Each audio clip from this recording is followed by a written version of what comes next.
those fancy private universities in Nigeria. Yeah, they recently hiked their fees that all students have to pay. But don't panic just yet. It's still way cheaper than what the average private university student has to shell out. Okay, let's break it down a bit. Unilag used to charge a yearly fee of 19,000 naira, which wasn't much, right? But now it's 190,000. Hold on, don't start sweating. It could even be less depending on your faculty. Now, if you take a peek at those private universities, they're in a whole different league. Most of them cost over 700,000 naira a year. And some even make you fork out over 1 million naira annually. Yeah, you heard that right. So, Unilag's fee hike, as painful as it feels, is still way more affordable when you put it side by side those private institutions. And that's a pretty good thing because more students can get a shot at higher education without emptying their families' pockets. 2. Academic excellence. Unilag is a regular heavyweight in the Nigerian university scene, and it's been up there for quite a while now. And that's not just by chance. The recent Times Higher Education rating puts Unilag amongst the top 4 universities in Nigeria.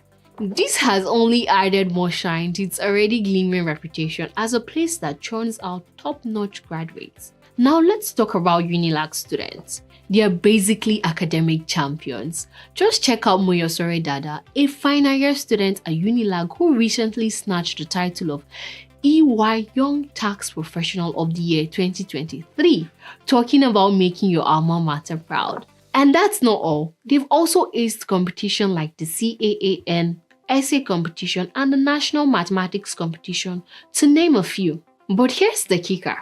Unilag degrees are like gold. Not just in Nigeria, but on the global stage. You know it's legit when foreign universities keep teaming up with Unilag faculties year after year. Plus, big name companies like Huawei Technologies, Nord Motors, and Sahara Energy are all about that Unilag excellence. They know it's unmatched. And let's not forget, it's not just about Unilag students. Unilag's got an all-star faculty, top-tier research facilities, and a treasure trove of academic resources that all come together to make it the academic powerhouse that it is. 3. A robust alumni network. Guess what? Unilag boasts this massive, super influential alumni network that spreads its wing across all industries and fields. When we say influential, we're talking about the creme de la creme of the creme de la creme. Picture this: Professor Yemi Osibajo, the former Vice President of Nigeria; Akinwumi Ambode, the former Lagos State Governor; Femi Gbajabiamila, the big shot in Nigerian politics; and even the likes of Linda Ikeji, Lai Mohammed, John Momo, Helen Paul, and a whole bunch of other accomplished folks. They are all part of the Unilag Alumni Association. Now, why is this a big deal for you?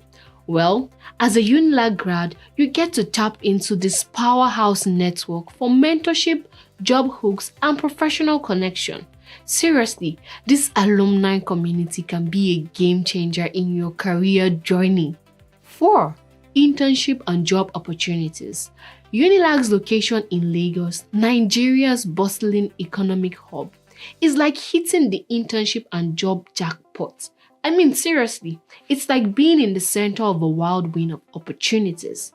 Lagos is a place where all the big shots, the major companies and organizations set up camp.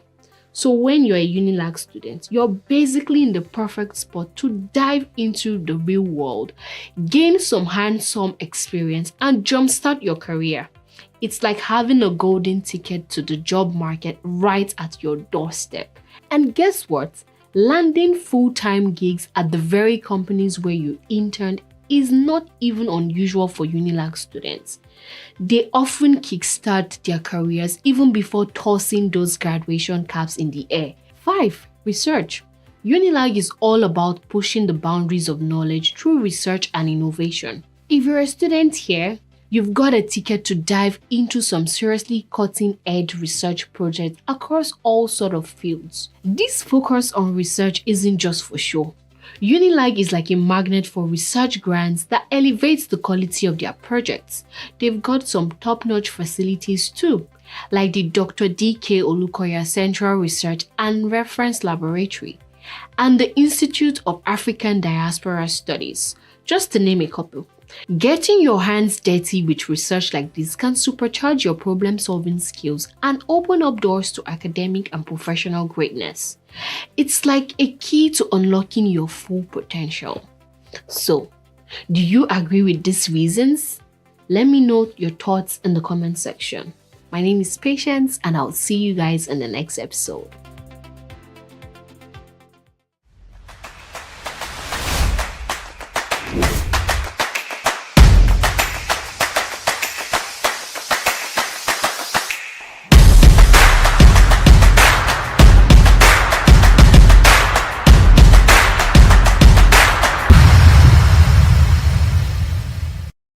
My name is Nabeze Chijoke. I'm an artist and I've been drawing for about 2.5 years. I'm interested in concept art and illustration. I'm training towards that. My inspiration comes from movies, video games. You see like Spider-Man, Iron Man and all that stuff. Interesting characters with very striking visuals. Those are things that inspire me. I hope to work in the industry one day and contribute to the African industry and help tell some stories. Mostly use digital, but I can also draw on paper. That's how I started anyways. In this modern day and time, you have to learn how to work with the digital medium, work in the digital medium, because like for instance, if you're working as a concept artist and you spend like 2 days making a concept for like a character and the director comes in and says, okay, I don't want this, make the leg shorter, make the character taller. You have to go back and start working all over again, and nobody has time for that kind of thing. They need it as quickly as they can get it.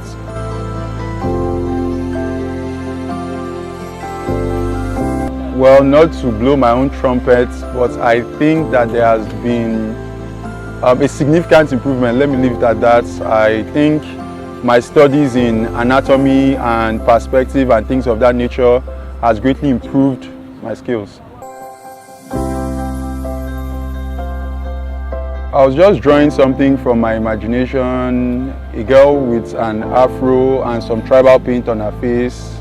I usually prefer drawing women because it's a habit I picked up. When I was learning, there was a book I read, and the book taught that if you draw women like female faces more, you learn how to place the facial features correctly. So like most of the time I draw female faces.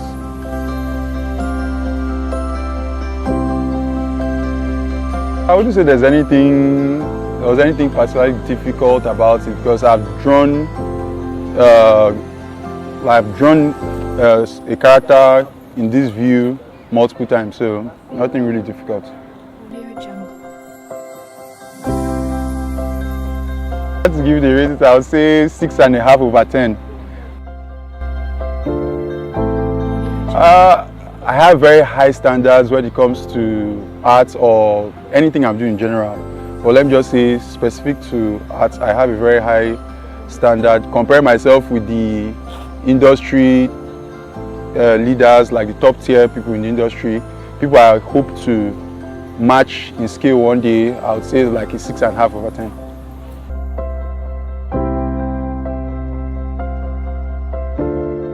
I would say just focus a lot on your fundamentals, because those are the building blocks of which every other thing will be placed upon.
Louis Jeffs. I am a half-brother of Warren Jeffs. Nevada police have arrested fugitive polygamous leader Warren Jeffs. I was born and raised in this criminal organization. Some call it a church, I call it a criminal organization. The FBI confirms the FLDS leader was taken into custody. He's been on the FBI's 10 most wanted list since May. The FLDS is called the Fundamentalist Latter-day Saint Church. They believe that if you don't live polygamy or plural marriage, you cannot attain salvation. My father, Rulon Jeffs, was the prophet of the church beginning in 1986 until he died. My mother was his fourth wife of 85 that he had before he died. This is the big house my father built back in '69 where we all moved together. I lived with Warren and 50 other brothers and sisters with 8 mothers. I'm sure everybody thought it was a pretty normal family, but it was anything but normal. Nobody would have known what was really going on in here, especially with Warren.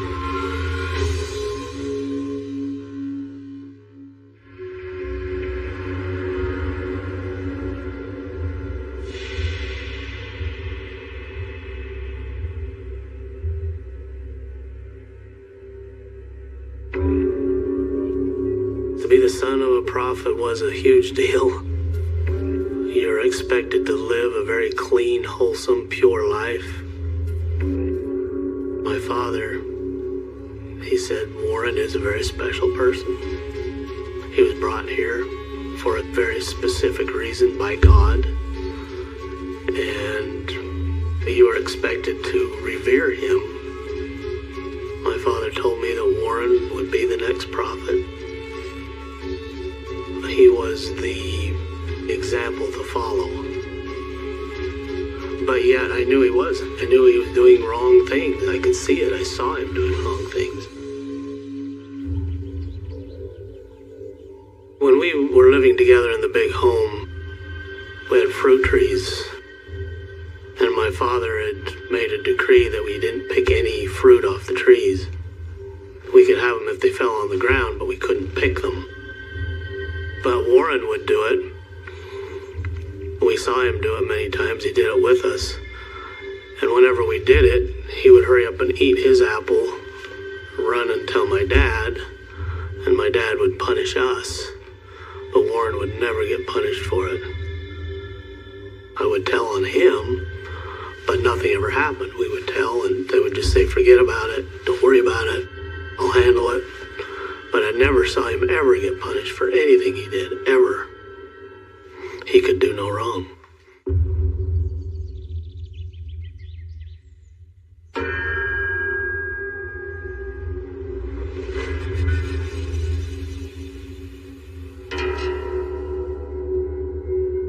It was one summer, I was 14 years old. We were told to put a fence around the compound. My father told all of us sons to work on building this fence. And he chose Warren to be the foreman of it, or the leader of it. He loved that power and he loved that authority, but he took it to another level. I remember I was nailing some boards up to the fence, and Warren came over and said, "You're doing it wrong. You're putting the nails in the wrong angle." I'm doing it exactly the way you told me to do it.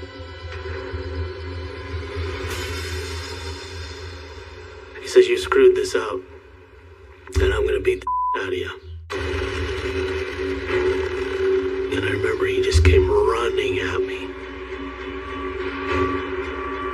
And he started kicking me. Just kicking and kicking and kicking me while I was down. "You're lazy. You're stupid. You can't do anything right." And just basically kicked the out of me.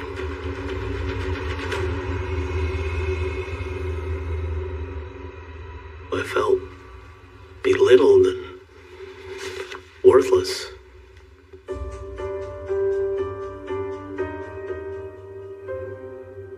This fence was supposed to keep evil out from our home.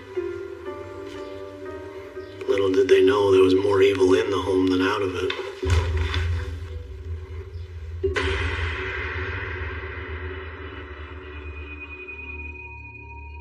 Warren was made principal of the school at 17, and that's where he really started to gain power.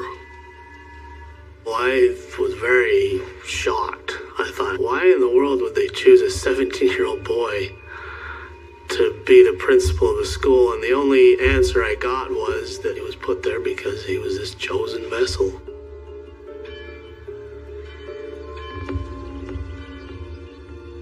I hated school because Warren was so iron-handed. He ran the school very authoritatively. He wanted everybody to know things were going to be done his way.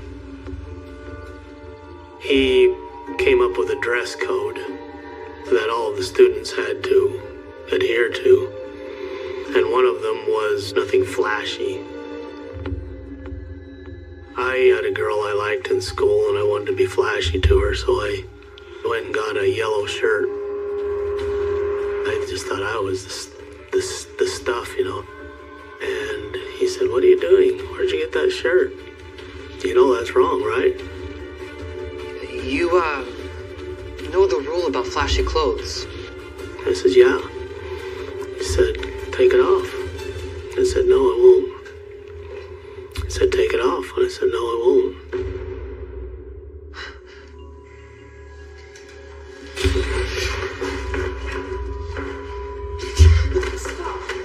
Took the shirt and started whipping me with it.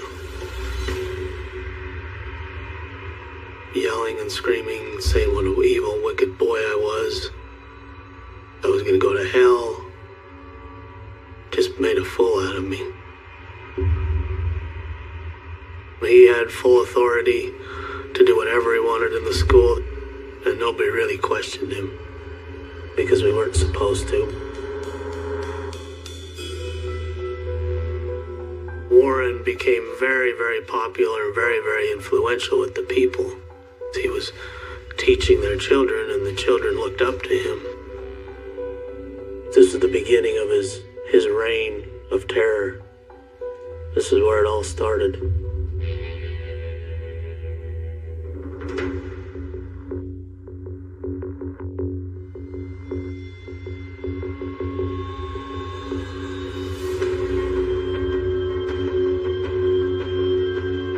I don't know how many other kids he did this to. I don't know.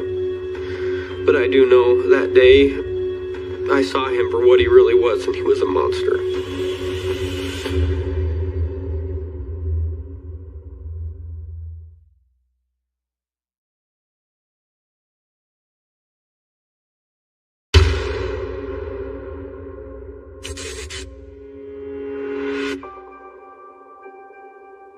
Warren loved power. Power was an aphrodisiac to him. The more power he got, the more he became aggressive toward women. When Warren was the principal of the school, he would really pick on the girls. And he would give you a test that he knew you would fail, so he could pull them into his office and talk to them. It was very, very hush and secret. Warren would call them into his office. He would lock the door, and he did it all the time. He was constantly calling people to his office in private interviews. I thought it was very strange that it was all so secretive. Something's really weird. We'd heard rumors that he would ask them to lift their skirt, to show their breasts, to let him feel them. He would spank them with a ruler. When I heard that, I thought, holy crap. I knew something was wrong.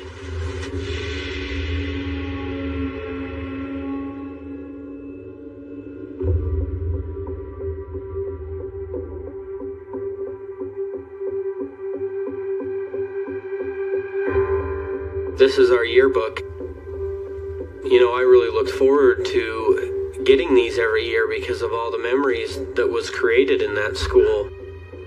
It's supposed to be a book full of happy memories, but for me it's a book full of pain. Right there I am in first grade. Just a little boy that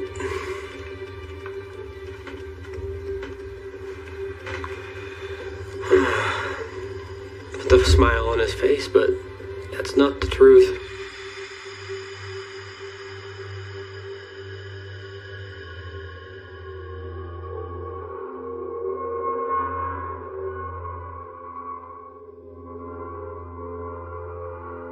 I remember going to our Sunday school. It was a normal day. I remember I was sitting at a desk, coloring, drawing pictures, and I see the door, I see it open up very slowly, and I see Warren standing there in the doorway.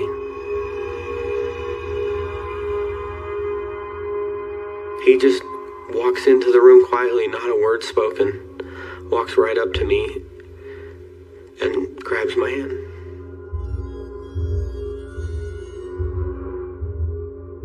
And all I do is I stand up, blindly follow him. Right out of the classroom, into the hallway, not knowing what's going on, leading me right into this bathroom, right down the hall, and him closing the door.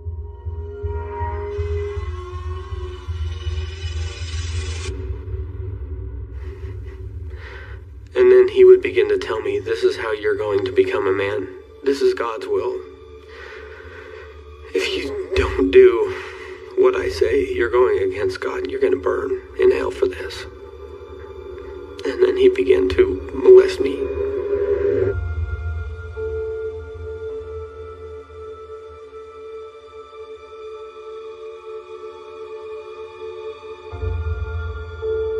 And he would just walk me back down the hall and back into the classroom and set me back down in my chair.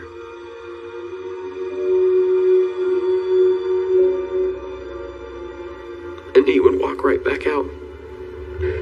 It happened several more times after, and it was the same every single time.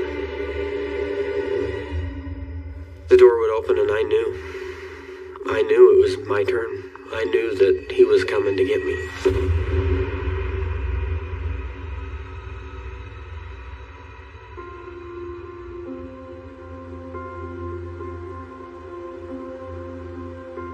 I could never say anything because me saying those things against obedience, perfect faith. So I never talked about it. Then I felt like that I was turning my back on God. And there he is, a wolf in a sheep's clothing.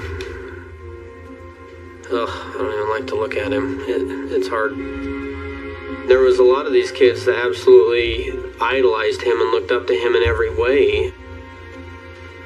And every one of them had nothing but respect and trust for Warren, but behind closed doors, he was a monster and a pedophile.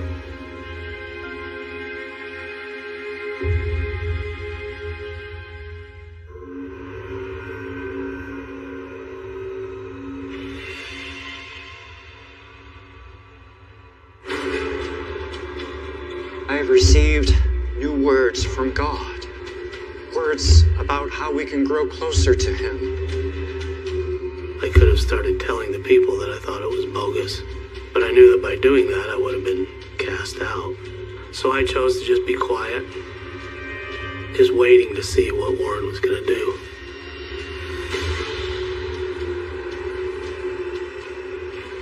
I actually prayed to God to just take me. I just wanted to die.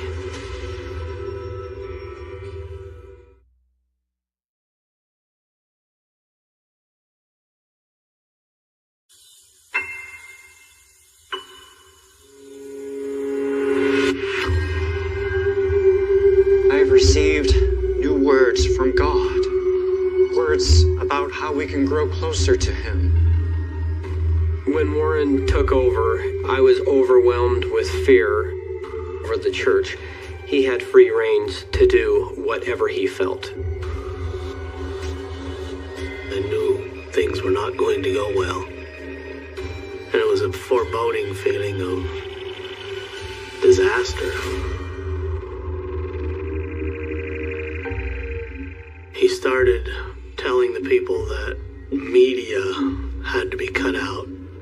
Outside influences have been plaguing this church.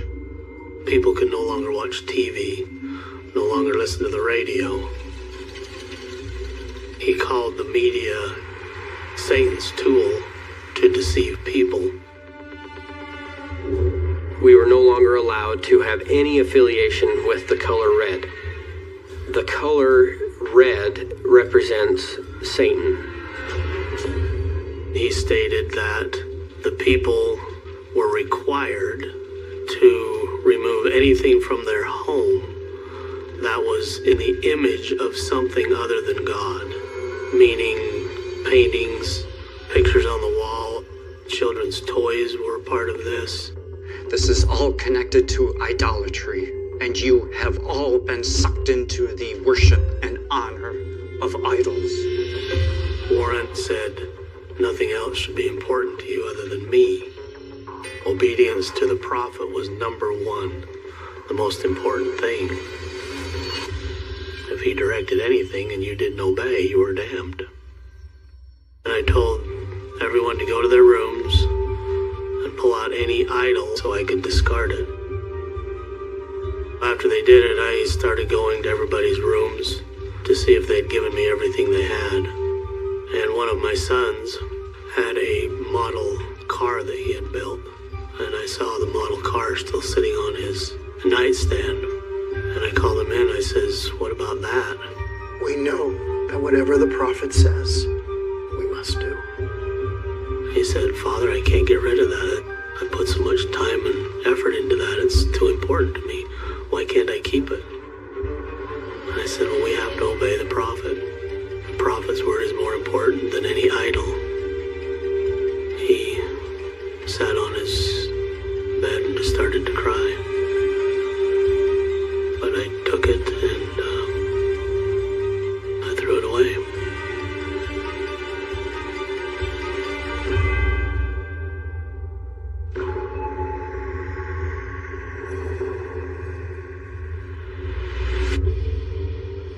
A week after my father died, Warren got up, and the first thing he said is, leave my father's wives alone. That's all he said. And I remember thinking, why would you say that? Nobody was after my father's wives. I never suspected that he would marry them. But he started marrying them within 2 weeks after my father's death. My father had 85 wives when he passed. At least 50 Warren took to himself as wives. When we're together, the Lord is with us. It was against everything we were taught, that a son does not marry his mother's.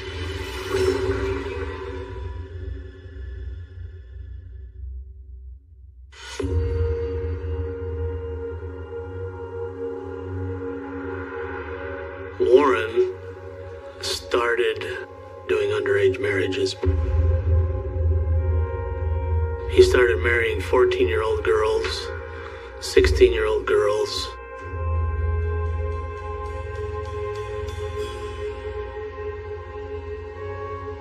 All of these girls who would have felt very honored to marry Warren look happy because they've been led to believe that they are now married to the most holy man on earth.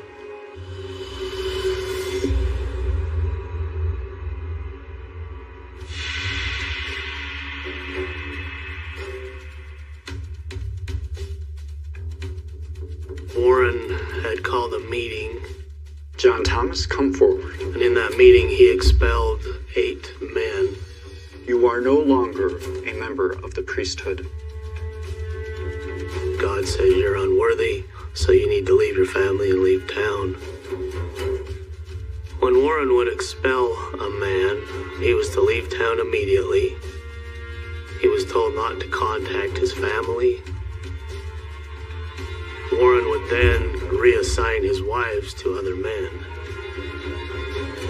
He would just say, you belong to this man, and he would give that woman to that man.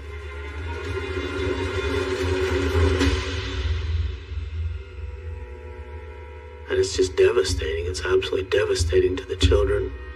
It's devastating to the wives. But because he's the prophet, you don't question it.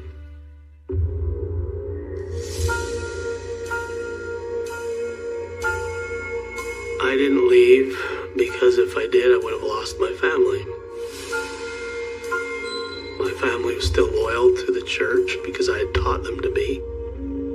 If I would have tried to take them out of the church, they would have told me, no, we're not going to go with you.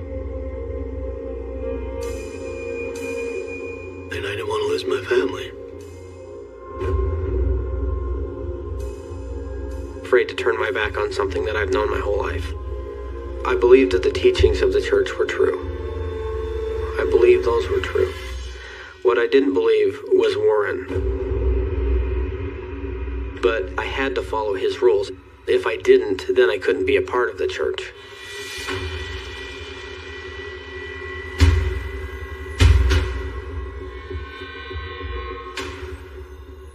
This was the beginning of the end of my family.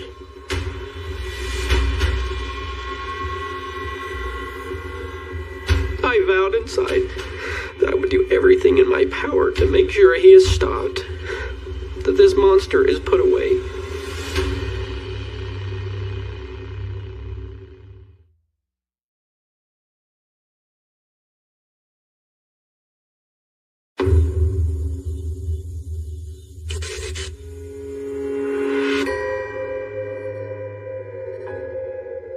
As a man in the church, you don't get to choose your family. You're given your family by the prophet. The prophet has the authority to remove that family as well as give them to you. And Warren would just expel anybody at any time for no reason. So a man is always living in fear that you have to be perfect, or you could lose your family. This is my family. This is my 2 wives and most of my family. This was a very happy time for me. I had it all going for me at this point. But this is about the time things turned with Warren. This was the beginning of the end of my family.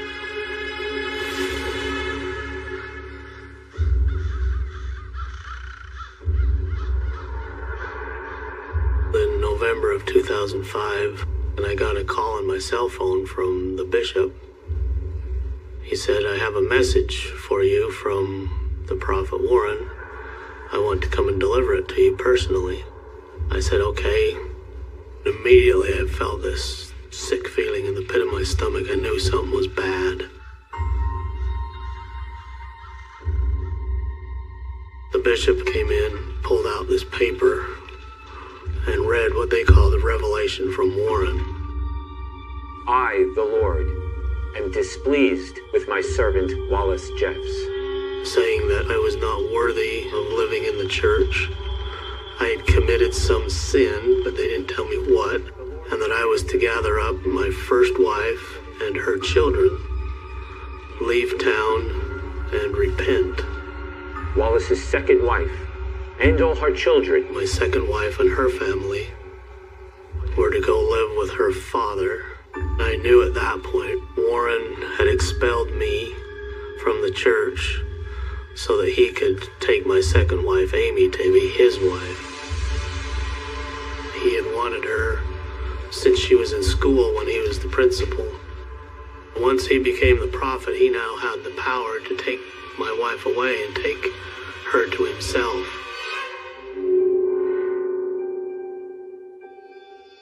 I thought about refusing to leave. I actually thought about it. But If I had done that, I would have been evicted from my home. They owned the town, so they had the right to evict you and remove you, and they would do whatever they had to get you out of town. You didn't have a choice. And I said, okay, I will comply.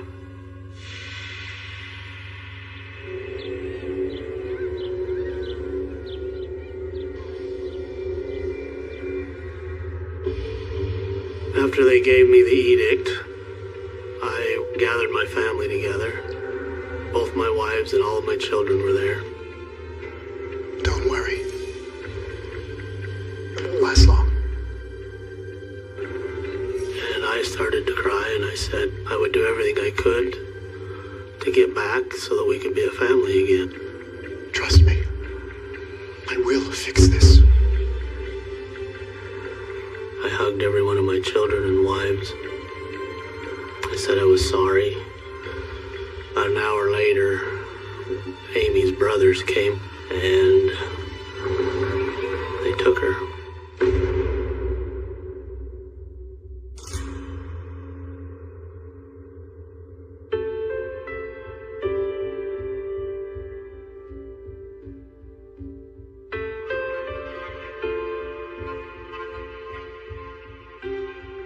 My father stood up and said, absolutely not. You're not going to do this. You're not going to take away my family, and I'm going to take my family with me, and we're going to go ahead and leave the church. It was the hardest adjustment I've ever had to go through, trying to undo a lifetime of preachings and have to literally step outside into a world that is completely foreign to me. I'm literally walking away from everything I've ever known.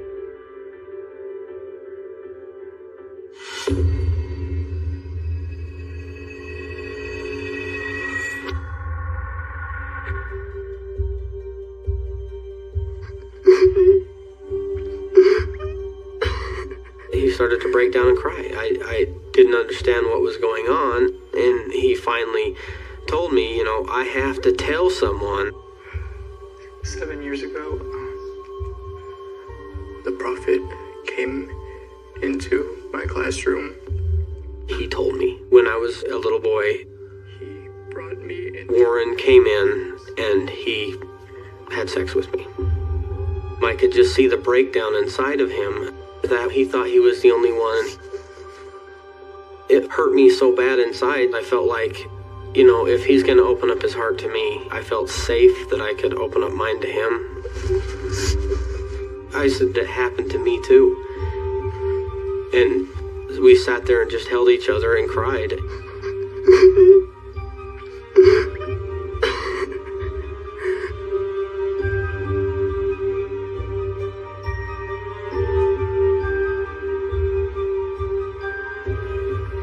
I was at my parents' one day, and I get a phone call. My brother's wife screaming, and my brother had shot himself in the head.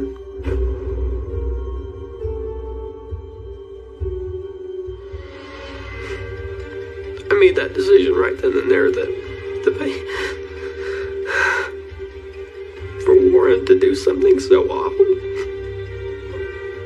I would never in my life ever let him do that to anybody else.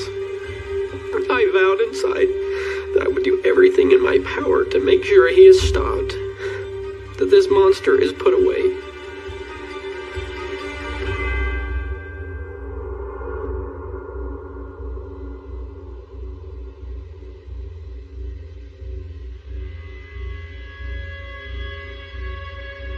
This was the hardest thing that I had ever done, to publicly speak out about something that hurt me so bad, that hurt my brother so bad. But stopping this monster is all I cared about. Warren never showed up to court, and by default I won. High noon in Colorado City. Long-kept secrets of America's largest polygamous community are coming to light. After my lawsuit, several others had finally gotten up enough courage to speak out against him. We need your help and support. To help stop Warren S. Jeffs from destroying families, he decides who you will marry, when you will marry, which wives go with which, how many wives everyone gets. I felt happy that I wasn't the only one standing alone going after him, but Warren denied everything to his people. He didn't want them to believe that he was this monster. He went on the run. The FBI put him on the most wanted list because of an allegation of a 12-year-old girl that had been married underage to a man in the church. This was the catalyst for Warren's undoing.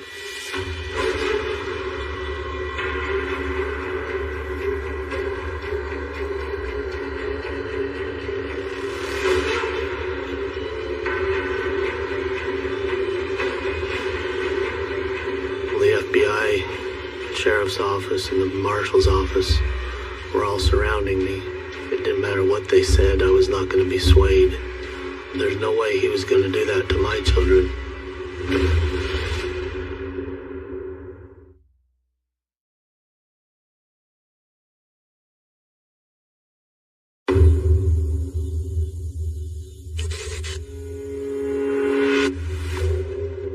We were taught to believe that this prophet of this church was next to God and we had to obey him.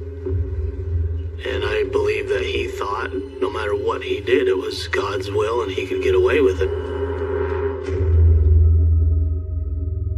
As we first reported in our 7 o'clock hour, Nevada police have arrested fugitive polygamous leader Warren Jeffs. The FBI confirms the FLDS leader was taken into custody after he and 2 other people were pulled over late Monday by a Nevada Highway Patrol trooper on I-15. I saw that Warren, on the run, had finally been caught. Authorities think that he arranged marriages between older men and underage girls. I was absolutely shocked. I was beside myself. I cried for a while, actually. Tears of happiness, tears of relief. It was a miracle. I was elated. I was like, this is exactly what I wanted to hear.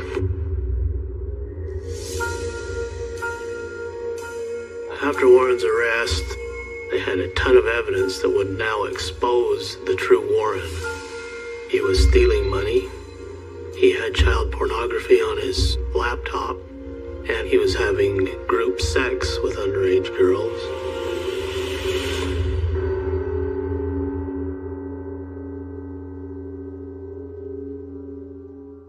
It felt like almost 1 million pounds had been lifted off me to know that he was going to prison.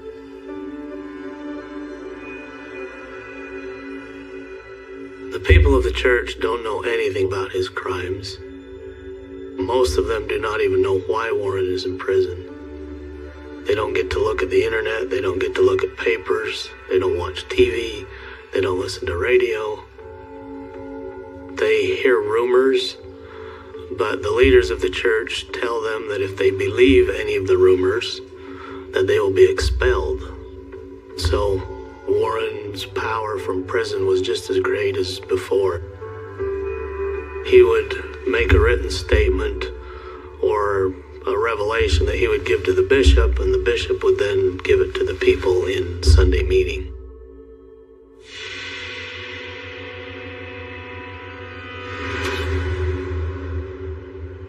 Revelation of the Lord, given to Warren S. Jeffs.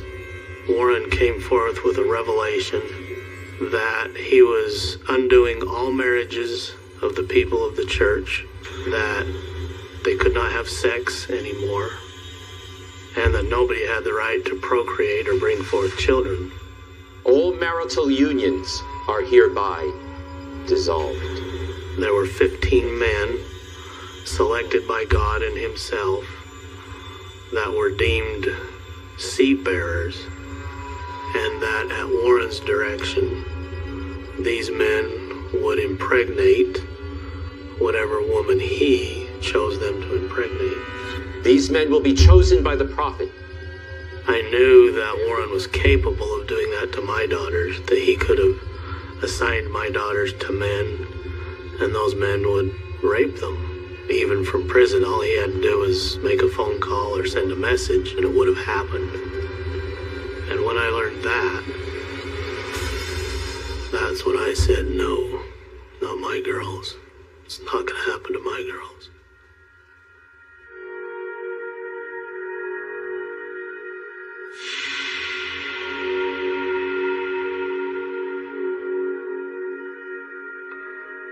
My sons, who were faithful, came out to talk to me. I told my sons that I was here to get my underage children, that I was going to take them away and take them home with me. They said they don't want to go with you. I said, well, that doesn't matter. I'm going to protect my children. Go get them. They tried to convince me not to do it, to allow the children to stay. Finally, there were my daughters. They were all crying. They said, you are not our father.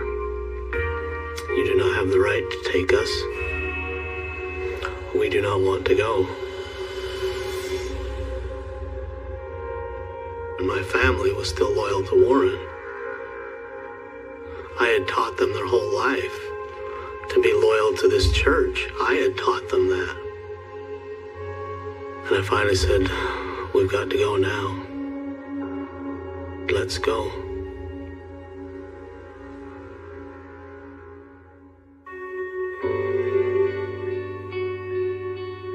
I brought my daughters home, but they would not talk to me.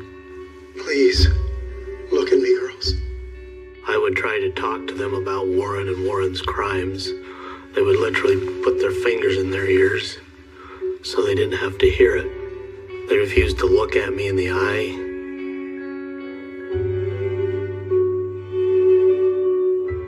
Many months after I got them, one Sunday, a friend of mine came over and I talked to the girls. I said, hey, we're going to go to the park and throw the frisbee. You want to come? And for the first time, they actually looked me in the eye. And then all of a sudden, they said, yeah, maybe we do. So they came with me and we went to the park and threw the frisbee. That was the first time I thought, well, there's hope.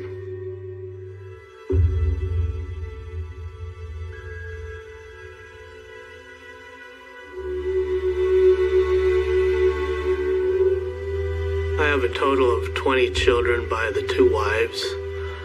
5 of my children are still in the church. They are adults. All I can do is hope they somehow find out the truth and come out on their own. My oldest boy in this picture hates me. He's still in the church. And to think of the memories we had together that were good. That he one time adored me and now he hates me.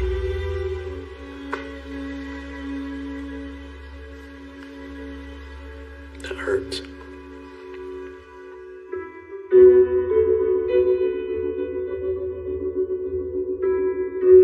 I still have one brother and one sister down in Colorado City. I haven't seen them in 10, 12 years. I have no idea what's going on with them. They still believe in Warren, they still follow him and everything. I guess they just don't fully understand what he's capable of and what he still continues to do. I want people to know that Warren is a monster. It's my turn to speak for those who cannot speak. Speak for those children who cannot speak. Speak for the women who are afraid. Speak for the people who are full of fear. We all have power within ourselves to stand up for ourselves and stand up for those who hurt us. If anyone out there, if you feel hurt, if you can't speak, if you feel like you can't say anything for what's happened to you, I want you to know that it's okay. It's okay to talk about it. It's okay to come forward. It's okay.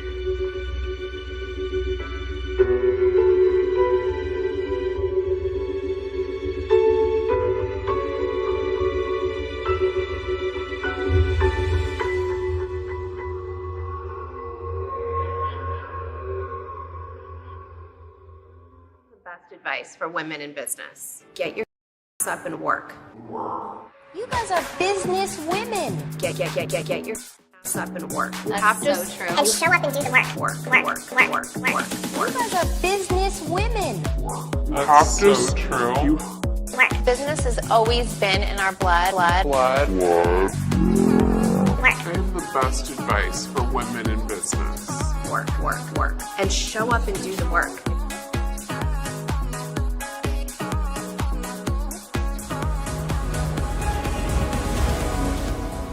It seems like nobody wants to work these days. The Kardashians have built a girl boss empire. If you had business that you were passionate about, then you would know what it takes to run a business, but you don't. So don't even act like you know what I'm talking about. Off of the idea of glamour, beauty, and effortless riches. You guys are business women. Just business has always been in our blood. All the while, the Kardashians have profited off of both the hate and the love for them. I do feel like people don't take me seriously as a businesswoman. It seems like nobody wants to work these days.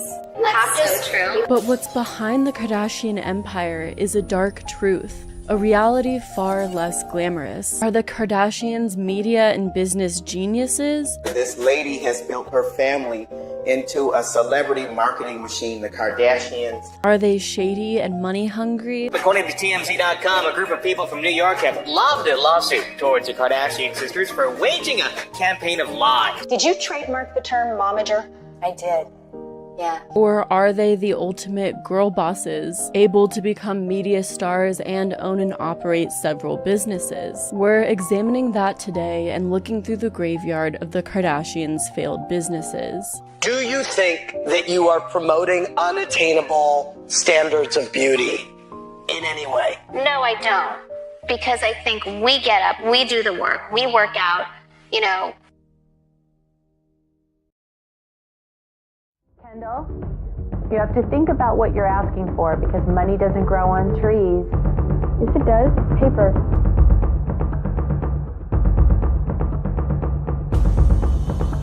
Life without cameras was a big change for us. Out of the way! Move back! You can take all your pictures, just give her the Your sister's going to jail. Have a little compassion. It's what she deserves. My earring's gone! I said to Scott, I'm not buying her a pair of shoes, I bought her a career. Oh my god, I'm gonna cry! My diamond earring! My diamond earring came up in the ocean and it's gone. Kim, there's people that are dying. And before we get into the universe of the Kardashians and their many shady businesses, this video was sponsored by Function of Beauty. If you've been following my channel for a while, then you know the many different phases that my hair has gone through and the lots and lots of damage that has accompanied that. So I've been trying to grow out my hair and repair a lot of the damage that I've done to it over the years. On top of that, I have kind of slightly wavy hair, and I also live in an extremely dry climate, so my hair is always really dry. I've known about Function of Beauty for a really long time, and I thought that this was the perfect time to try Function of Beauty since I had so many specific hair care goals and needs. I knew that I needed a customizable formula. Function of Beauty creates and delivers customized hair care products based on each individual's hair types and goals. Each bottle of shampoo or conditioner is customized to each user's needs and inscribed with their name. My Function of Beauty bottles say Function of Happy Mind, which I think is adorable and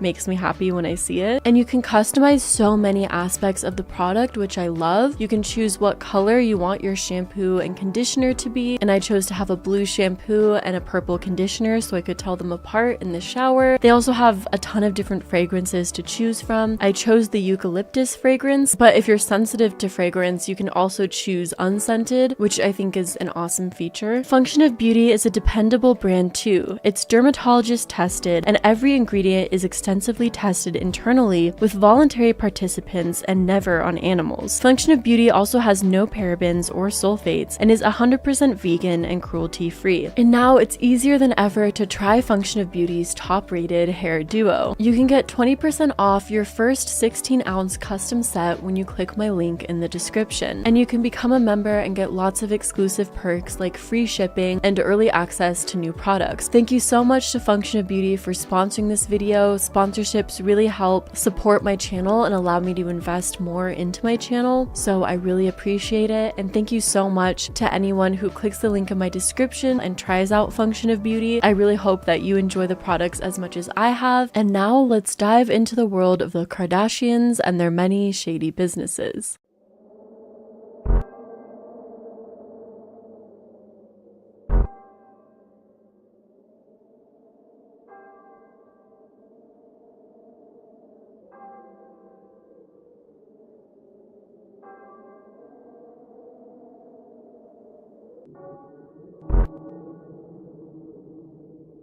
The Kardashians have taken quite a journey through starting out as reality TV stars that were seen as kind of a joke and also vapid and vain, to now being front and center in the high fashion industry, running multi-million-dollar businesses with hundreds and hundreds of millions of followers combined on their social media platforms. In fact, the Kardashians have defined much of the fashion and social media cultures that we have today. Do you think that you are promoting unattainable standards of beauty in any way? No, I don't. They did low-key affect the standards of beauty. But this wasn't always the case.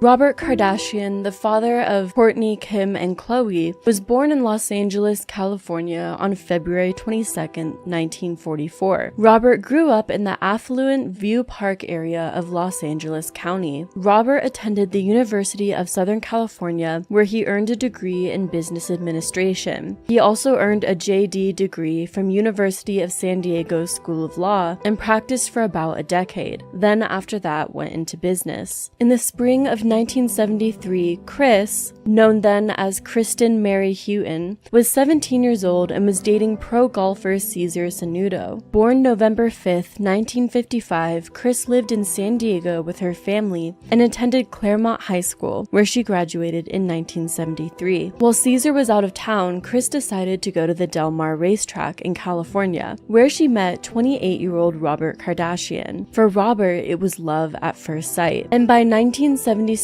Robert was a high-profile lawyer, and he wanted to be with Kris, who was a flight attendant for American Airlines. But Kris rejected Robert's first marriage proposal, but he was persistent, and the second time he proposed, she accepted. The two were married in 1978 when Kris was only 22. They moved to Beverly Hills, where they had Kourtney Kardashian on April 18th of 1979, Kim Kardashian on October 21st of 1980, Khloe Kardashian on June 27th of 1986, and Robert Kardashian Jr. on March 17th of 1987. According to the New York Times, the couple spent their weekends wearing Fila warm-up suits and playing tennis with their friends, American NFL star O.J. Simpson and his wife at the time, Nicole Brown Simpson. But by the time that Kris was in her 30s, she'd become a bored housewife. She loved her family, Robert, and the life that Robert provided her, but felt that something was missing. And soon, Kris found the excitement that she craved in the arms of a lover, soccer star Todd Waterman. When Robert found out about the affair, he canceled her credit cards and ended the marriage. Soon, Kris became alienated from her friends, depressed, and miserable, and she later called the affair the biggest regret of her life. But despite their messy divorce, Robert and Kris were able to make amends. It seemed that everything was peaceful in the family until a very dark event occurred, and that was the murder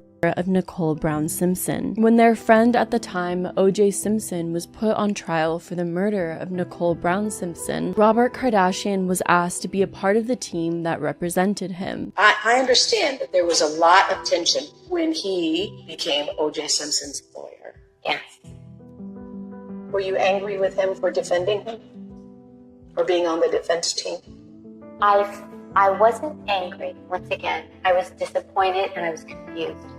I didn't understand how he didn't see what I saw. And then husband Bruce Jenner talking to Inside Edition about the case during the trial, where they were regular spectators. I think that this has been a really tough year, for, tough 15 months for all of us. And not only have we lost Nicole, we've lost OJ too. Chris was very close friends with Nicole, and many people at that time strongly believed that OJ was the one responsible for her death. During the trial, Chris sat in the courtroom, pregnant with her 5th child, and wore Nicole's hand-me-down maternity clothes in protest. Kendall Nicole Jenner was then born on November 3rd, 1995, and was given the middle name Nicole after Nicole Brown Simpson. Chris then gave birth to Kylie Kristen Jenner on August 10th, 1997. Robert was diagnosed with esophageal cancer in July of 2003, and died 2 months later on September 30th, 2003. That same year, Kim began working as a personal assistant for the hotel heiress Paris Hilton. During her employment with Hilton, Kim started to develop a close relationship with Paris, and this was all during a high point of Paris Hilton's fame. And this friendship started to boost Kim's personal fame as she appeared on episodes of Paris Hilton's reality show.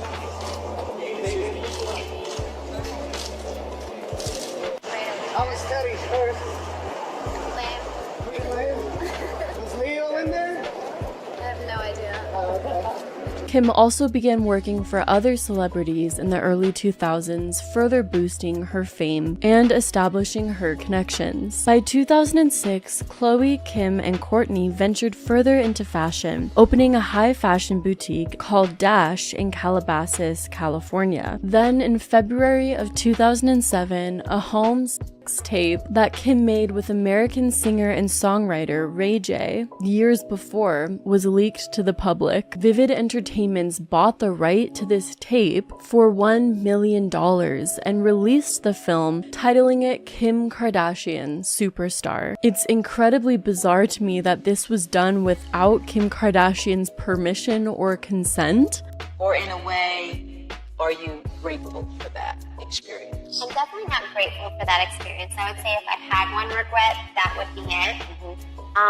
If I were to do it again, like live my life again, obviously I wouldn't do that again. Obviously I wouldn't have gotten married, and that, if I had the information and I had known better, I would have done better.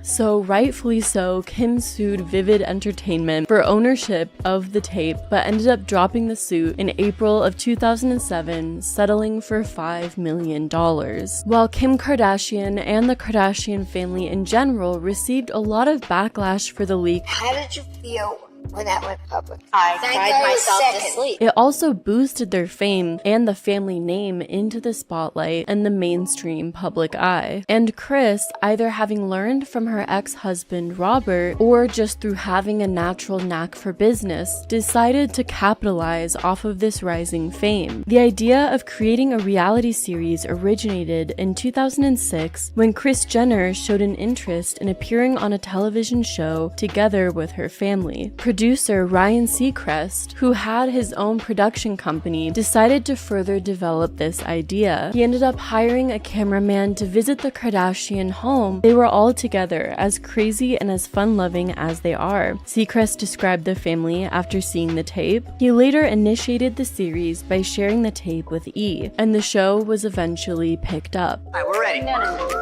ready. You're when, you guys. Is necessary? Awful. No, that is not cute. I need someone to make me laugh. Where's Kim? Kim is always late. Get out of our way. Stop. Jealous? No. Stop! No. That's it, we're done. The show, titled Keeping Up with the Kardashians, premiered in October of 2007. The show centered around the members of the Kardashian-Jenner blended family and mostly focused on the older sisters, Kourtney, Kim, and Khloe. And most episodes in the show have a pretty similar structure. The family shows off their privileged lifestyle and maybe gets into one or two minor family squabbles before ultimately wrapping things up with a monologue that reinforces emphasizes the importance of family. And I'm really thankful for my family. I grew up with so many siblings that I just love. Due to its high ratings, the series was renewed another season 1 month after the first season's premiere. One of the most unique things about the show Keeping Up with the Kardashians is before the reality show, the family really didn't have a lot of fame and notoriety on their own. Yes, they were fairly wealthy and fairly famous, but ended up forging their own name and brand through the reality TV show they created. Ready? How'd it come out? Good? Yeah. Awesome. Thank you so much. I'm sorry to bother you. Nice to meet you. Kourtney at the time was studying in the University of Arizona, and the sisters Kim, Kourtney, and Khloe had just launched their Dash clothing store. And when Keeping Up with the Kardashians premiered, it really propelled the family into fame. Suddenly, the Kardashian name was everywhere, and Keeping Up with the Kardashians has, without a doubt, been a major success. The Kardashian-Jenner sisters have hundreds of millions of followers on social media, a TV show in more countries than the Peace Corps, and a collective fortune bigger than the Kennedys. I don't know if Kris, Ryan, or the rest of the Kardashian-Jenner family truly planned for the amount of growth and reception the show was going to receive. But soon after the show premiered, the family skyrocketed into fame and became known as more than just LA socialites. They were now reality TV show stars. Get fucking ass up and work. That's so true. You don't stop. My name is Kim Kardashian. There's people that are dying. Stop. She has this ugly crying face. I love our dynamic with our mom. Momager, who takes a 10% cut. This isn't funny. Riley. That's it, we're done. Usually, people become famous for doing something notable and then profiting off of that notoriety afterwards. But the Kardashians kind of worked backwards. The Kardashians built their fame first, associating with celebrities, doing a reality TV show, and then after that, tried to build notoriety through the various businesses that they ended up starting. The businesses that you're involved with. So where did this passion for business come from? I worked for my dad in his office. I've worked in a clothing store since I was 15, and I had maybe not the most glamorous jobs of burning CDs and pressing CDs in his record company. But all of those experiences were so amazing, and I just learned so much every single day working alongside my dad. And this business empire that they tried to build had a lot of complications and a lot of disasters.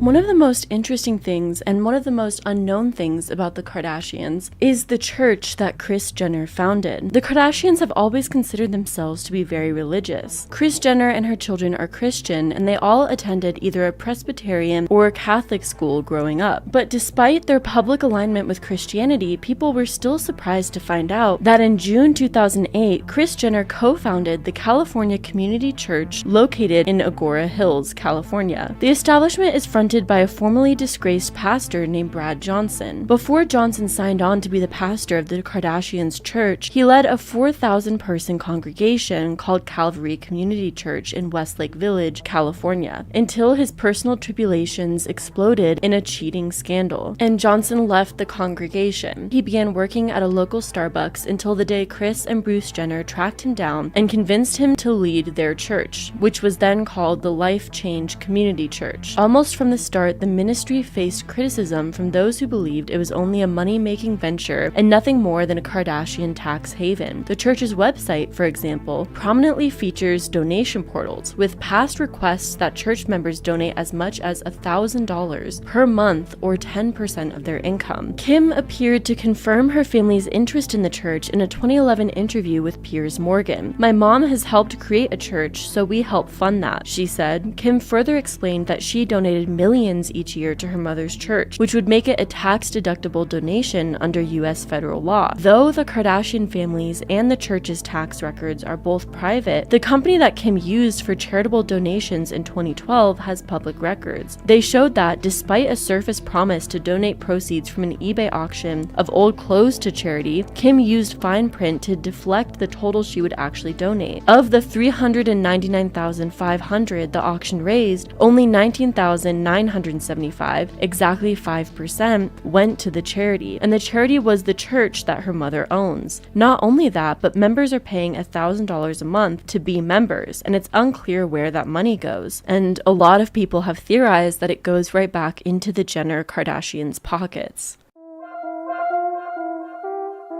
Before Dash, there was Smooch, a children's clothing store that Kourtney and Kris opened and operated in 2003. The company was seen multiple times during season 1 of Keeping Up with the Kardashians, but ended up closing shortly after. They decided to close Smooch in 2009 after running it for 6 years. Jillian has gotten some gifts from this lovely little store for Ben and Elsie. It's a wonderful boutique up in Calabasas, and it's run by a very famous mother and daughter. What little girl wouldn't love this dress? Isn't that cute?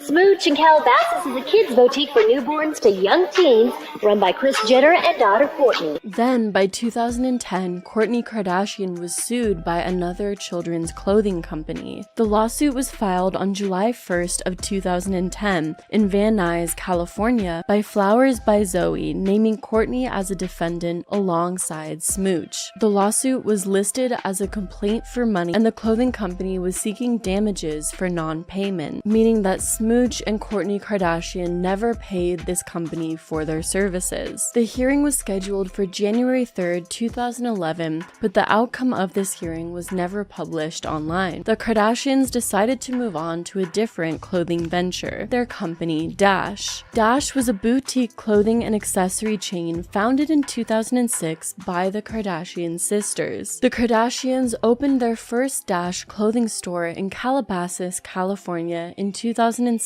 and after the success of their reality show, they relocated the store to Los Angeles. The clothing store was seemingly doing very well, and they ended up opening 2 more locations, one in Miami and one in New York, expanding their reality TV and fashion empire. Expanded our stores first to Miami, and then New York. Each opening gets bigger and bigger. It's taken a long time, almost a decade, to really get our stores to what they are now.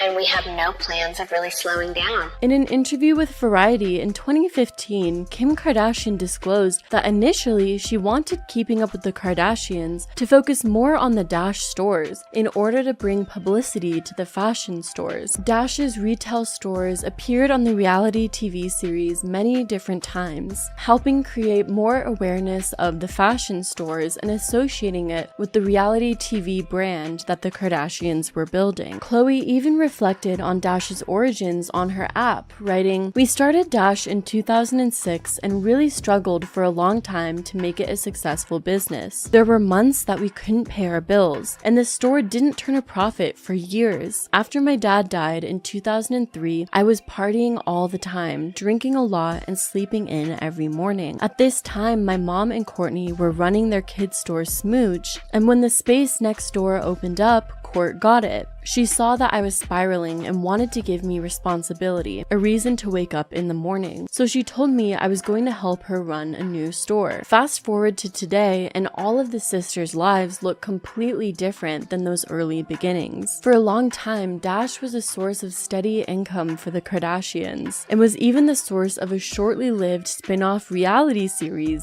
titled Dash Dolls, which premiered on E! In September of 2015.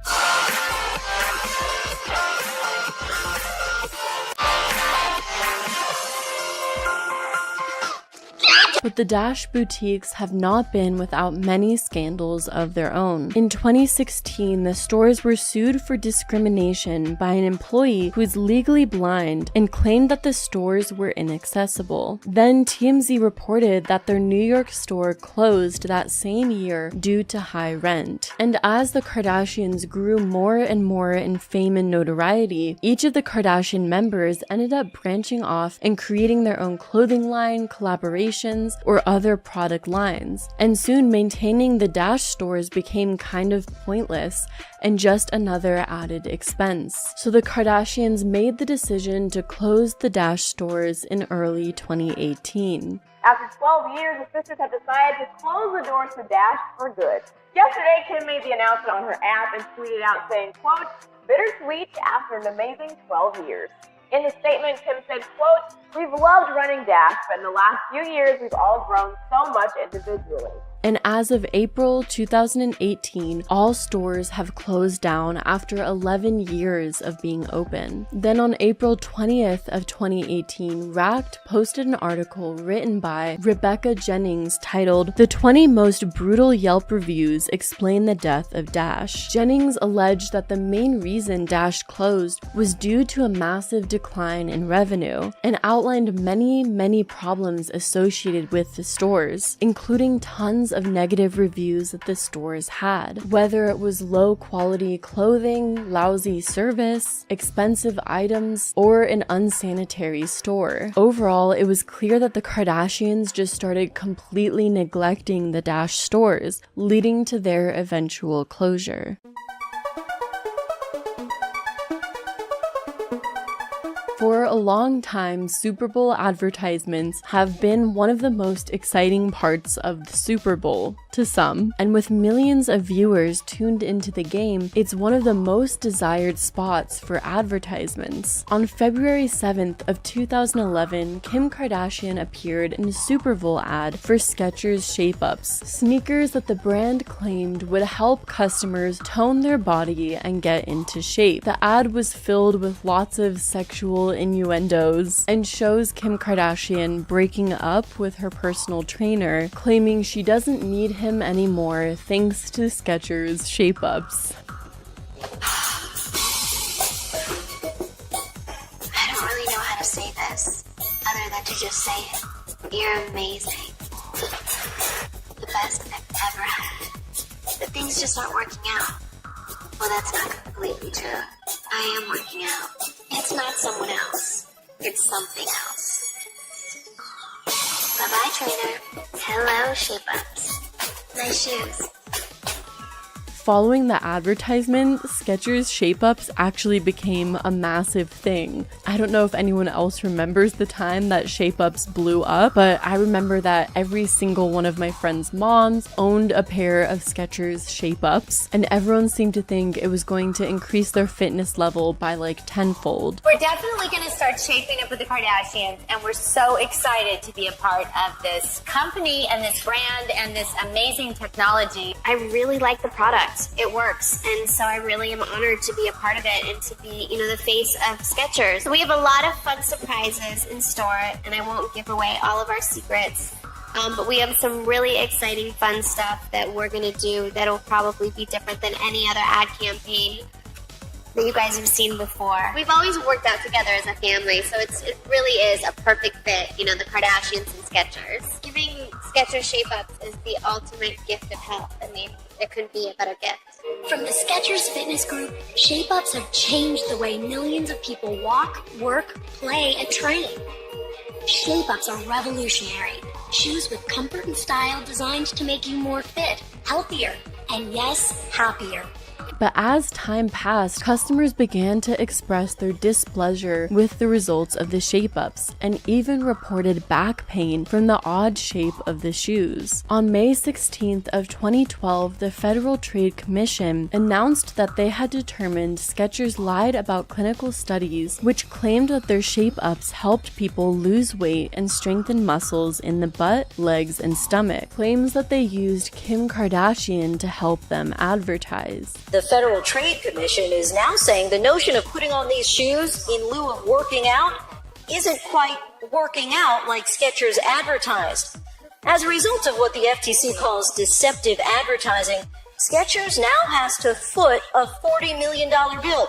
Most of that money will go to consumers who paid as much as $100 for these and 3 other brands of toning shoes, but wound up feeling like only their wallets ended up leaner. So let me remind marketers once again, either shape up your substantiation or tone down your claims. After being exposed for making false claims, Skechers agreed to pay $40 million in settlement costs. Shape-ups remained on the Skechers website, but the company's description no longer claimed that the shoes toned legs. While I wouldn't necessarily say that it's Kim Kardashian's sole fault and responsibility for not accurately reporting the findings of the Skechers Shape-Up shoe and not being honest about the Skechers Shape-Up capability, because how is Kim Kardashian going to be able to know that the clinical studies that Skechers had were a complete lie? I do think that this was the beginning of a larger pattern that Kim Kardashian and the other Kardashians started to display of lying about health benefits and promoting health and wellness products that are seen as shady and fraudulent. Around this time, the Kardashians also launched a debit card that I remember some random YouTuber talked about a while ago. The Kardashian credit card, until reading about it.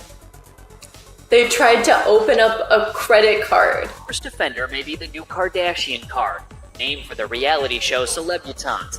It's marketed to teenage girls. With this one, you don't need credit, you don't even need a bank account. But you do need a lot of money for fees. A 6-month card costs $59.95 just to set up, $1.50 to use the ATM, $1 for balance checks, $1.50 to speak to customer service, $9.95 to replace a lost card, and $6 to cancel the account. You don't use the money that's in there, they actually deduct it or they charge you. And overall, this was sort of the beginning or early days of the Kardashians profiting off of even the little fame that they had through half thought out or poorly thought out business ventures, sponsorships, and partnerships. Quick Trim was a weight loss diet pill available in a 14 and 28-day cleanse system and a thermogenic stimulant formula. Kim and Khloe Kardashian. Odom. Yes. Mrs. Odom. Thank you. She's good morning, guys. Wow. As soon as they came in this morning, they were working the phones, working the computer. These two, you guys are business women. Quick Trim, you guys are always doing something different. I was reading the label on that big bottle. There's a lot of berries and good stuff in there. There's not, it's not loaded with caffeine or anything. They're all natural, and the caffeine it is just green tea or like black licorice extract. It's all natural stuff. They were claimed to promote a healthy weight, a healthy metabolism, and increase energy. The detox formula also claimed to make weight loss easier by supposedly flushing out the system during sleep. All sounds super legit. And the Kardashian sisters had been associated with the Quick Trim brand since 2009, carefully name-dropping the brand during television and magazine interviews, and telling their fans how they use the brand to lose weight and stay thin. You have the power to reinvent yourself. You can change the way you look. I'm a mother of 4, and when I turned 40, it was time for me. With Quick Trim, I got my body back. I lost 30 pounds, and I feel fantastic. I love my curves, but when I found myself buying a size 16, I had to make the change. I went from a size 16 down to a size 6, and look at me now. Quick Trim. Create the body you deserve. She's like my idol. She is fabulous, she's strong, she's confident, she's gorgeous, everything.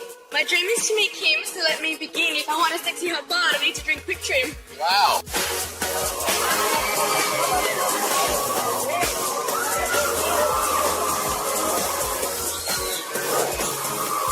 I think she's a great ambassador for Quick Trim.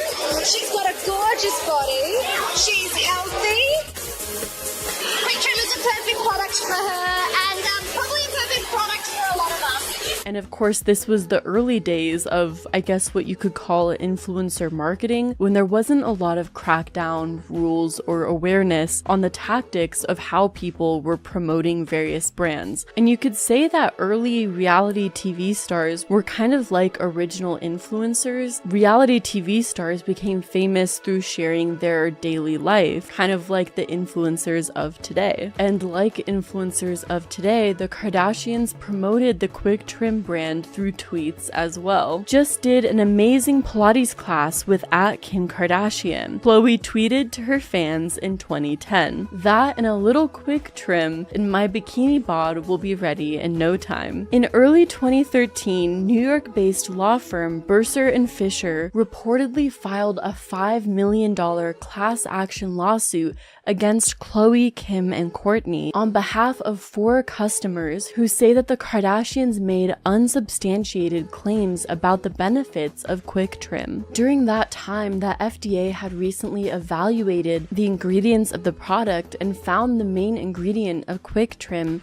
to be just caffeine, which the FDA determined was not a safe or effective treatment for weight loss. Attorneys for the 4 plaintiffs slammed the Kardashians and product maker Windmill Health for making outlandish claims like that Quick Trim curbs cravings, promotes weight loss, and burns calories. The suit also took issue with the advertising of the product, which encouraged using the full Quick Trim system for the most effectiveness when there was no evidence to support that conclusion. A federal United States magistrate ended up dismissing the lawsuit because a separate settlement was reached in a similar California class action case. But in a separate class action lawsuit filed against the Kardashians and Quick Trim, a settlement was reached. According to the terms of the settlement, in which Quick Trim and the Kardashians denied any wrongdoing, customers that bought the diet pills from the company website could receive a 50% refund. On top of that, Quick Trim agreed to redesign its packaging to restate the nature of its products and its benefits. But this is definitely not the last time that the Kardashians promoted shady, shoddy diet products and,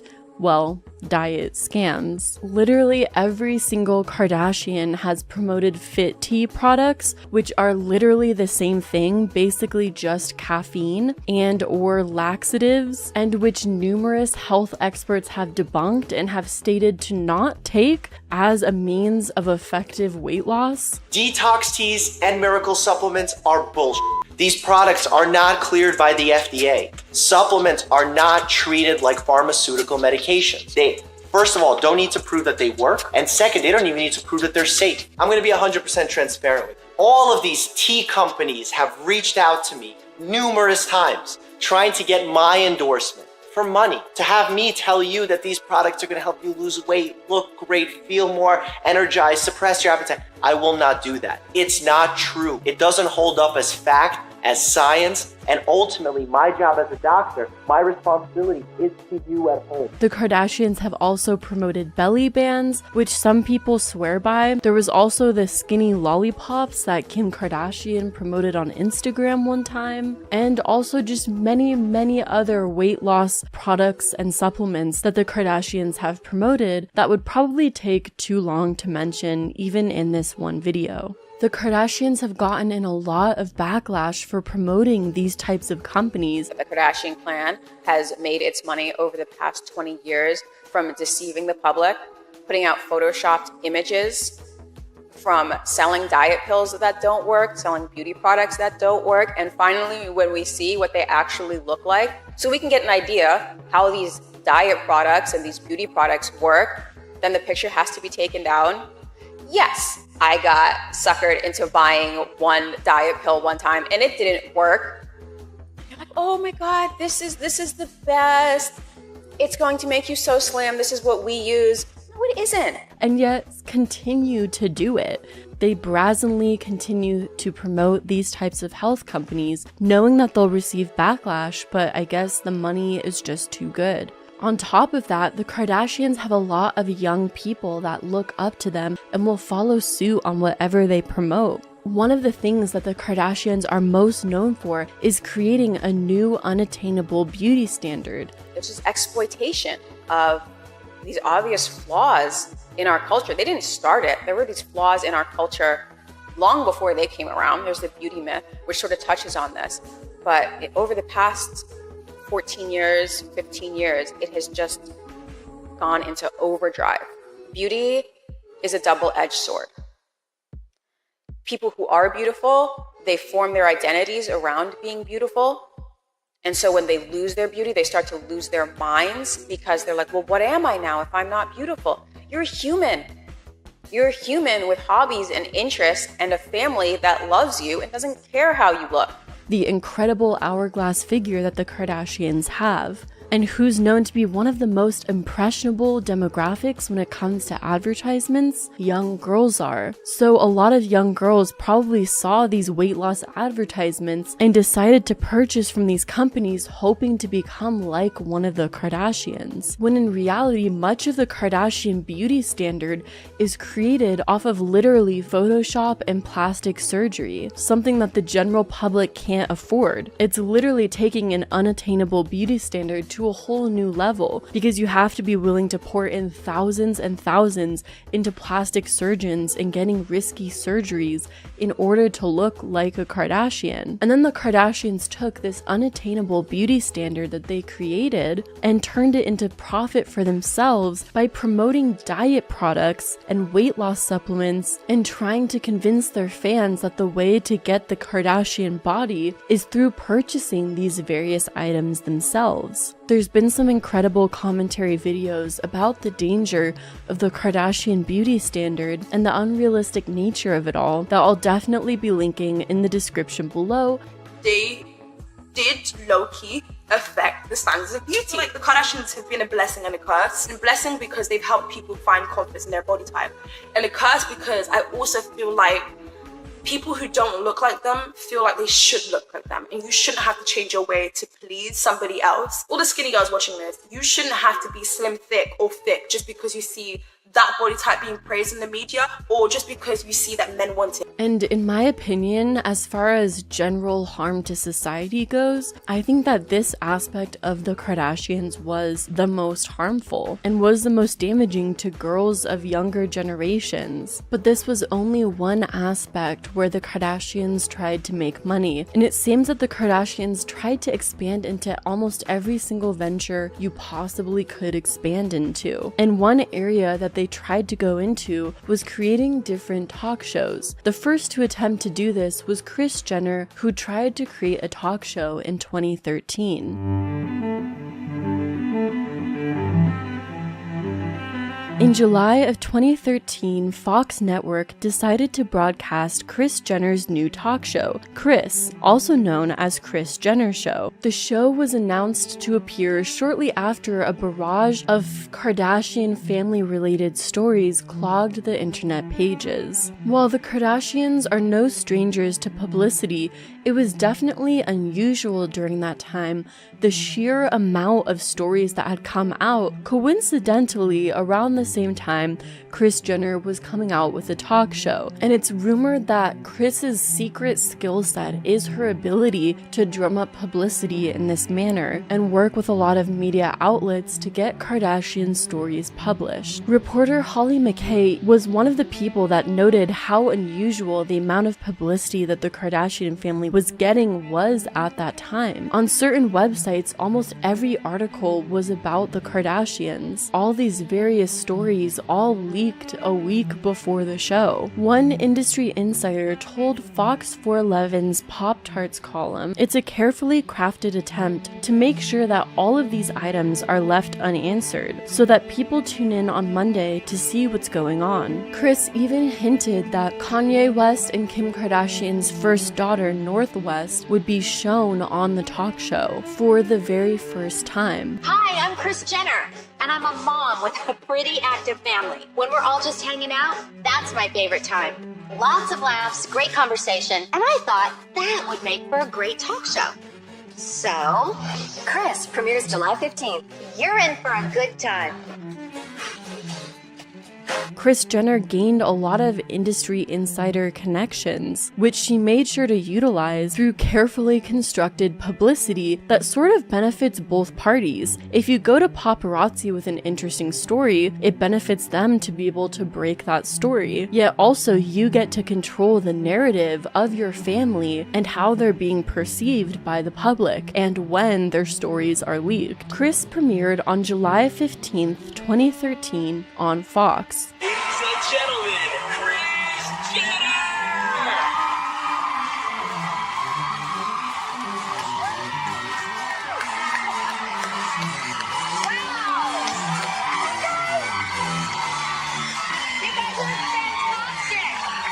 The show released 10 separate 1-hour episodes and finished its 6-week trial on August 23rd of 2013. One of the most notable moments on the show was when Kanye West appeared as a guest, where he, for the very first time, released photos of himself and Kim Kardashian's daughter, North West. And I think to just, stop all of the noise and that would be a good idea. Yeah, I thought it would be really cool, on, her grandmother's season finale to.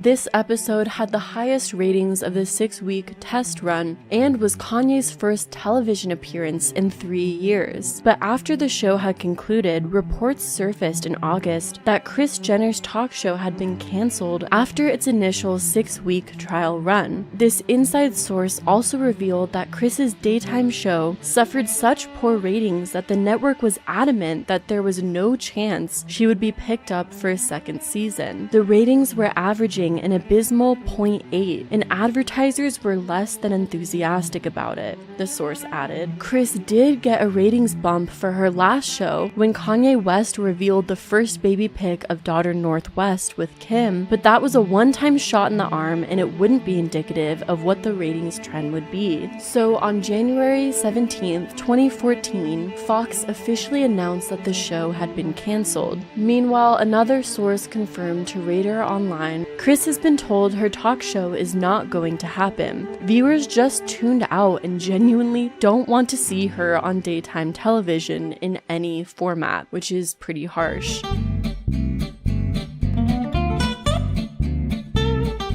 Something I never knew or even imagined was a thing is that Kylie Jenner and Kendall Jenner actually wrote a sci-fi novel, believe it or not.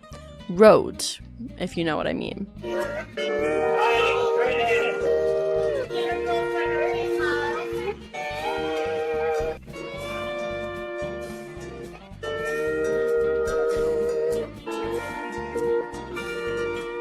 On June 3rd of 2014, Kendall and Kylie Jenner published a science fiction dystopian novel titled Rebels, City of Indra, the story of Lex and Livia. And despite being the only credited authors, believe it or not, I know it's surprising, Kendall and Kylie never did any of the writing at all. I know, shocking, right?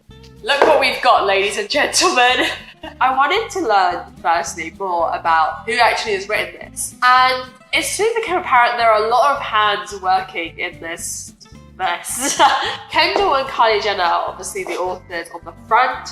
And then when you turn in, you have Anne Elizabeth Kilman-Roman with Maya Sloan. Two famous reality TV star teenagers didn't fully write an entire sci-fi novel by themselves?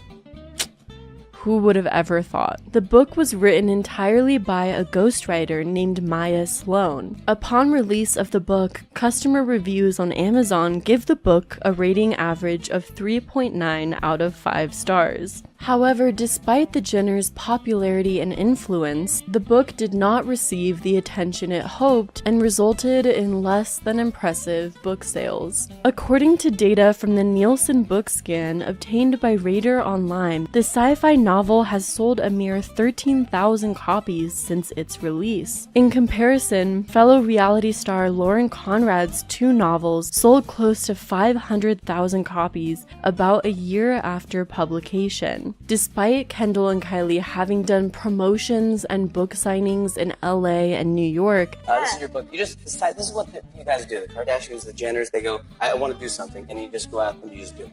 You go out and you want to write a book, and you do it. Got one life to live, why not? Yeah, exactly. I'm going to do a campaign on One Life to Live. Again, we're really close things. Is that show still on? I don't know. And even talking about the book on the talk show The Talk in June of 2014. Just thought of a movie idea, and then we were like, why not put it into a book? We love action. We love stuff like that. What kind of movies do you like? We're really into everything, but we just had thought of something that would be fun for us to write, and something different, something that someone wouldn't expect from us. So. Obviously, Kris Jenner saw $, and in another interview, this isn't specifically about this book, it's about the sequel. It's a series of little short videos they've done on both Kylie and Kendall's YouTube channels, and it becomes clear to me that at least Kylie made an effort to know what this book is about, because she'll say things to Kendall that are key to the plot or about these characters, and Kendall will have no idea what she's talking about and have to pretend like she did know what she was talking about. Olivia, because Olivia's she has heightened senses. She can tell when people are coming around her. Okay. Despite the poor reviews, the sisters came out with a sequel to this book, which received better ratings but seemed to do even worse commercially. So I think it's safe to say that the sisters' endeavors as writers just never really panned out.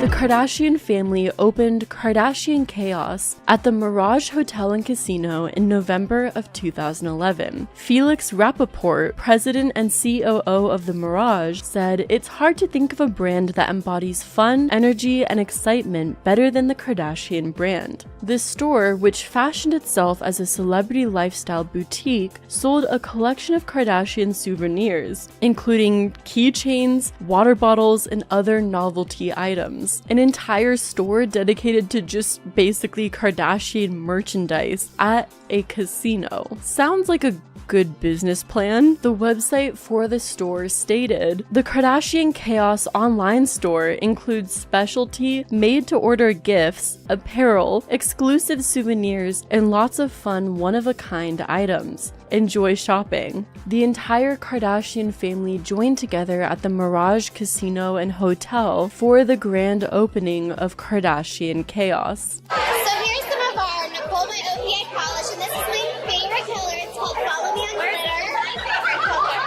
Let me see.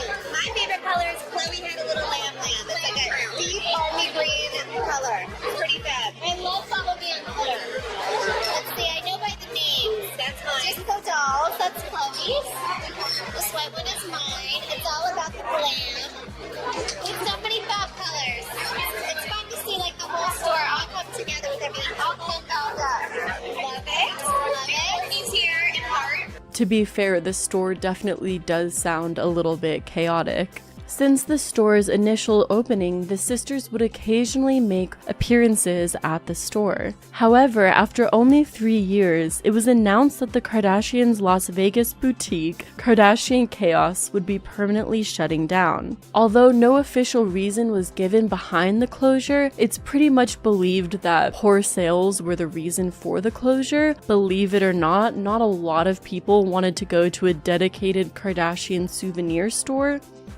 I know, who saw that coming? And this is where my mind is just blown, because despite the fact that so many stores were performing poorly and not doing well, and so many business ventures of the Kardashians were failing because of their fame and massive following that they had amassed, the Kardashians were still able to partner with large and massive brands and still able to bring in a lot of money from these partnerships. People still believed in the Kardashian name and the Kardashian Kardashians' ability to sell, despite the fact that most of the things they sold resulted in lawsuits or ended up shutting down or discontinuing.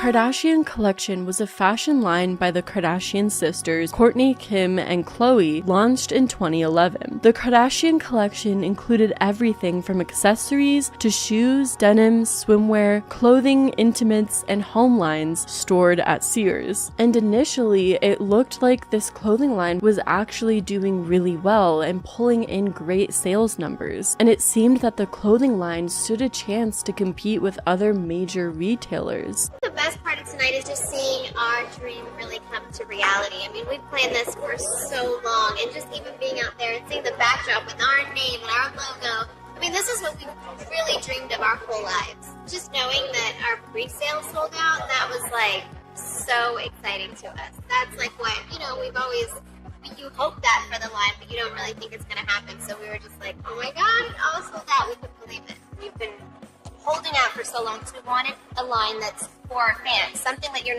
we're not sacrificing quality and fabrics just to hit a price point. We still get every single thing we want. We worked in retail from our stores, so we know how much fabrics really cost. The Kardashians were also seen and photographed wearing their Kardashian collection almost everywhere they went, which generated a ton of free publicity initially for the clothing line. And since it was sold at Sears and priced at a fairly reasonable price, the general public was able to purchase these clothes, and it was more accessible to more people. So it seemed like initially the perfect business with all the right ingredients. However, it wasn't long until the Kardashians started receiving a lot of bad press regarding their Sears collection. Many were upset over the really poor material that was used to stitch the clothes, with many demanding their money back. On top of that, TMZ claimed an investigation was going on at the Chinese factories where the fashion line was being produced, with insiders claiming workers behind the Kardashian collection were earning no more than $1 per hour and would work up to 84 hours a week. The Kardashian family was estimated to have made $60 million from 2011 to 2012. So it was kind of ridiculous and very scandalous that the Kardashians were allowing this to go on. The TMZ publication that posted about the workers behind the Kardashian collection wrote, "The Kardashians are in bed with some pretty bad people." Charles Kernigan, the executive director of the Institute for Global Labor and Human Rights, told Star Magazine via RadarOnline.com. Not only are celebrities like the Kardashians taking advantage of these workers, they're holding hands with a government that spits on democracy and human rights. This negative publicity and poor quality products affected the brand dramatically, and in 2013, it was reported that the line had declined significantly regarding its social appeal, to the point where Sears had to decrease prices of the collection to bargain basement levels, with some items as low as $8 and $9. Then in May 2015, Sears announced that it parted ways with the Kardashians, and all the remaining clothes of the Kardashian collection were sold at discount prices for the rest of the year. Despite the bad press and customer feedback, the cheaply made clothing line still made the Kardashians a lot of money, until its eventual implosion. In early 2020, the New York Times conducted an interview with Kim Kardashian where she spoke about Kardashian Collection and the Kardashians' clothing partnership with Sears. Kim told the New York Times that she and her sisters received a 6% cut of proceeds from the product in that deal. However, the three sisters split that amount, giving them each just a 2% cut, and that was still before they each had to pay 15% of their take to their agents and an additional 10% to their mother/manager, Kris Jenner. Kim also explained that they were flying from city to city, country to country to promote the line, yet had little to no control over the quality of the products. Basically saying that the poor quality and working conditions of those producing the line was not the Kardashians' responsibility, which I could definitely see both ways. If you're the face behind a brand, you definitely have some responsibility there in ensuring that your line is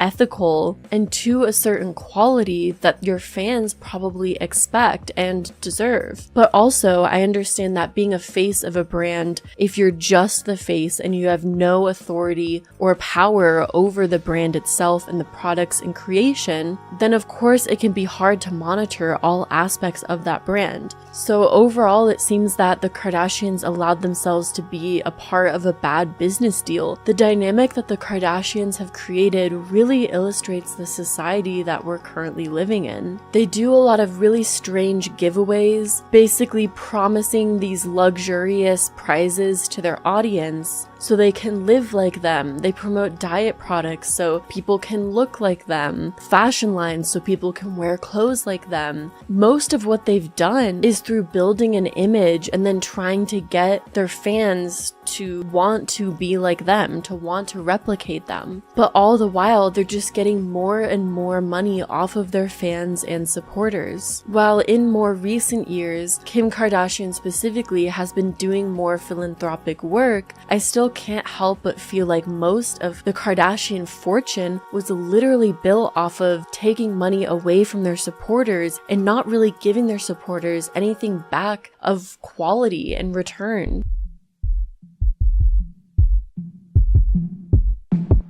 Greenlit on July 21st, 2015, Cocktails with Khloe, a talk show hosted by Khloe Kardashian, was ordered 8 one-hour episodes and commenced production immediately after the announcement. Each week on Cocktails with Khloe, when the guest list is put together, my goal is to have a group of people that don't necessarily know each other, but I know we're each going to bring a lot to the table. The show was produced in part by Khloe Kardashian herself. Filmed in Los Angeles, California, Cocktails with Khloe premiered on the FYI cable channel on January 20th, 2016. But by April 2016, FYI had canceled Cocktails with Khloe after only 1 season. In a statement issued to The Hollywood Reporter, bosses at FYI and Pilgrim Media Group insisted that despite the cancellation, Cocktails with Khloe had been good for the channel. The sudden cancellation of Khloe Kardashian's talk show series primarily shocked media watchers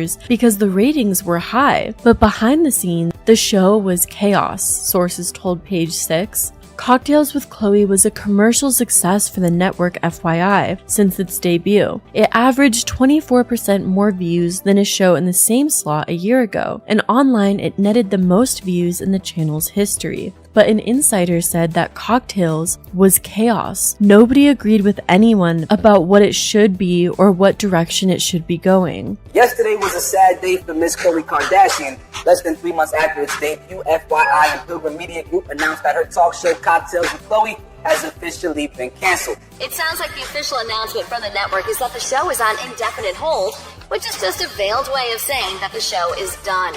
And while there is no word on who decided to pull the plug, rumor has it both sides were unhappy with how things were going. TMZ reports that Khloe wanted to focus on her other jobs and had no interest in shooting the next season. And network execs could see that she checked out and they weren't happy about it. Another source said Khloe rubbed some of the staffers the wrong way. Insiders also claimed that both Khloe and executives were unhappy, telling TMZ Khloe had checked out and had no interest in shooting another season. Despite these reports, Khloe took to Twitter and tweeted, "I'm not going anywhere." An article by Nicki Swift was posted on March 7th, 2018 that outlined what went wrong with Cocktails with Khloe. One of the most significant issues discussed was the talk show's lack of critical success. The New York Daily News called the show complete crap, giving it 1 out of 5 stars. One review explained that the show's directional aspects were lacking, writing, "This show needs a better structure. Everyone talks at the same time to the point where you have no idea what's going on." So Cocktails with Khloe couldn't find a direction or an area where everyone involved would agree on something, so it just fizzled out and died. Khloe also did a show called Revenge Body, which debuted in 2017 and follows Khloe Kardashian as she works alongside a team of trainers to help individuals work towards a healthier lifestyle and then confront individuals in their lives who discouraged or belittled them. Started at 5 and now you're at 30. 5, 4, 3, 2, 1. Yeah, I want to be my own superhero again. God damn. I've lost a lot of the anxiety And getting this closure with Jess feels like a weight is lifted off of me. Which is kind of a weird message. It's basically get healthy and get a quote-unquote better body so that you can prove to others how wrong they treated you, as opposed to just doing it for yourself in your own fulfillment. Like, that's just, I don't know if that's a good message. It's just me. The show had 3 seasons, but it doesn't look like at the moment that a 4th season will come. The show was pretty widely well received, so it wasn't necessarily a failure compared to the other talk show attempts that the Kardashians have done. Live for Now, also known as Live for Now Moments Anthem, is a 2017 short film commercial for Pepsi featuring Kendall Jenner and the song Lions by Skip Marley. And this was probably one of, if not the most poorly received commercials to ever exist in modern times. The commercial began with a cellist on a rooftop. Outside, young people are marching, displaying V signs and carrying signs including one that says, "Join the conversation." Jenner's character is first seen in the commercial modeling at a photo shoot. Jenner removes a blonde wig, wipes off her dark lipstick, and heads towards the march. Several police officers are standing in a line formation watching the march approach them. Jenner appears in a more casual outfit and walks up to the police officers, handing one of the officers a can of Pepsi. After the police officer drinks from the can, the crowd cheers enthusiastically. The photographer puts aside her camera and hugs someone nearby in celebration. Peace for all with Pepsi. So yeah, this ad basically was boiling down a message of it'll all get fixed with Pepsi, and it was just a really weird take and a really strange approach.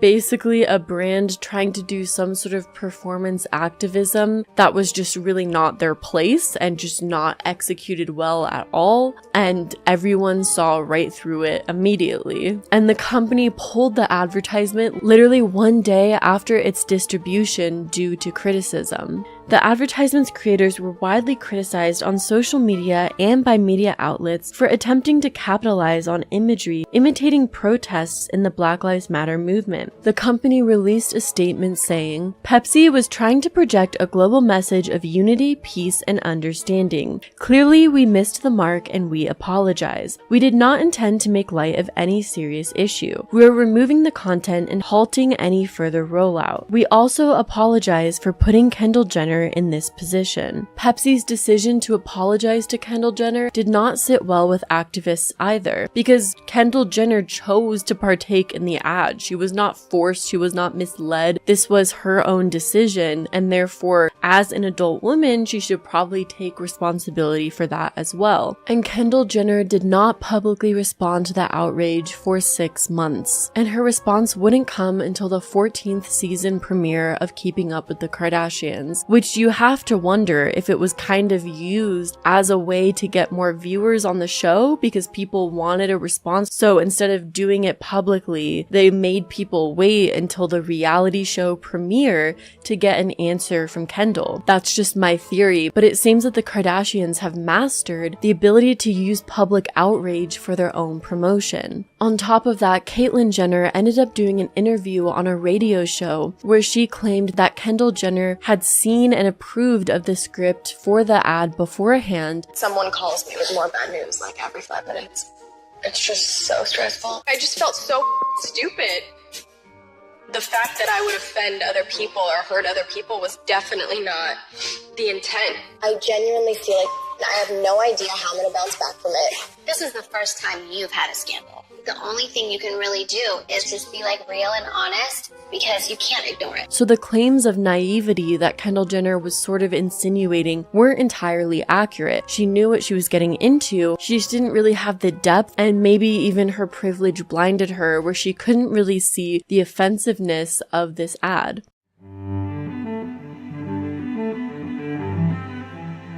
In 2012, the Jenner sisters teamed up with Paxum to start their Kendall and Kylie brand. Now, the once collaboration has turned into a global lifestyle brand. The site, which offers a variety of clothing options, features numerous images of the Jenner duo. The prices range from $30 for a top to nearly $170 for a pair of sunglasses and $180 for a pair of shoes. Since Kendall and Kylie are the youngest of the Kardashians, a lot of young girls look to them the most for style inspiration. So with this clothing brand, fans could purchase items the sisters supposedly handpicked themselves. And while Kendall and Kylie are focused on different projects these days, the brand still generates significant revenue. But the brand wasn't without its controversy. On June 28, 2017, Kendall and Kylie decided to release a limited edition vintage t-shirt collection that featured legendary musicians such as Tupac Shakur, the Notorious B.I.G., Pink Floyd, Jim Morrison, Kiss, and Metallica, superimposed with the faces of the Jenner sisters. The audacity. Why would you do this? Why would you do this? Which was available on KendallKylie.com for $125 each. Social media was outraged and questioned why the sisters felt compelled to print their faces over the original artworks of musical icons. And because of this, Voletta Wallace, Notorious B.I.G.'s mother, criticized the Jenners in an Instagram post, while a lawyer for the rapper's estate threatened legal action should the vintage shirts continue to be sold on their site. In the post, Wallace also claimed that they had not been contacted with a request to use his image. I'm not sure who told Kylie Jenner and Kendall Jenner that they had the right to do this, Wallace's post read. The disrespect of these girls to not even reach out to me or anyone connected to the estate baffles me. I have no idea why they feel they can exploit the deaths of Tupac and my son Christopher to sell a t-shirt. This is disrespectful, disgusting, and exploitation at its worst. Wallace's lawyer also issued a cease and desist letter to the sisters. Ozzy Osbourne's wife, Sharon Osbourne, also criticized the t-shirts, tweeting, "Girls, you haven't earned the right to put your face with musical icons. Stick to what you know. Lip gloss." According to the Rolling Stone, former American rock band The Doors also sent a cease and desist letter to the Jenner sisters over the controversial line of t-shirts. Jeff Jampol, manager of The Doors and the Jim Morrison estate, spoke out to the pair for their decision to sell the unauthorized clothing. This is a case of people who fashion themselves as celebrities who are famous for being well known but don't actually do anything, trying to utilize and steal and capitalize on the legacies of those who actually did do something and created amazing art and messages, Jampol said. It's ironic, at least, and criminal at worst, both morally, ethically, and artistically. Kendall and Kylie Jenner both issued identical messages on Twitter in response to the controversy, which read,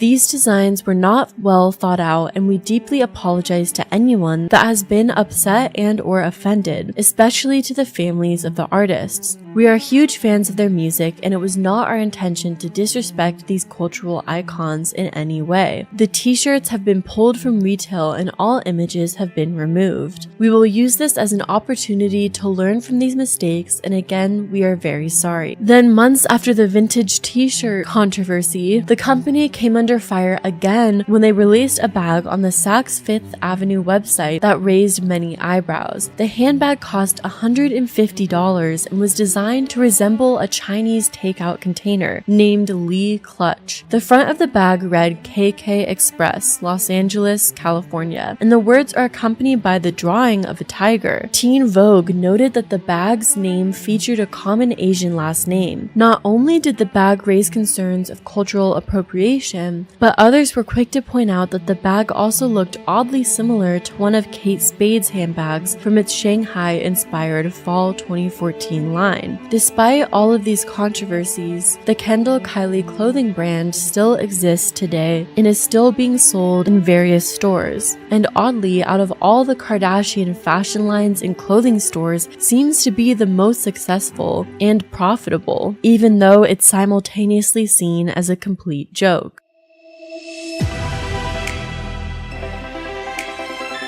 In 2016, Emma Grede and Khloe Kardashian founded Good American. Based in Los Angeles, the fashion brand offers trend-driven denim designs and preaches body positivity and inclusivity, and carries sizes from 00 to 24. I really wanted to get involved with Good American is because I believe that there is a huge missing link to the denim community. And I know with me and all my girlfriends, all we ever do is talk about that gap in the back of your jeans. And no matter what size you are, if you're a 2 or a 32, you always have that gap because women's waists are smaller than their hips and booty. And I wanted to make a denim line that was made to fit the female shape and not making us to fit a denim line. Does that make sense to me?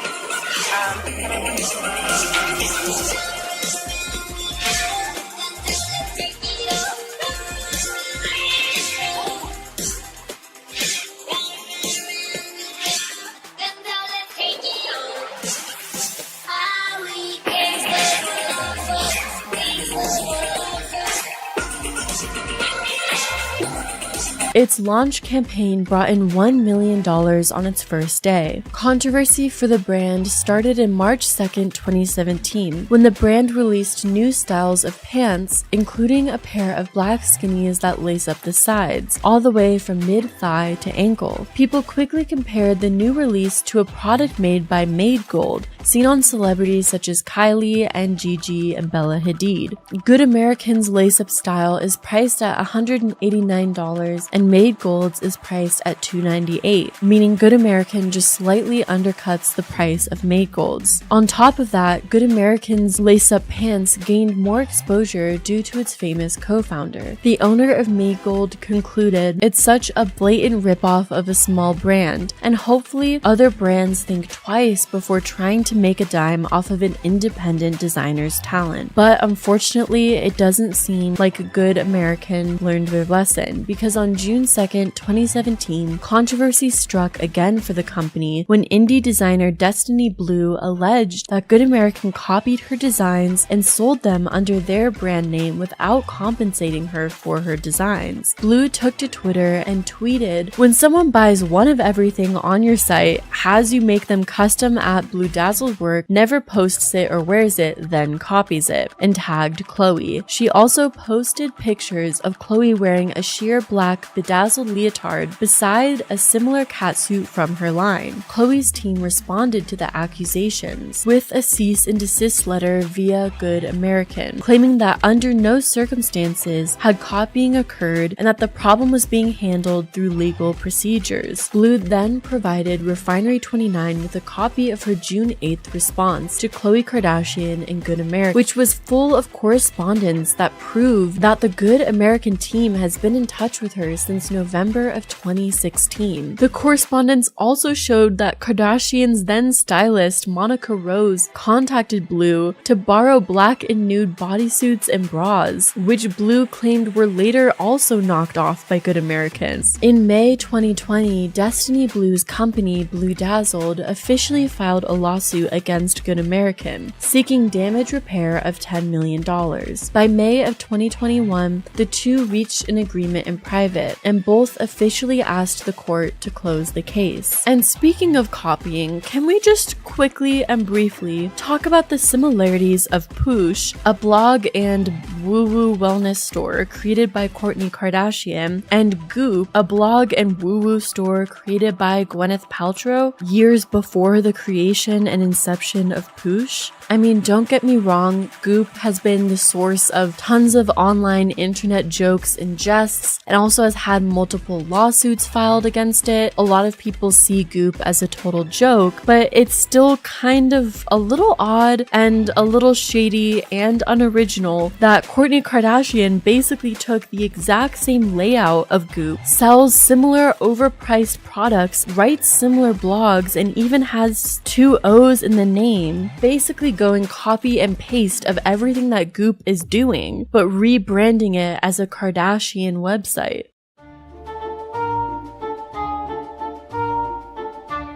In early June 2017, Kylie Jenner dropped some additions to her Kylie shop that looked similar to designs from Black-owned independent brand Plugged NYC. Kylie's two-piece sets closely resemble the bright orange camo threads created by the shop's designer Tizita Balimle. Celebrities like Rihanna, Keke Palmer, and Jenner herself were seen dressed in Balimle's pieces. On the day of Kylie's drop, Plugged NYC CEO and creative director Tizita shared images on their Instagram story that showed side-by-side comparisons of the two designs and screenshots of Balimle's emails showing that Jenner had ordered clothes from Plugged NYC in the past. Overall, it just seems like the Kardashian-Jenner sisters are shameless. They'll steal from artists and other creatives, rebrand them, put their face on them. It seems like anything but actually create their own body of original creative work.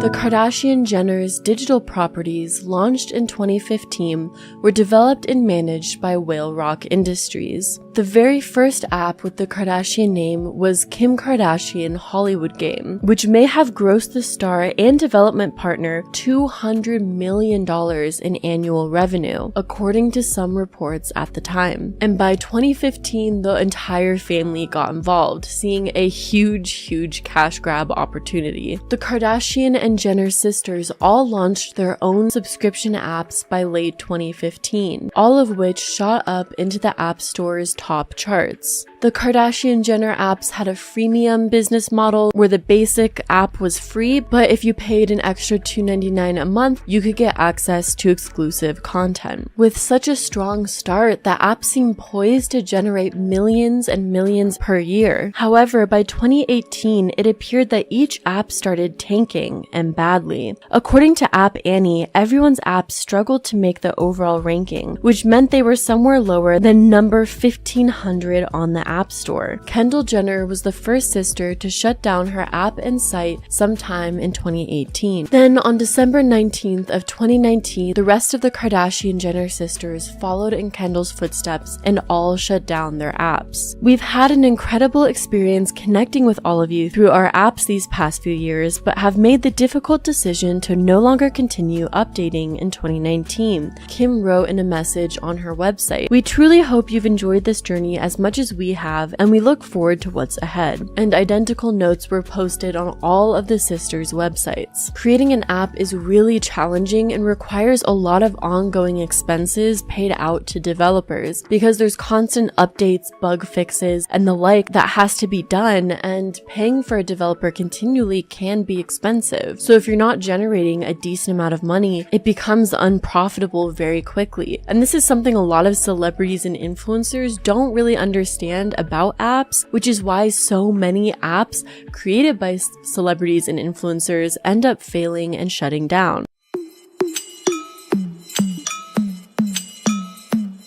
Before Kylie Jenner's famous makeup line and Kim Kardashian's eventual makeup line, there was Kardashian Beauty, which was the Kardashians' very first makeup line and was sold at Ulta. I remember seeing reviews of this makeup line saying it was absolutely terrible, and the line ended up discontinuing. The line was launched in 2012 and was called Chroma Beauty, but was eventually renamed to Kardashian Beauty after multiple lawsuits of copyright infringement. But the brand fizzled out after terrible reviews and poor quality, and inevitably a lack of sales. Years and years later, Kim Kardashian started a makeup line after her sister's brand, Kylie Cosmetics, seemingly became a massive hit. Kim Kardashian named the line KKW Beauty, but there wasn't really the same massive response to KKW Beauty, and it never really found its hero product. Then in August of 2021, Kim announced that KKW Beauty's website will be shutting down with a rebrand coming soon. And KKW Beauty's inventory before this was being sold off at heavily discounted prices. It seems that the beauty industry has taken a huge dip from the boom it saw in 2016, and a lot of brands are now closing or rebranding. I think Kim assumed that KKW Beauty would become a massive success because of her sister's brand fans and her following, but this just doesn't seem to be the case, especially considering KKW Beauty's initial launch of the contour sticks received very poor reviews for the minimal product and the breakage of the product and the poor quality of the brushes. I'm also not complaining about the size. I just think relative to the price, it may be a little bit expensive. Oh, Kim! Girl! Kim!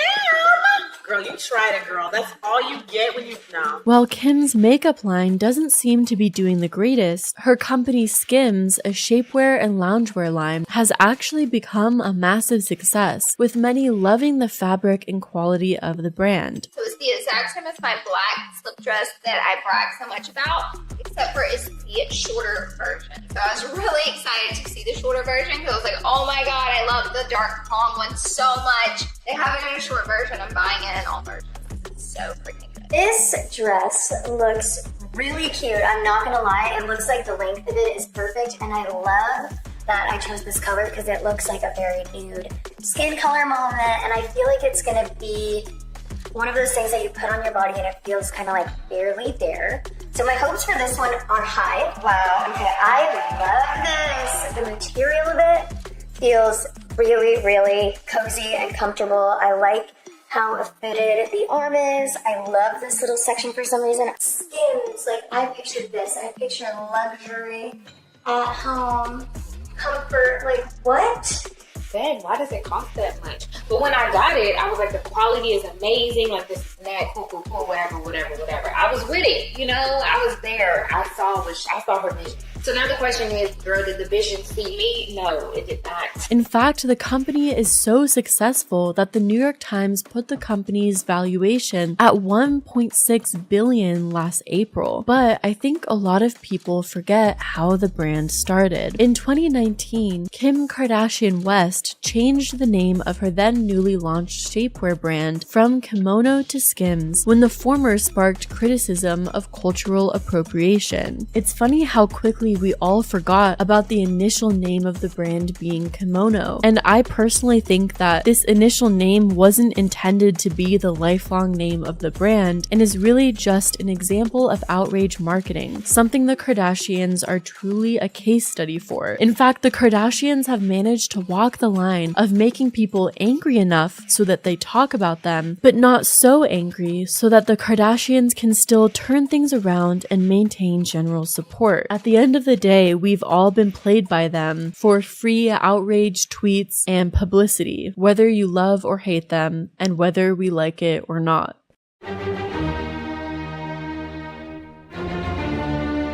In 2014, Kylie Jenner and Kris founded the company Kylie Cosmetics, which they first named Kylie Lip Kits.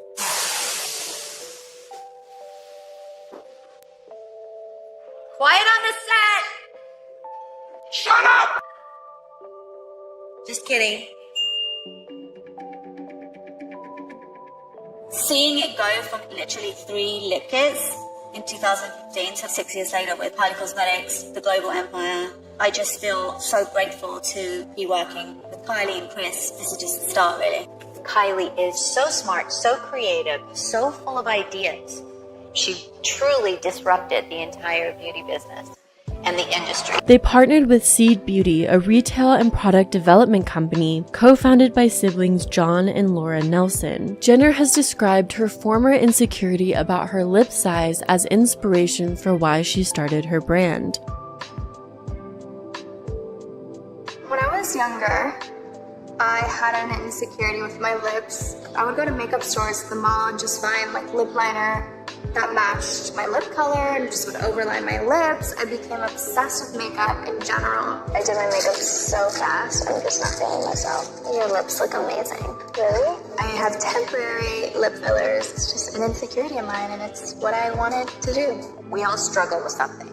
And when we struggle with things, they kind of spiral out of control from time to time. The company's first product, Kylie Lip Kits, a liquid lipstick and lip liner, debuted on November 30th, 2015. And in February 2016, the company was renamed Kylie Cosmetics with plans to expand outside of just lip kits. And it was reported that by the end of 2016, the company's total revenue was over $300 million. There were some initial controversies, like some lip kits that exhibited poor quality, broken wands, dried out bottles, things of that nature. But most of the controversies surrounding the brand wouldn't happen till a few years later. Kylie Cosmetics also launched a brush set, which was very expensive and criticized for the poor quality brushes they had. Prominent beauty influencer Jackie Aina uploaded an official review of the Kylie Cosmetics products to her YouTube channel, titled Kylie Concealers versus ColourPop, where Jackie compared ColourPop products to Kylie's more expensive line. Both ColourPop and Kylie Cosmetics are manufactured by the same parent company, Seed Beauty, meaning that the concealers were likely at least somewhat similar in composition. However, there's a huge price difference, with Kylie Jenner selling her concealers for $20 at the time and ColourPop selling their concealers for $6. Jackie Aina also criticized Kylie for allegedly only gifting her concealers to lighter skin-toned beauty influencers, failing to promote the darker tones. Let's not act like Kylie's not known for like stealing inspo from other people. Like that whole blowout she had with Lana, like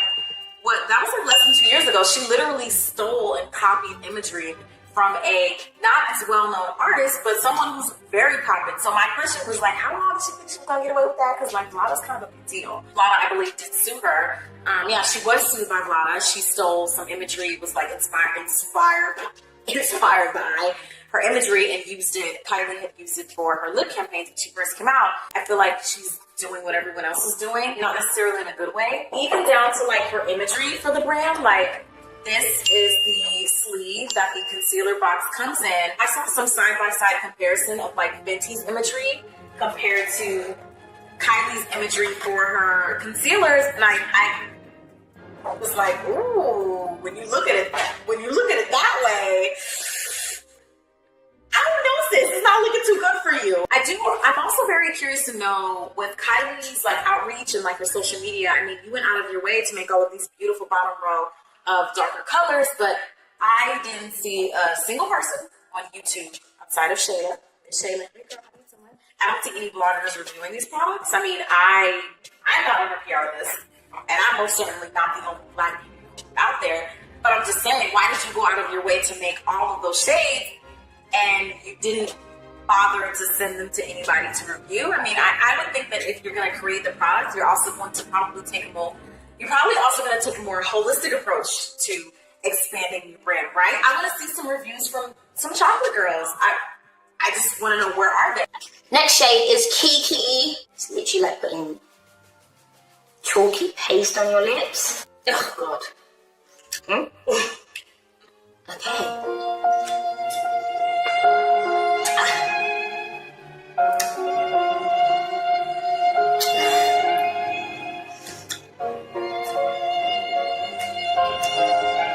Then sometime later in May of 2019, Kylie launched Kylie Skin, a vegan skincare line within the sort of Kylie Cosmetics umbrella. But a lot of skincare experts criticize a lot of the ingredients and products within the line, more particularly the walnut scrub, which has been shown to kind of damage skin and not be the best thing for your skin in the long run. Alright, let's talk about walnut scrub.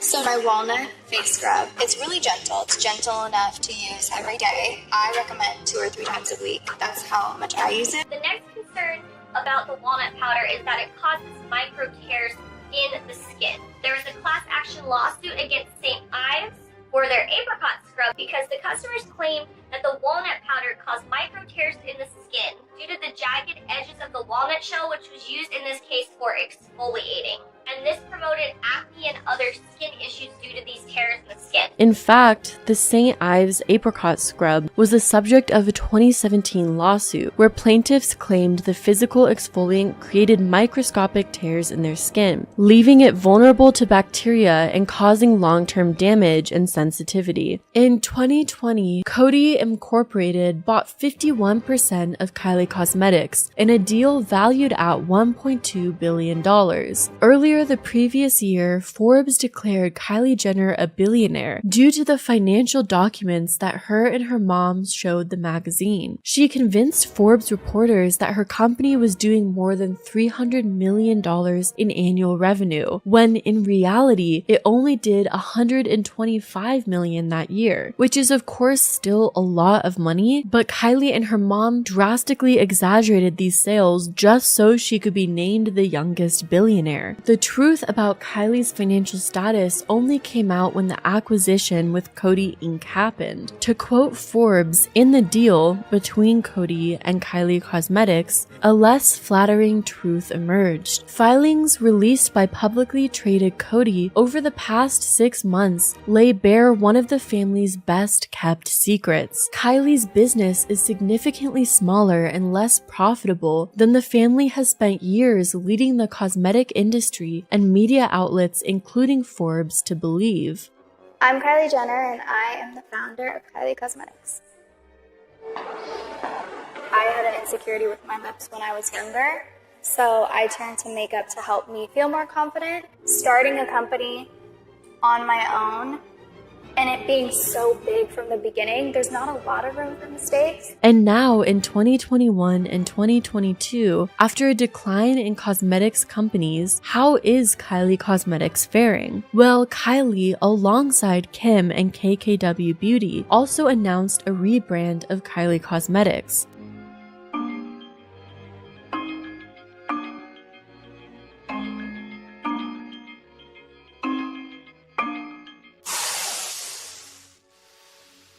Kylie 2.0 was always in the plan. I've learned so much more than what I knew when I started Kylie Cosmetics. Kylie's evolved over the last 6 years. We're re-envisioning some of the stuff that she has that is iconic, like the lip kit. You can always take something to the next level. The girls are always trying to be the best that they can be, and especially applies to Kylie. And Kylie felt like it was really time to redirect the nature of the brand. It can be cleaner, it can be more elevated, it can be more beautiful. There's a movement towards more clean. There's also been better innovation in formula and technology over the course of the last few years. Being clean and vegan and cruelty-free and paraben-free, all these things are really important to me now. And I want to just be really proud of everything that I release. With apparently a new vegan formula launching. While vegan formulas are more popular, is there actually more at play behind the scenes than just an attempt to keep up with consumer preferences? People got frustrated. You kept buying and paying $17 for things that were just, pitiful. Like, it started to become consistent that Kylie Cosmetics was not worth the price you were paying for it. It just got, over and over and over again, we're seeing more incidents where the product sucked. She was, I guess, called out for repackaging shades. You were paying for the same shade, there were different packaging, so you paid more. And that brush launch was the moment that everybody turned on Kylie Cosmetics. That was the fall of Kylie Cosmetics, was that final launch after Fenty Beauty came out, where you saw all the beauty gurus, all the big people on YouTube pretty much saying that, no, you have lost your mind. At this point, nobody cared about Kylie Cosmetics. And then it didn't have the same hype that it once did, because we had finally, 2-3 years after release, we were finally seeing that it was all a scam. In June of 2020, Forbes reported that Seed Beauty, the company that manufactured both KKW and Kylie Cosmetics, filed a lawsuit against Coty Inc., who owns both Kylie and 20% of KKW Beauty, where Seed Beauty claims Kylie shared their trade secrets. Kylie Cosmetics has also been accused of copying packaging and ripping off various ideas as well, but really, what's new in the Kardashian world? I am really curious about the future of Kylie Cosmetics and whether it'll start to fizzle out, considering from the very beginning, the entire family has lied about the success of Kylie Cosmetics, and the company has seemed to be going more and more downhill since then. It feels weird that this is my life now. Bye, I love you. looking back at it though, makeup has just been a part of my DNA. This is just so exciting. Kylie Jenner released her lipstick at 9 a.m. this morning, and the kit sold out in just a matter of minutes. She just announced it on social media. My lip kits are up, and within seconds it was gone. And I was like, what? We should have ordered more lip kits. Oh no! It started off as Lip Kit by Kylie. Then when I realized after the first launch that it could be something that I've always dreamed about, a real cosmetics line, then I changed it to Kylie Cosmetics.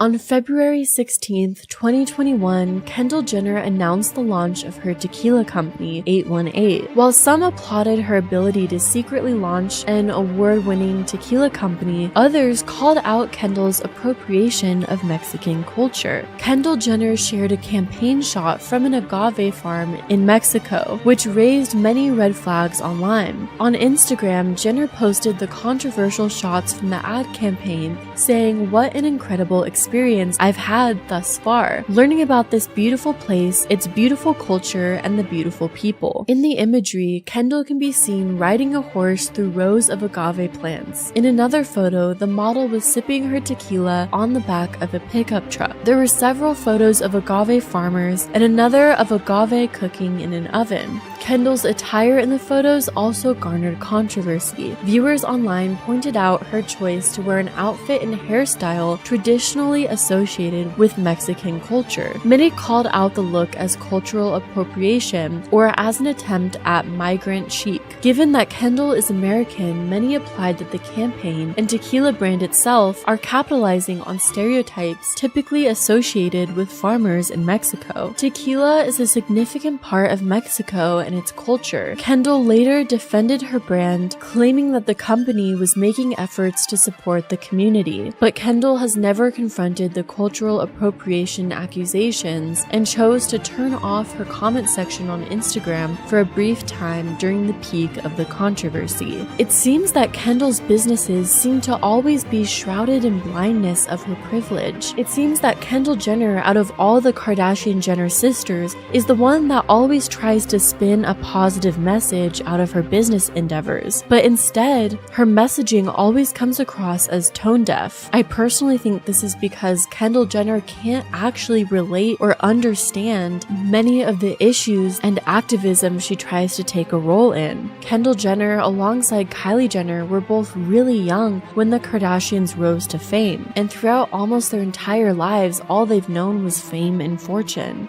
But instead of recognizing this privilege, Kendall Jenner seems to try and take an approach of acting like an activist without actually doing the work and through only trying to promote her own businesses. And the reality is, people have seen right through that. And at this point, it's almost comical because you'll never guess the latest news regarding the Kardashian-Jenners, and that's that Kendall Jenner's tequila brand was accused of blatantly copying Tequila 512 in a lawsuit that Tequila 512 made against 818. And if you look at the side-by-side comparison of the two tequila bottles, I mean, I'm not gonna say anything definitive, but definitely suspicious.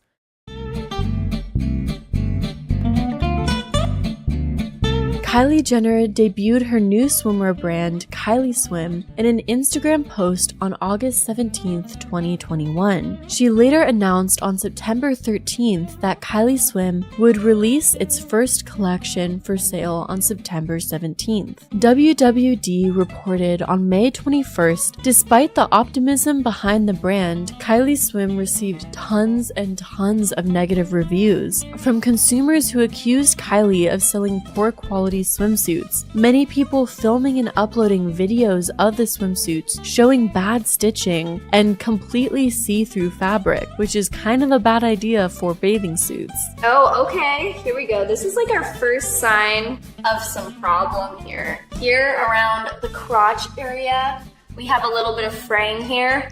Honestly, nothing that would normally concern me, like I would never even notice that. But that's the first sign of like wear on some of these swimsuits. So let's put this spaghetti noodle on. I just can't unsee like a banana hammock in this. I don't know why. When I first saw this, I was like, Is that like a banana hammock? Because that's what it feels like. Ah, there's so much going on. Oh no. Look it on the back. Oh! You can see the Kylie swimwear logo that's on the inside. I think it's right here. See? You can see through it. She wasn't expecting this reaction, an insider confessed exclusively to Life in Style. She's really freaking out over all the hateful reviews, the source continued. Well then, maybe make better quality products. Just a suggestion. Kylie used to feel like everything she touched turned to gold, but that just isn't true anymore, and she's really upset. It seems in recent years, business-wise, Kylie Jenner specifically has had the biggest downfall. Kylie Cosmetics is sort of declining, and all of Kylie Jenner's recent attempts at new product launches have not been taking off. And it makes me wonder, is the allure and success of the Kardashian empire starting to fade? And are people no longer trusting that the Kardashians are going to produce good quality products? And also, who would blame them? One could say most of the Kardashian businesses have had some sort of major issue involved with them. And the Kardashians, as business people, creating an entire brand and family empire, cannot seem to produce a quality product and a quality business.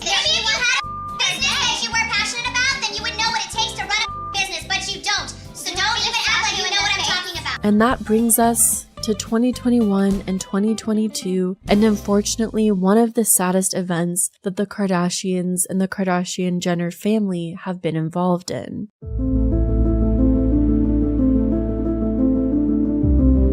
Kylie Jenner's baby daddy and co-parent Travis Scott, a musical artist, hosted a music festival called Astroworld in late 2021 that resulted in tragedy. On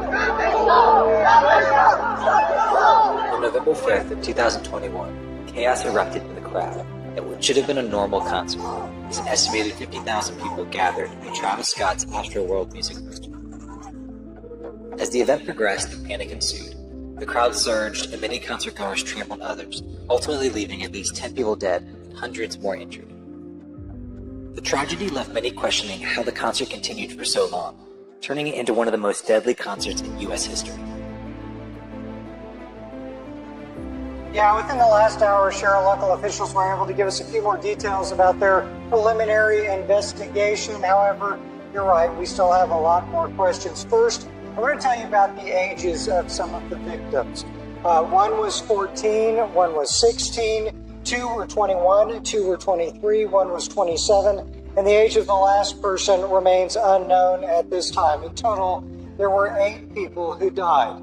13 people are still hospitalized. 5 of them are minors. We're told a 10-year-old is still in the hospital tonight in critical condition. Due to a crowd surge, hundreds of people were injured and 10 people lost their lives at the concert, which should just never be a thing from attending a concert. Since then, Scott has been named in a ton of lawsuits, mounting to $3 billion.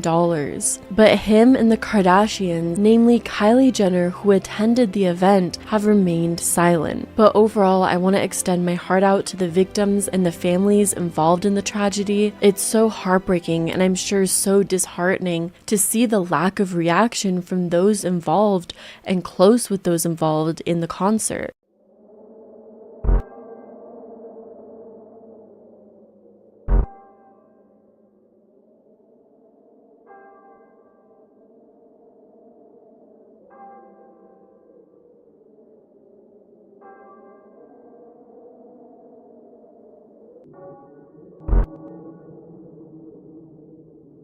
The Kardashians have made a name for themselves off of fame, glory, and glamour, but the world behind it is one riddled with dark, failed businesses, lawsuits, scams, and shady tactics to try and profit off of the fans who look up to them. The Kardashian image is tactically created and planned, but behind it all is the graveyard of failed businesses and mishaps. So what does this make the Kardashian empire if it's built on shaky foundations? Is this a story about business redemption and the idea that even if you fail numerous times, you can still have at least one business venture that becomes a massive success? Or is it a story about manipulation, greed, and stealing money from fans through these fake, shady, uncertain business ventures that often result in failure? The Kardashians are intricately tied into the business endeavors that they've been participating in from the very start, and yet much of these business endeavors equate to nothing. It seems that the Kardashian businesses are as much of an illusion as the image that they put out itself, photoshopped and fake to appear glamorous, but really it's all just an illusion. And that's the end of this video on the dark truth of the Kardashian businesses. Thank you so much for making it all the way to the end if you're currently watching. I really appreciate it considering the massive amount of time that I pour into these videos. I hope you guys are all doing well, and I'll see you in the next video. Bye.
I think I'm speaking for every guy out there. I can pay your views. You don't want me, let me know. This is my ideal lady. They're asking for an unfair deal because they don't want to be traditional women. Key. Hey. Date your guy. Go and date the guy.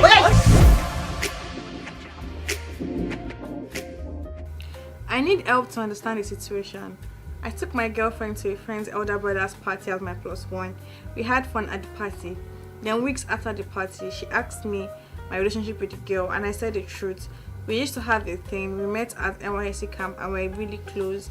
After we tried to date, it didn't work. We remained friends. Never slept with her again, and we were not close friends. She invited me to her elder brother's party and provided me with 2 access cards because she felt it would be boring for me if I don't come with a friend. I do not know her friends or family like that, so I went with my babe and another male friend. Now my babe is making a big deal out of it. She is saying I intentionally omitted the details of our friendship and I shouldn't have taken her there. Said there's no reason for a breakup, and I am standing my ground that we were not dating. In fact, me and you were not even talking at that time. We were nothing. This boils down to how do we build our relationship? Do we have conversations? I should be able to tell you, guy, this person invited me to a birthday party. I should be like, it boils down to conversations in relationship. Like, I feel like right now their relationship is like, brother, daddy, good morning, sir. That's the kind of relationship. Have you eaten? I won't buy wig. We should be able to talk to ourselves, tell ourselves things. Me, I smashed my ex today. This, that. No, not like I feel we should. That's not even the point. But my point is, I feel like at the end of the day, we should be able to tell ourselves things. Like, communicate. That's the point. I am going out. Wait. I am going out. If I study you and I know you're insecure and little things you blow you know, he's actually saying something. I will not tell you if he had told her I that, don't know if you he had are. told, I feel like at the end of the day, I do not agree with anything you're missing. If he had told her that, we are going for my what's that word? Situationships party, yeah, she would have fled up. There's no how. There's nothing you want to tell me. First of all, why would you be with someone you cannot like tell things to? You guys eventually started up as friends. There is something called management. Calm down. The reason why people stay in relationships is to help each other. If I'm in a relationship with you, I should be able to change one or two things about correct you. You cannot change anybody. You cannot change anybody when no one change. You know what change. That's why you won't leave the relationship. Only God can change somebody. You can change people. Maybe they have not changed you before, but you can actually change people because I feel like I know that I have at least changed a thing or two from one person I know. So if I can do it, anybody can. Tell you something. Only God can change somebody. That's not You cannot change anybody. You cannot change anybody. See, let me tell you something. Yeah. Let me tell you something. It's only if the person decides to change. You can't actually change anyone. There's no one that you can change. As a girl, I don't have a boyfriend, but I have someone. Let's just say I have someone that I'm fucking here. But then I respect that person. Truth be told, he was meant to tell her. I will call you and say, oh, I and my friends are going for this person's party. Do you get? But at the same time, as that same girl, if my guy should go, see, you want to tell me that okay, maybe the guy called her and was like, oh, I'm going with my guys. She'll still question. For me personally, if your fuck body invites you somewhere and you know deep down that you're not having anything to do with the guy anymore, you don't have to tell me, please. I don't want to know. That doesn't mean I'll not follow you to the place. I'll follow you to the place as your guy. Because for you to take me along, that means you respect me and you want to show me off to the guy that okay, I'm in a relationship like marked territories. If my babe actually invited me to a guy's party, like maybe she didn't tell me the guy was probably smashing her before, and with the way they interacted in the party, bro, that same day as we're getting questions are flying in the car already, bro. In the car. Why would I wait 3 weeks after? What are you looking for? So you want to babe, those 3 weeks she did not him, Abi. She was trying to her own mate, Abi. What are you telling me? Trust him in that 3 weeks. I trust him. If you actually wanted to trust him, you have asked questions. The way women want me say they did the sales. They did the sales. You know they for 3 weeks. There's a thing called benefit of doubt. I beg. 3 weeks. You guys are in that 3 weeks, she had probably heard something like, okay, let me keep quiet, let me watch. Do you understand? Let me watch. Then something else triggered it. Then something triggered it, and then I cannot hold it again. Yo, who was that girl? That's what I'm saying. That's what you're saying. What?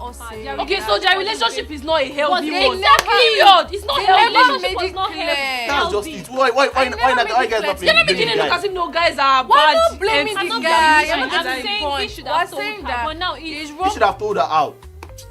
Now, see, this calm down. This thing is like a you're not two-way listening to us. This is like a two-way thing. What we're saying is, wait. What we're saying is that the girl is wrong for inciting a breakup over that issue, but it's not that deep. Do you understand? What you guys are saying like it's really deep. It's too bad. Wait. Not the breakup part. Not the breakup part. Like it's not the fact that he didn't tell her is the bad part. But like the fact that he didn't tell her is what's wrong for us. You shouldn't have withheld such information from me. Babe, let me know. My future boyfriend, please let me know. Please, I beg you. And I feel like personally, in a relationship, as far as that person, your ex, your sex body, your situationship, someone you've had something with, I feel like if the person is still a constant thing in your life, you should inform your partner. Yeah, true. Because for instance, now I'm in school. Maybe I was somebody in my department. We used to knock. We ended things, and I have a boyfriend now. I'm still seeing that person in my department. They might even group us together for projects, for assignments. Do you understand? If I don't tell my boyfriend that okay, this person, we want you to have something together, and my boyfriend found out from a third party. Can I ask you a question? How my boyfriend feel? Can I ask you a question? Based on what you're saying. If he was your boyfriend and he was seeing her, they were in the same department, and then bro tells you, oh, I had some shit going on with her, and then one day lecture is that like, okay, both of you would be in the same group. I choose my boyfriend now. I will not. Especially when you babe. Actually, I do not agree on that. I will not. Actually, babe, let this babe just be hotter than you. 1%. Yes.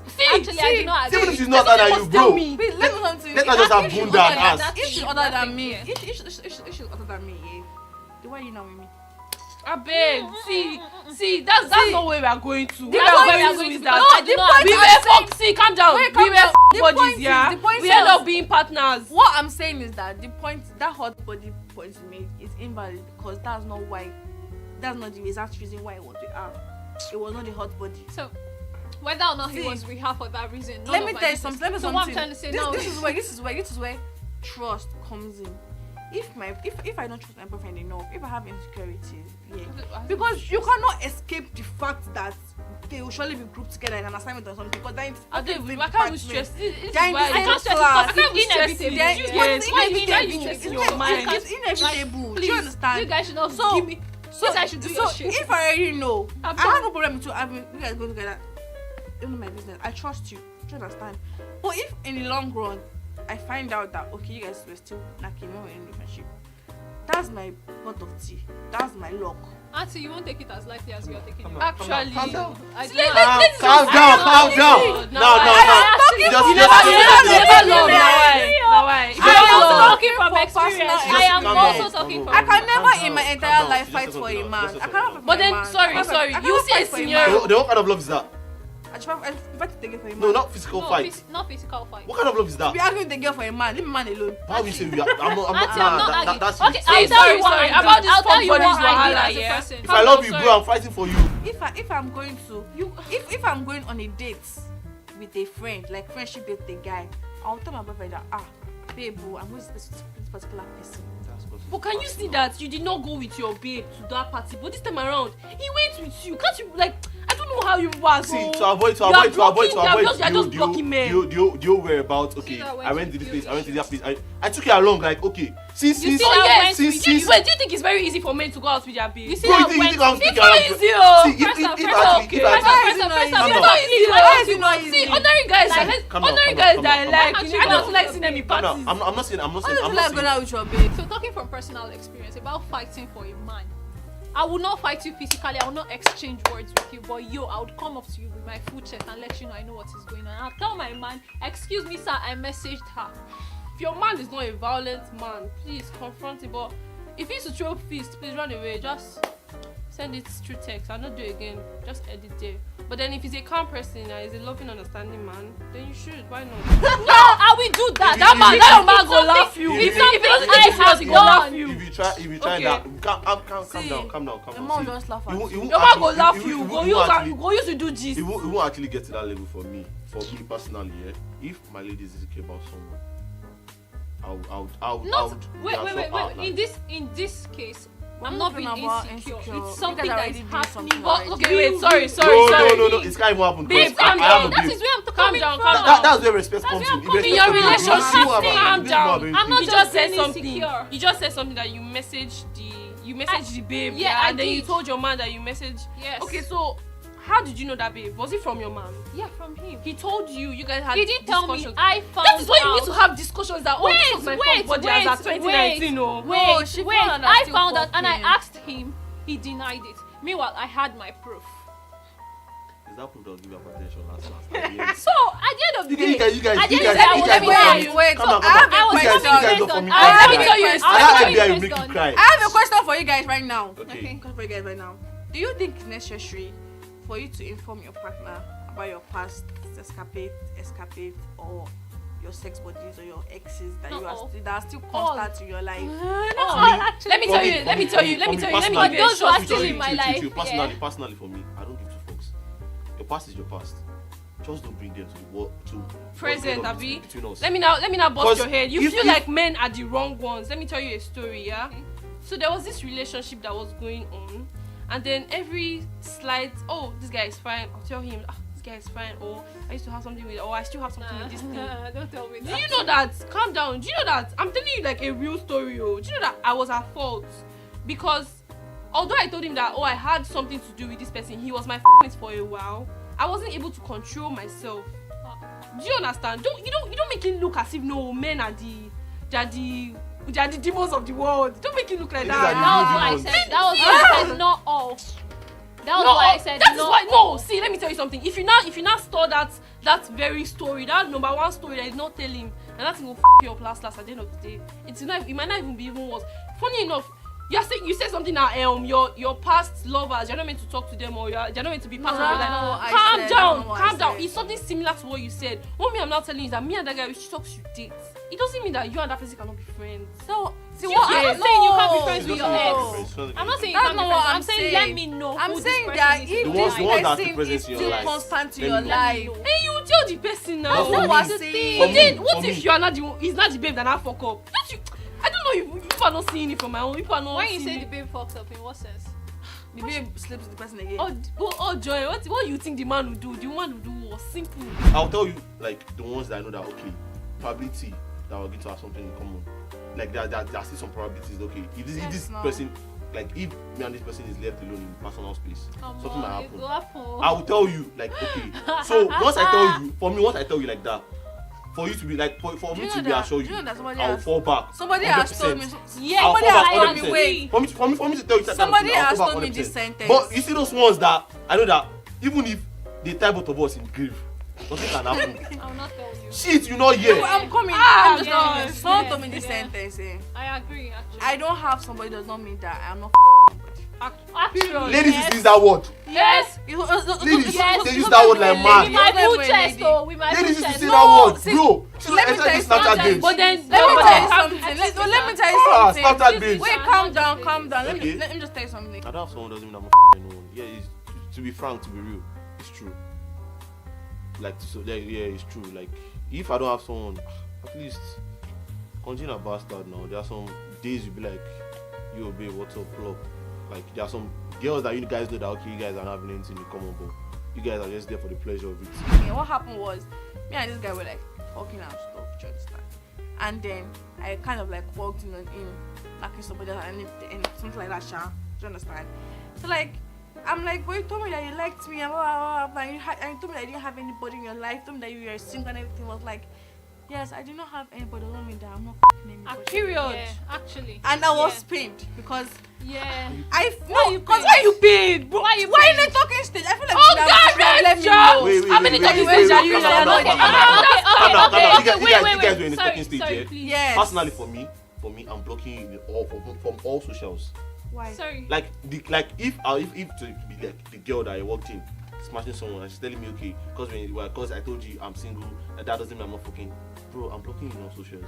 Because for me, once we're in the talking stage, I feel like you have a right to let me know. Committed talking stage, you have a right to let me know. This, actually, and do this. not argue. No, but then that shit is you fucked have up. to calm down. Because let me tell you something. From talking stage, Okay, for an example now, before I met Black, yeah, I probably have someone else.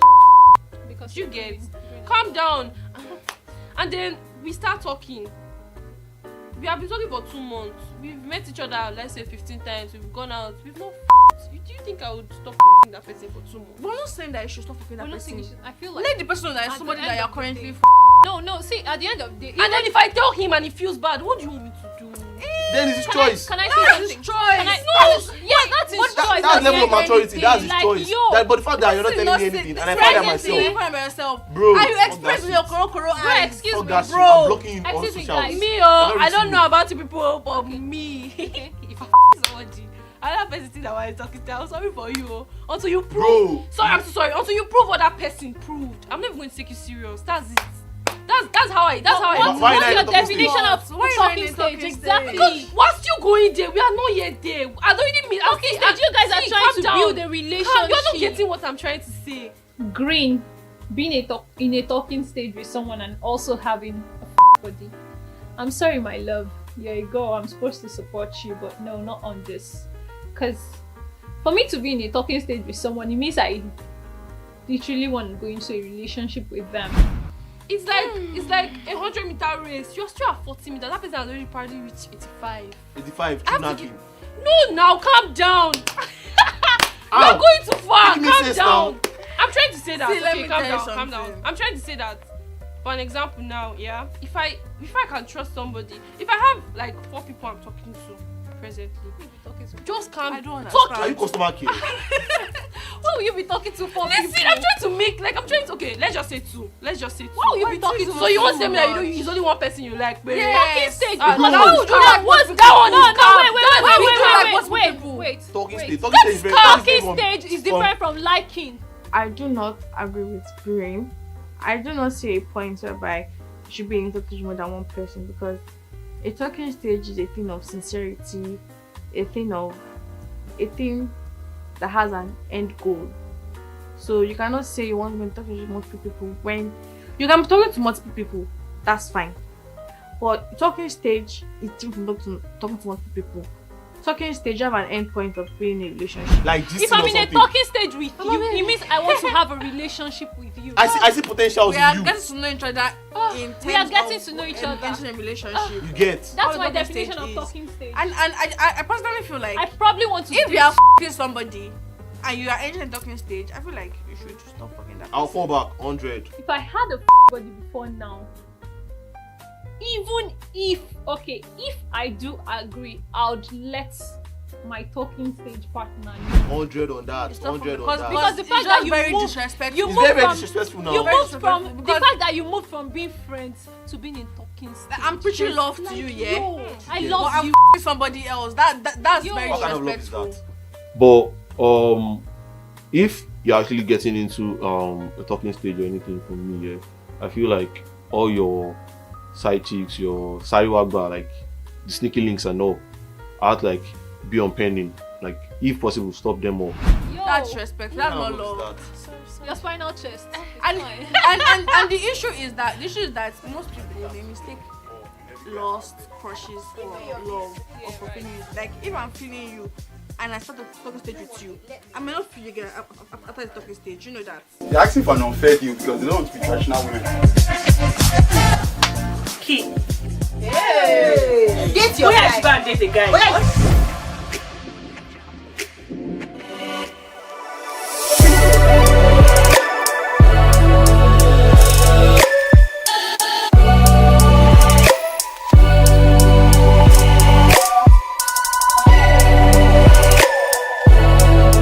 So which of your couples do you think has the finest girls? Finest girls are I'm not sure. But I'll just pick anyone.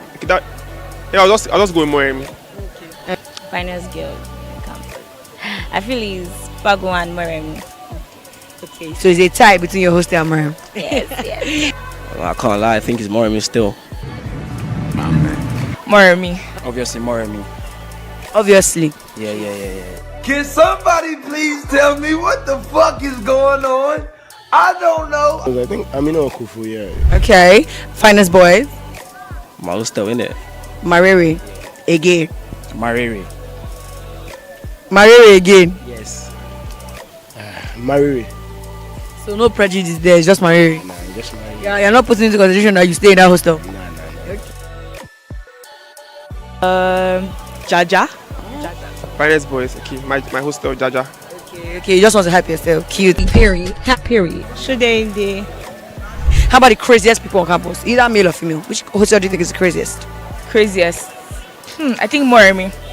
Okay. Yeah. Moremi beats Jaja. Yes, Moremi beats Jaja. Stop the cap. Craziest people. Jaja.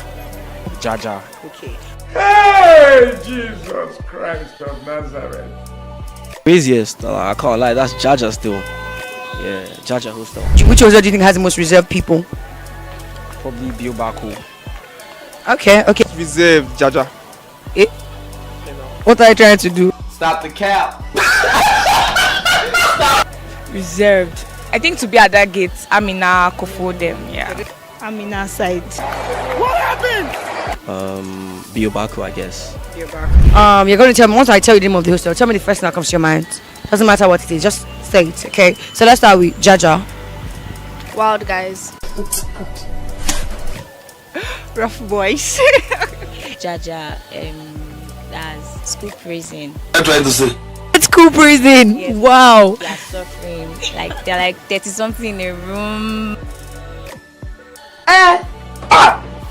Stupid boys, noise makers, rowdy boys. Rough guys. Jaja boys. This is the 5th time you've been called rough boys. Fix up. Jaja, naughty. Jaja is that place is noisy and there are rough boys that are there. Wow, this is like the 3rd person saying Jaja boys are rough. You guys need to fix up. If you walk past that place, they are very noisy. Yeah, true. dirty bats. Picky what? Jaja. You're close to them. You should know. They disturb a lot, like when, especially when girls are passing. So. Okay, so you probably even call them the craziest. Yes. Kind of. Moremi. Hotel. Yes. To date? Is this your school? But it's just girls that did it. A lot of pickups and drop-offs. I am my dad. Moremi are the old chicks. We know Hot girls. Wow! Oh my god! Moremi, big girls. Big girl. Moremi, bad girls. Bad bitches. You get it? Okay. If you don't get it, forget about it. Moremi is there, really. Always like minding their business. Hook up girls, naughty girls, small fine girls, yeah. Pull up, just pull up. Why, especially on the hookup, why do you think they're hookup girls are Moremi? Every Friday night, you need to see the amount of cars that park. Okay. It's mad. Cars that I've not seen in my life. Oh yeah, go pull over. So Moremi, you people are big girls indeed. You're big girls indeed. Okay, should I end there? I don't know. More like students that pretend to be rich. Problem. Another problem. Rich kids. Rich kid. Private to still. Shouldn't be. Big boys and big boys. Okay. Shouldn't they boys? I don't really know much, but they are just there. Okay. The normal boys. Or rich kids. Okay, so you just like told the world you are rich. No. You stay sure there and you said rich kid. The normal kids are big. That's my blame. How about MTH? That beside you? MTH. MTH. They cook the best noodles. That's their butchery. Okay. And about the girls, nothing much. Just normal. Nothing girls. special. Yes. Alright. Let's still find out. Okay, MTH. I think they are the entrepreneurs because they are good at patronizing one in business. MTH. Let me say cool girls. MTH. Fun. Okay. How about Biobaku? Biobaku. Noise makers too. They make noise. Yeah. See, I'm not in your mood. If you are looking for a fight, I'm not in your mood. I think rich guys, cool guys. The first time I walked past it was noisy. The second time I walked past it was quiet. Nobody was yelling. So I don't know. They're in between. They could be noisy, they could be quiet. Okay, let's go for Mariri. Mariri, they are the gay set of Mariri, gay guys. You are a big liar. Gay guys. Yeah. Fine boys. Just fine boys. Just fine boys. Gays. My gay boys. What's going on in this life? What's going on, man? What's going on? People tell me, please, what's going on? Mariri. Oh, it's that stereotype that there are gay guys there. And it's okay. You take it. Gay people. Gay guys. Problem. Another problem. Two fresh guys. Calm, gentle boys. Noisemakers. How about Kofo? Calm people. They don't really. Everybody just calm there. Yeah. Everybody calm. Okay. Kofo. I've walked past that place too. It looks nice from the outside. I've never been inside before, but it looks nice from the outside. I just say their structure is nice. Yeah. Fine girls, yeah. Okay. Fine girls. Okay. Raz girls. I don't want peace. I want problems always. Cool girls. Okay. One Amina. Wife materials. Amina girls, you guys are. I need that. We need that. It's just normal. I'm not just normal. Okay. Off the radar, women's society stuff. Those ones are the classic kind of hostel. Yeah, those that have money, Abby. Yes, and this thing, and this hostel, El Kanemi. Yeah, they're the ones that have money. Yeah. Okay. How about let's do a final one? Honors. Honors. Oh. It's a forsaken hostel.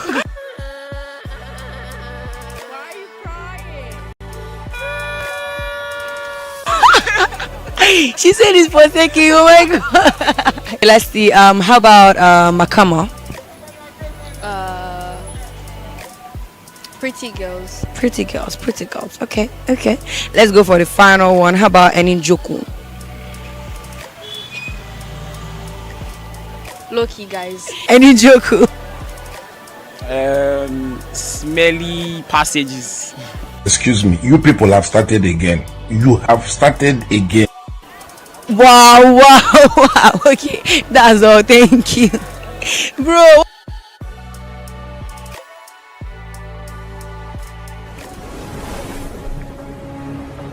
Water, the liquid that oceans are made of. And it fills endless depths. Only few will venture out into the endless open ocean of this vast underwater world. Most of the ocean inhabitants live in the city, as it were, like human societies. Very close together, with friendly neighbors and nasty co-tenants. While dangerous robbers lurk around at the edge of town.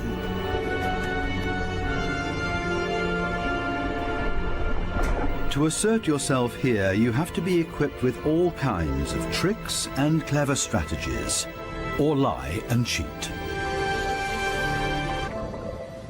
Coral reefs are the largest structures in the world. They're giant submerged metropolises.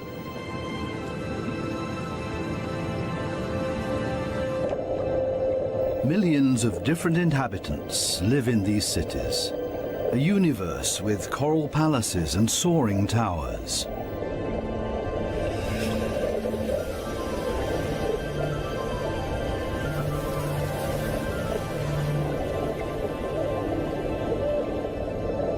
Every neighborhood has a chief.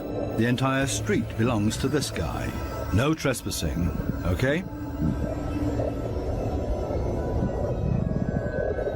A typical large city with all the noise and ruckus.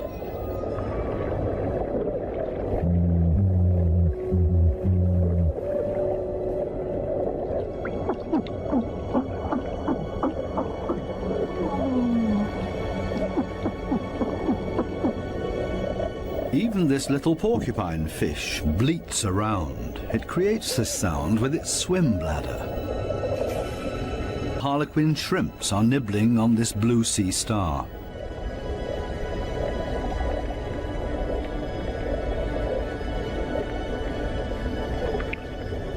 If someone else shows up, he will catch hell.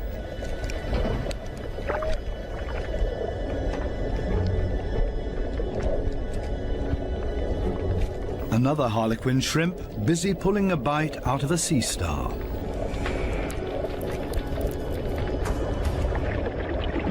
Moray eels in disagreement.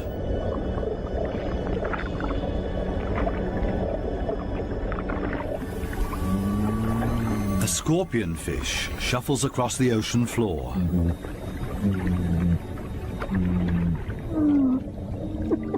Everything and everybody makes a lot of noise. A boxer crab threatens everybody that comes by, holding 2 poisonous anemones in its claws. At least the anemone reef looks peaceful. Or does it?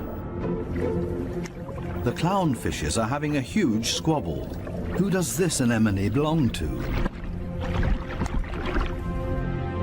We can hardly see this fish, but he's easy to hear, a crocodile fish. Does this giant puffer fish hear something?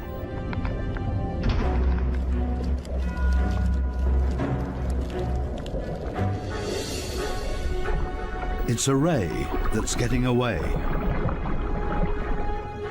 A dispute amongst the members of the cichlid family. Who is stronger, and especially who is louder?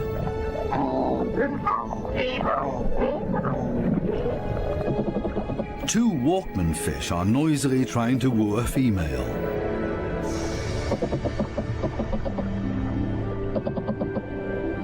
Big city noise everywhere, especially when a large structure is being torn down. Everybody lives in their own way in this noisy metropolis. Some hover above it all, but others are more down to earth and literally live in the coral sand. These goat fishes, for example, they plow through the ocean floor and catch smaller animals between their teeth. They use their barbels like a dowser. With them, they can detect even the weakest electric fields that point them towards small prey.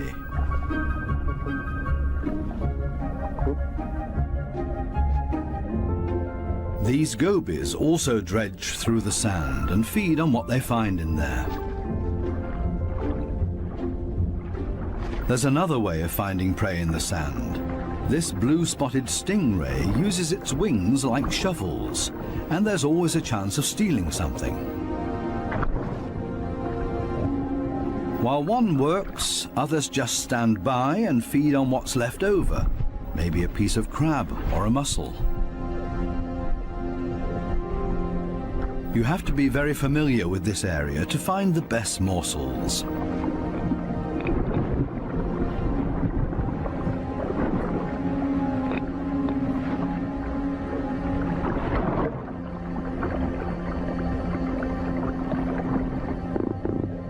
This triggerfish uses a strong stream of water. The fish blows away the sand to unearth whatever is hidden inside it. Others are quick to steal whatever they can.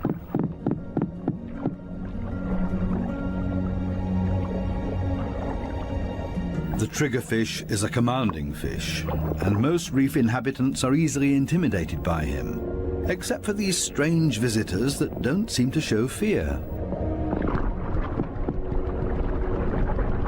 In any case, it's best to cover them up with sand.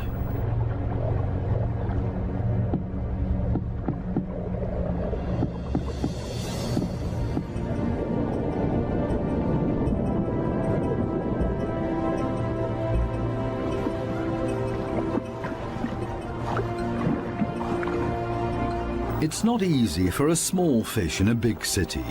There's always somebody with bad intentions, and you have to be extra careful not to get swallowed, like these moon wrasses, for example. So it's always safer for the smallest among the reef inhabitants to show up in schools. It's difficult to keep an eye out for only one little fish, and as a result the predator often grabs blindly at nothing and comes up empty. To show up in a big mob is always safest. Others are easily distracted at the sight of so much prey all at once. This easygoing giant pufferfish would never have a chance here anyway. Being part of a school of fish is always the best protection from predators. The slow ones are being ignored. No danger here.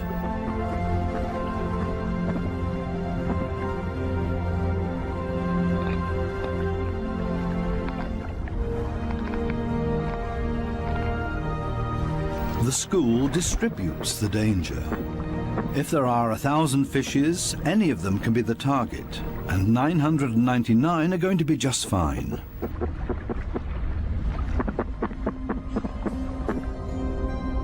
But what about loners, or those that live as a couple?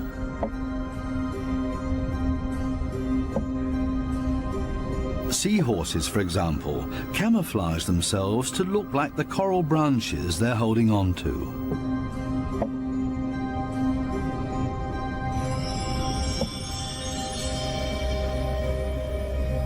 Even more difficult to see. Where is the animal here?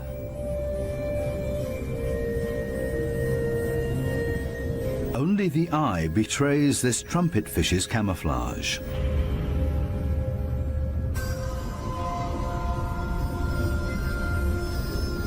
They do everything to not look like themselves. Ornate ghost pipe fishes. They're inseparable, a couple.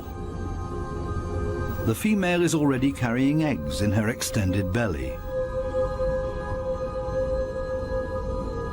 Before long, the male will fertilize her eggs. They are still regular fishes, despite their unique costume. This one looks like torn-off seagrass. The spiny wasp fish rocks back and forth in the current.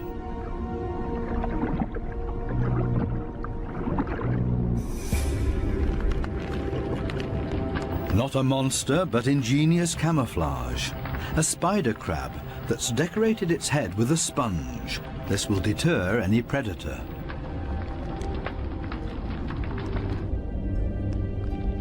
Another great camouflage, a barrel decorated with rocks. Only the movement of the gills betrays this stonefish.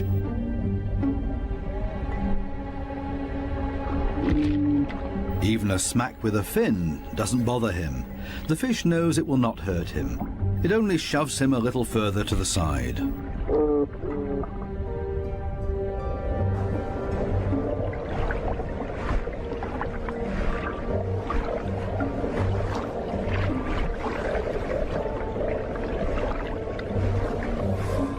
Similarly tough are its cousins, the scorpion fishes. They lie there as if dead, especially when others around them freak out.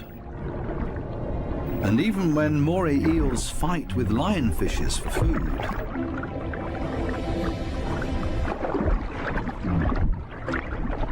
The scorpionfish lies in wait for its chance, and then immediately becomes completely motionless again.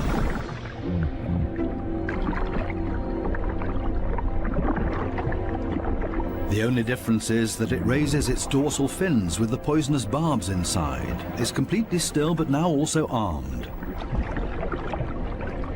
This large anglerfish virtually blends into the background tangle of algae and leaves.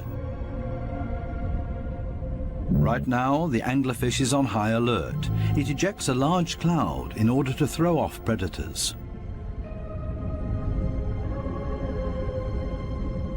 It's not the time to feed or catch anything. Its angling rod is lying flat on the fish's back. The white tip at the end of the rod is used to lure prey. The anglerfish feels threatened by something. Finally, it gives up its camouflage and moves further over, using its fins to float. As soon as the fish retracts the fins, it sinks to the ocean floor. Anglerfishes come in all kinds of shapes and sizes. Their trick is ingenious, using the angling rod as a lure. And every curious little fish becomes dinner. Many animals, including ocean inhabitants, communicate with a mixture of sounds and behavior. Everybody has to look out for their own survival in this metropolis of ocean inhabitants. But it seems maybe not quite everybody does it by themselves. The partner goby has come to an agreement with two pistol shrimps.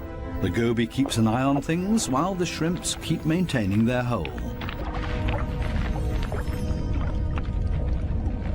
Larger rocks at the entrance are ideal for securing it.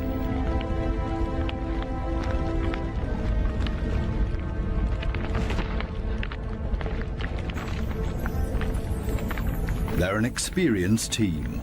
The shrimps keep in constant contact with the goby and even massage the fish's belly. The goby will get nervous without these gestures from the shrimps. The pistol shrimps need a cool and collected bouncer at their entrance.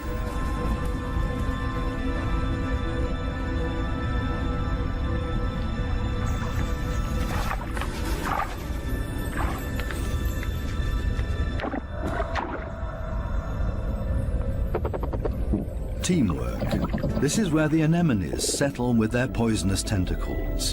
Whoever gets caught by those will pay for it dearly or lose their life.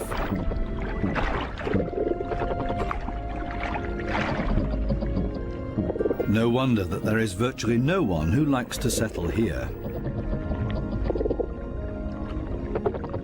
The little clownfishes are the only ones that know how to deal with these tentacles. They cover themselves with the slime of the anemone's tentacles and are protected from the poison. The clowns are safe in here, and in return will protect their anemone as well as they can. This seems like a sensible deal.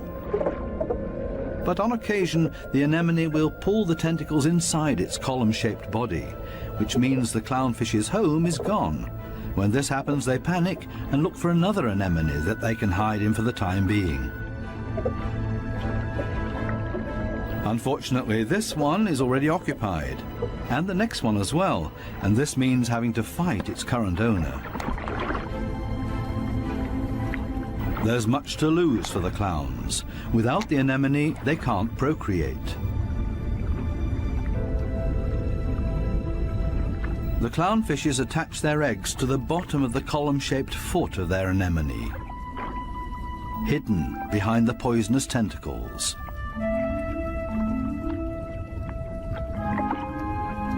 Both male and female tend to the eggs. They fan fresh water on them. The eyes of the babies are already clearly visible. The clowns are very protective of their eggs.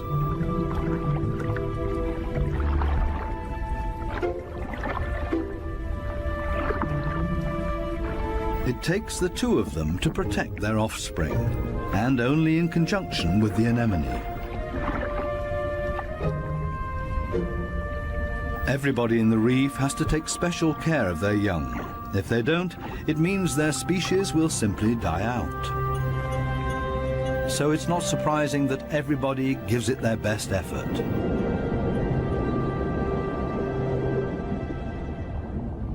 This triggerfish has hidden its offspring in a small hollow in the sandy ocean floor, and this means having to constantly protect this open egg site. On occasion, they blow and fan the eggs, but mostly they keep an eye out for predators. This means grave danger. One of the sea urchins is wandering straight towards the nest. The eggs have to be protected at all cost, but how? The triggerfish seems to consider the alternatives.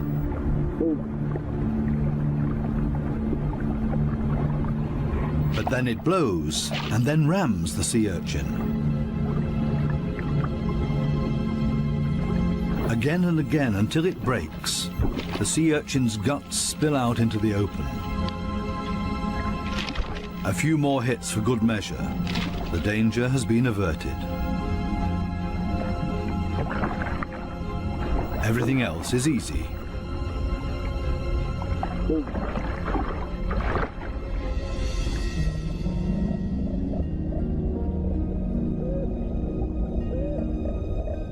Two little damselfishes cling to a coral branch, a pretty and obviously inseparable pair. They appear to have something important to do. And there it is. The female has been laying eggs and glued them to a coral branch. Over and over again, both of them sweep past the eggs to keep them clean. Two very busy parents in the middle of town. Not far from them, the same kind of damselfish, but this one is feeding on the eggs, not tending to them. This damselfish's priorities have changed. Its partner is gone, and it's impossible to bring the eggs through by itself, so it feeds on its own eggs to at least recycle the nutrients.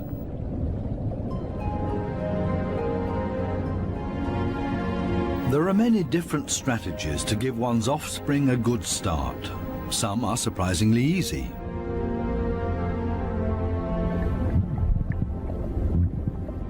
The mass mating of the black sea breams. The males are so generous with their sperm that often a cloud of it will engulf the entire wedding party.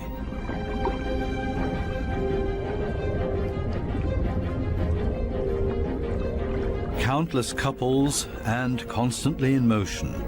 A predator would have a hard time to find its bearings in this schooling behavior.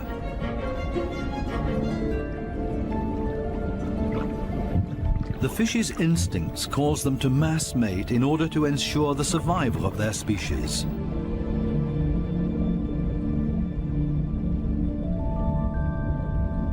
Cardinal fishes have their own clever means of child protection.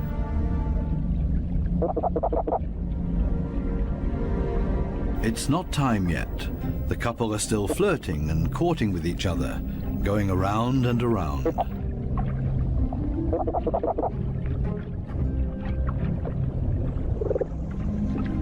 We'll leave them to it and take a detour to a couple not quite as gentle with each other. Monkfishes live in groups, and their nests are very close to one another. As a result, all the fishes are alerted to a predator nearing their nests.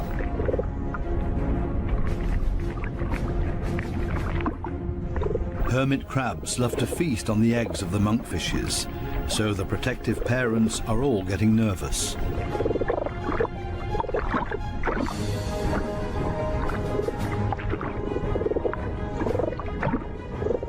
The hermit crab is still far enough away and currently busy with something else. The hermit crab's best defense is its house that it carries around for protection. The patience of the monkfishes is wearing thin.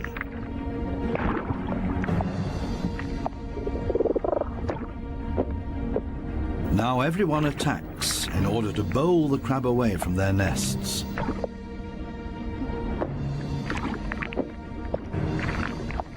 They're clearly telling this hermit crab to take a hike, but they should have stayed with their offspring because there's new danger approaching. A gaggle of rainbow wrasses takes advantage of this unique opportunity and ravages the monkfish nests. The predators are quick, brutal, and in the majority. Most of the monkfish eggs will be devoured. An attack of this kind would never happen to the cardinal fishes because they are mouth brooders and don't have to watch over a nest that's out in the open. The males carry the eggs in their mouths, up to 20,000 of them.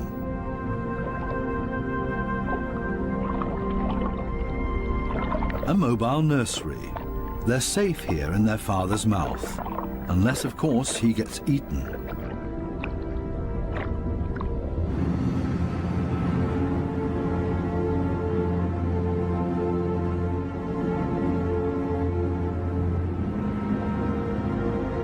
During the night, when it's dark, the danger is greatest.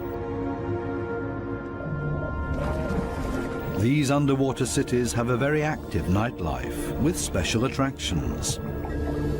Basket starfishes come out and sit in the current. It's a night-active type of brittle star.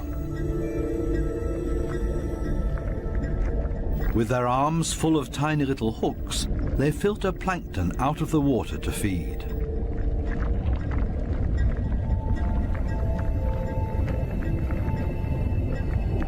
A very elegant feather star. It's on the move to find a better spot to filter plankton.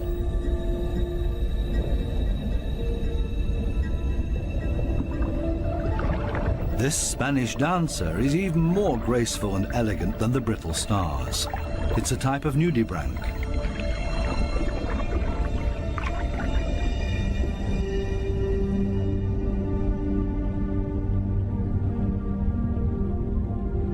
The giant pufferfish is relaxed and spends the night dozing off on the sandy bottom.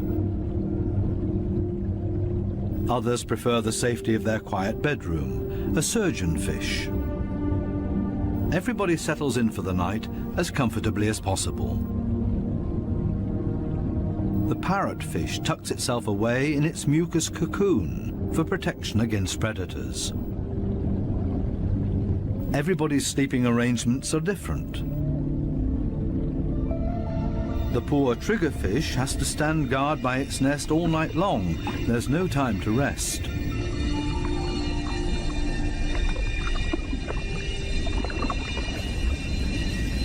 Some of the predators are quite soft-footed. A cone snail has spotted a small fish.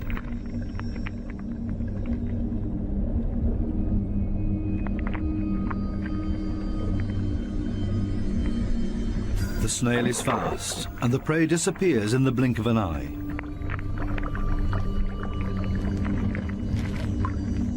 The night is still young, and still full of danger and terror. These lionfishes pose danger to the cardinal fishes.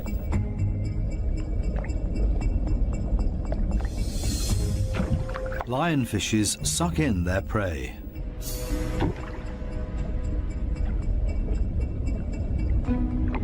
Even if they choke on it.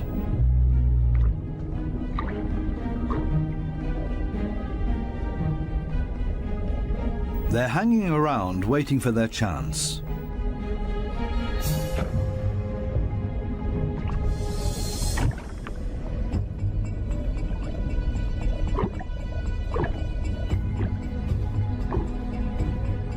This poor cardinal is sideways in the lionfish's mouth, eggs and all.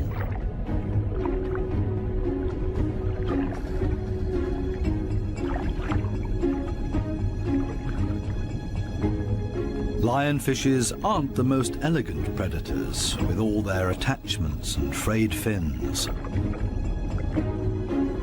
But this is all part of their camouflage. They're harder to see and blend into the background. Outside the reef, the lionfishes hunt as a school. They drive their prey towards one another with their fanned-out fins.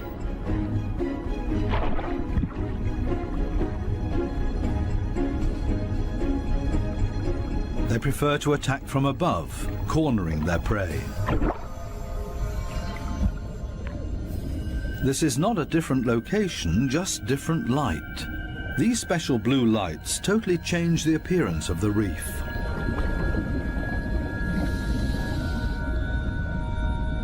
Now we can see that the coral polyps are bright red, and they clearly stand out from their environment.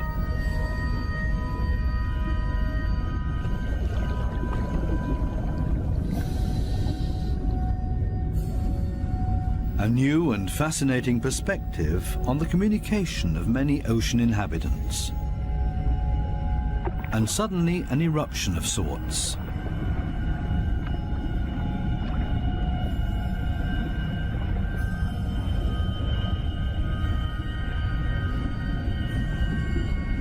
It looks like smoke, but in reality it's a type of reproduction. A carpet anemone is ejecting its sperm.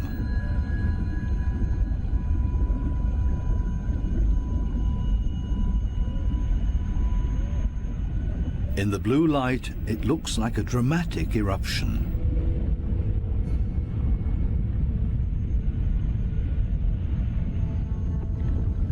A hermit crab as a magic lantern.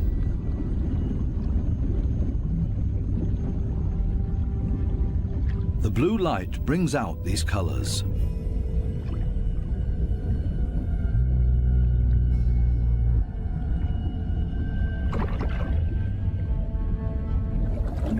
An entire group of lionfishes on a food foray.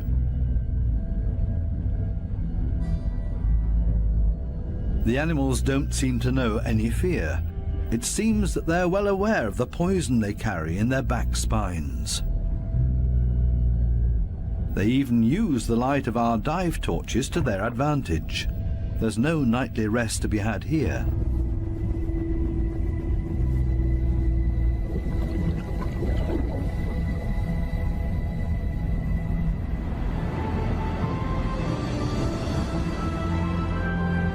With the first daylight, new life comes into the reef city.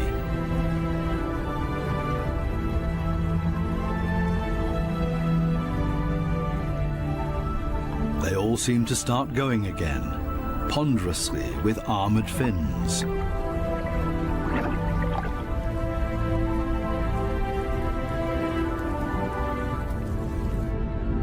As pedestrians, and as light and quiet as possible.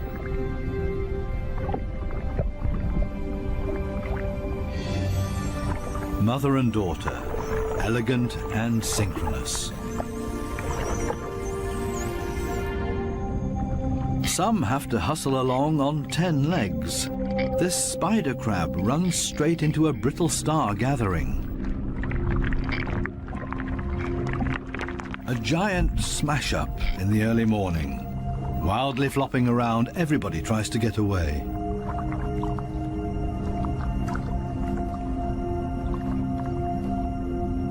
As in every city, there are also shopping opportunities here.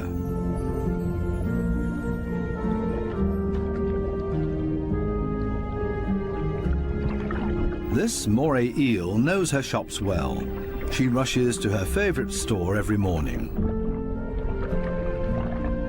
The same with this blue-spotted ray. But they haven't opened yet. It leans on one fin as if to say, it's waiting.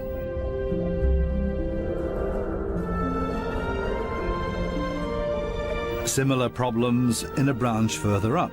These sweet lips are also waiting to be tended to.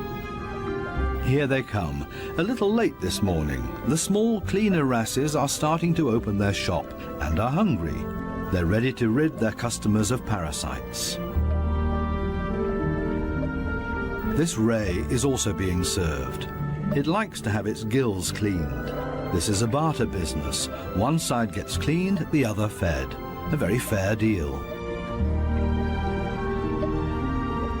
Clownfishes seem to be excluded from this business because they can't leave their anemone. In their case, the cleaner fishes make house calls.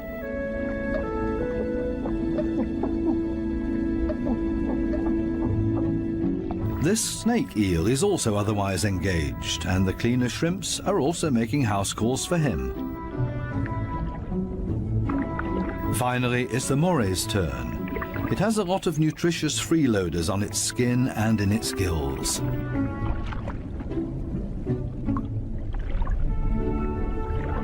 All of a sudden, the cleaners leave. Why?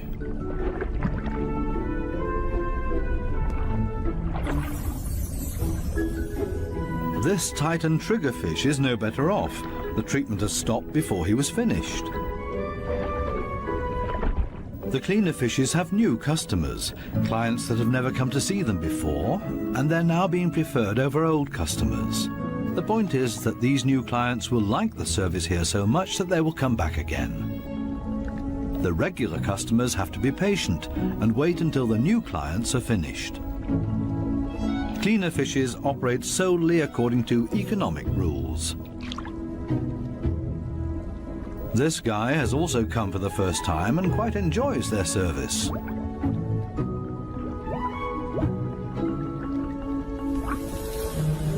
Sometimes it's too much of a good thing, though.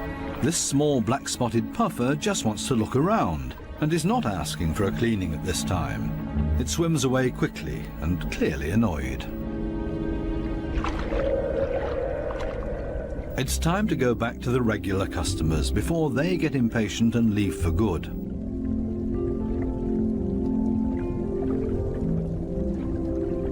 Digging deep where the gills are dirtiest.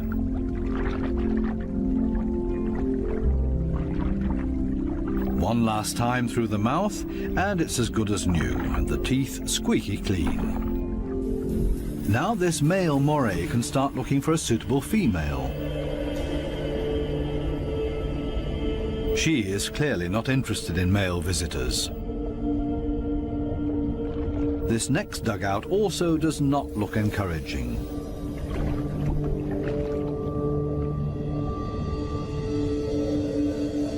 These two have already found each other. A strange pair with a triggerfish as roommate. They seem to get along just fine. It's difficult to cut in as a stranger.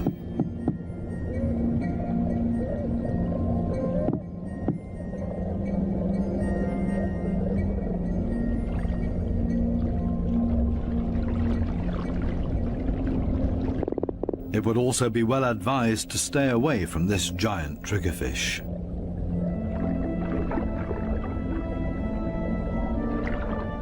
This, on the other hand, might be a different situation. It's important to be patient.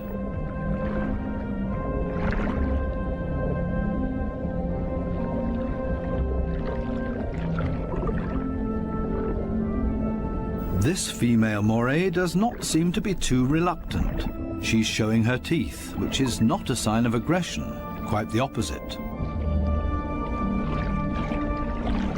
She finally agrees to a date.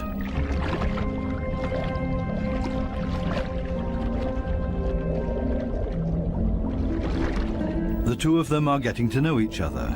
Moray eels are very gentle with their mates.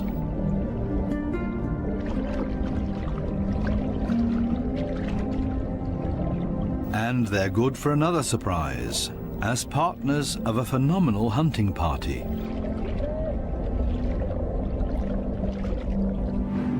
These types of hunting parties have to find each other first in this big city.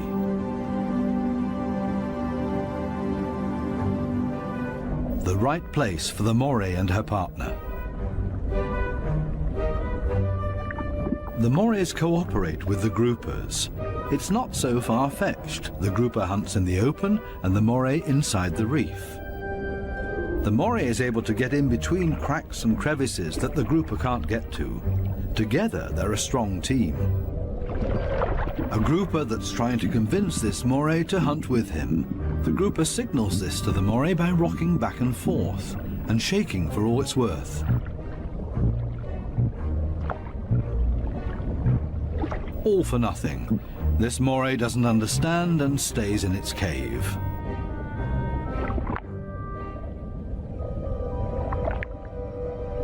Next try. Maybe the Moray will react this time and swim with him. Again, no luck.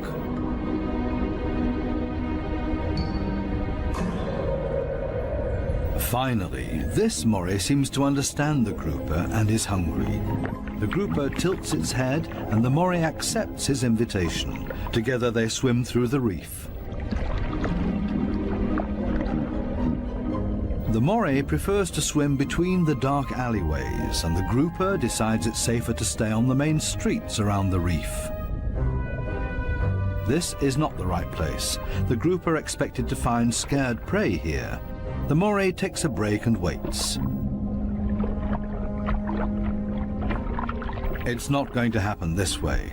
Again, another invitation to go. They continue through the reef to another coral head. Also nothing for them here either. The Moray is getting ambitious as well now and initiates a hunt on her own.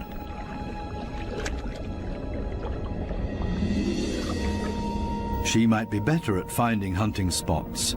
They're successful in this next coral head, and then everything happens very quickly. The fishes are panicked, and both hunters are able to profit from that.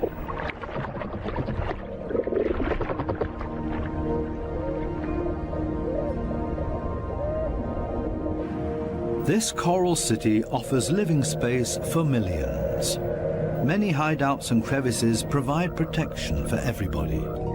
My home is my castle.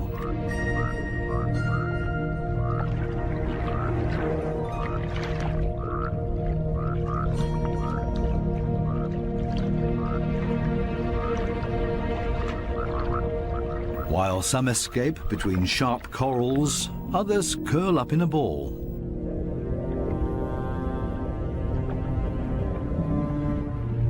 Octopuses don't have bones and are therefore able to change shape.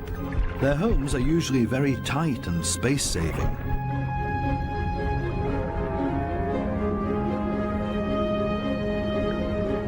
They like to live a bit further apart from their neighbors because they're not necessarily always friends with one another.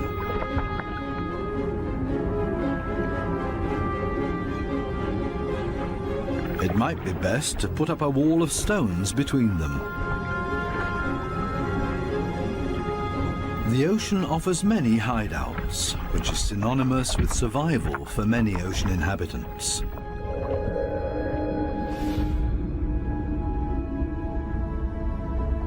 There can also be hideouts that nature never intended to be there. Such as this giant wreck, 240 feet deep.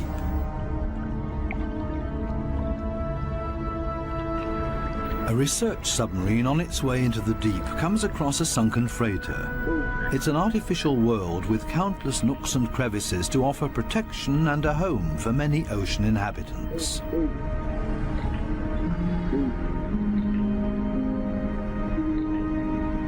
The wreck has long been overgrown with all kinds of sea life. The side of the hull has become a living wall made of corals and sponges.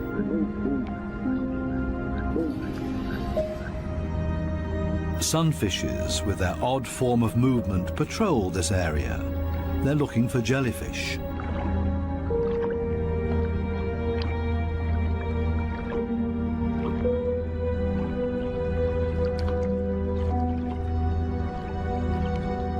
In steerage, where the current is strongest, filter feeders have found a new home, such as these sea fan corals. They feed on the tiny plankton particles. A unit that has grown together made of technical, man-made and organic structures. Even the steel anchor has grown a second skin, made of living beings. It offers these delicate creatures a solid structure to grow on. They have all made a comfortable home in this sunken world. Not even the lights of the stub disturb any of the wreck inhabitants. New life has been created out of the tragedy of this sunken ship, the ingenious, life-renewing cycle of nature. The morays are sharing a home. They seem to be exceptionally friendly towards one another, even with this conger eel as their neighbour.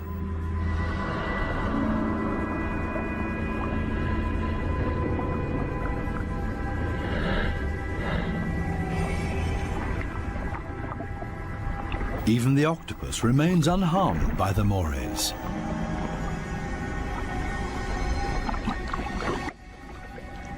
A unique environment made of steel that offers many different opportunities for ocean inhabitants to use it.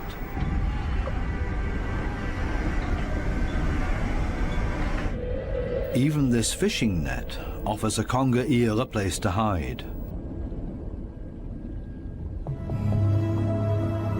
The original destination of the sub is located a bit deeper, a picturesque underwater city full of ancient amphora architecture. An antique merchant vessel sank here. Only the clay containers, once filled with Greek wine, are still visible. Now they offer homes and protection to many ocean inhabitants. Similar to the reef, hiding places are essential for staying alive down here. The amphorae have a very special shape. They taper towards the bottom, so they could be stored sitting upright in a layer of sand in the hull of the ship. The amphorae and their precious contents were safe during transport. Spiny lobsters welcome these types of caves. Conger eels also feel safe in this mess of amphorae and shards of clay, as if it was made for them and their slender, long bodies.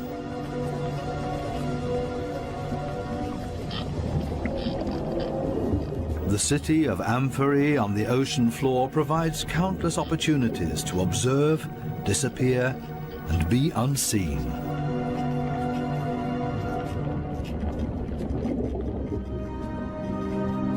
Maybe that's why this city seems to be very calm and orderly, even when the conger eel swims above everybody's abode.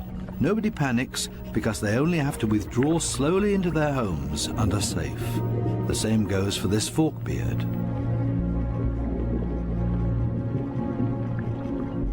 The conger eel's only chance to make prey down here is to hide himself and ambush somebody.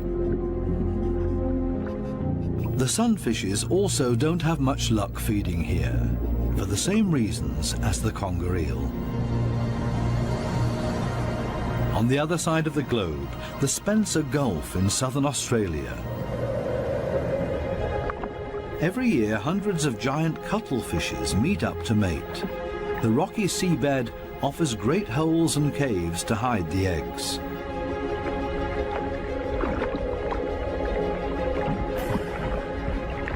The females are smaller than the males and seem to be a bit shy, keeping their arms tucked tightly together.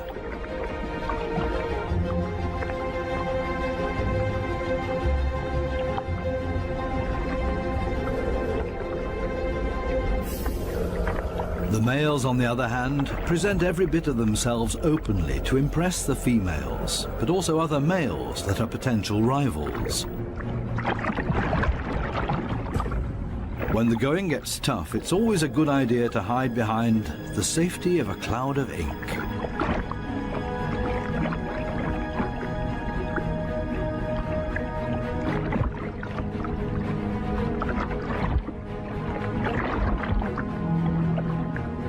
Without much success. Escape in reverse.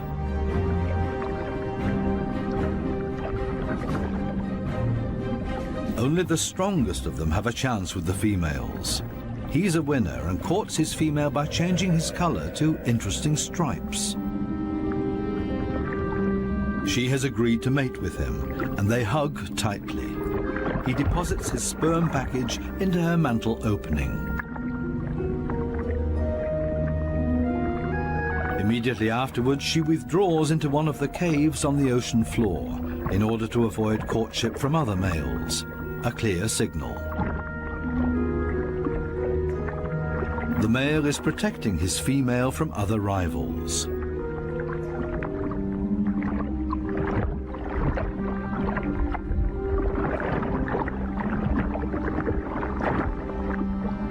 But there's always the unexpected. A so-called sneaker male tries to cut in. This male is much smaller and pretends to be another female by acting like one, very demure and shy.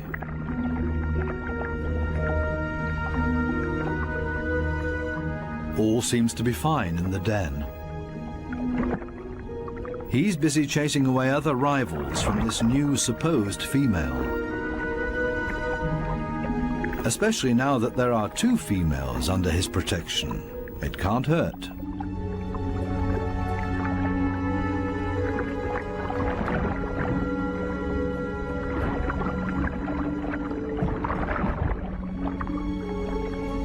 The two supposed females on the bottom below him are getting closer to each other, the sneaker male and the female. They mate in secret, under the protection of the strong male. As soon as the sneaker male is found out, it gets dangerous for him, but he has achieved what he came for and mated with this female. The beatings are nothing compared to the glory of his success. Intelligent strategies and tricks are essential for survival underwater and part of everyday life. A final dive into the magical world of sharks. This spot on a sandbank close to the Bahama Islands has great attraction for these lemon sharks. They come here by the hundreds, and nobody exactly knows why.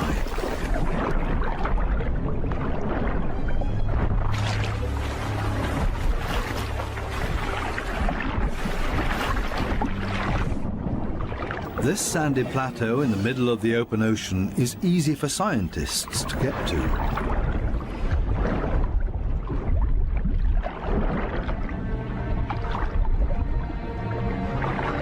This experiment will show how sharks react to their own reflection. The metal mirror stands upright on the seabed. The animals that swim towards it will see their own reflection coming closer. How will these lemon sharks react? Now the researchers have to have strong nerves. Things stay surprisingly calm. The foreign object is almost ignored, as if it had been there forever. The sharks either swim past it or underneath it.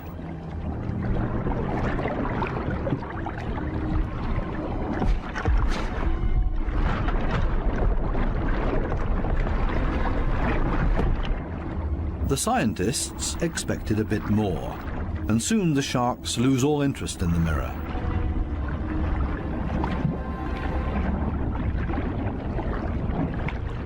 Some sharks even calmly drop to the seabed to rest.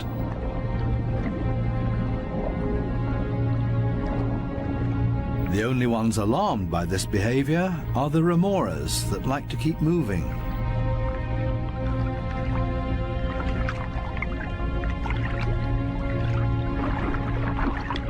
They let go of their shark and see if they can't hitch a ride with a more active individual.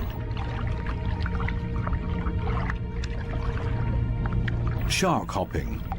This one isn't a good choice either, so they continue to yet another one.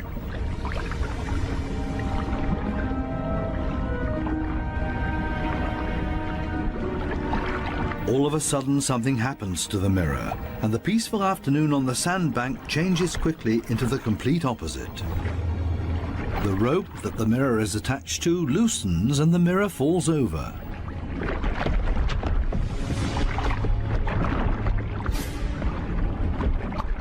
Suddenly, and seemingly out of nowhere, several sharks rush to the mirror and show great interest in it.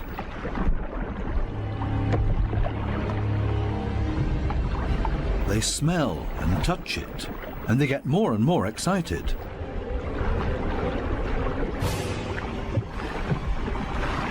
What happened all of a sudden? None of the scientists have any idea how to explain this change in behavior. The animals that were calm and collected only a second ago are now completely out of their minds, and the situation quickly escalates into a mass attack on the mirror. Do they mistake their own reflection for an opponent? It's time for the divers to leave because it's not safe anymore.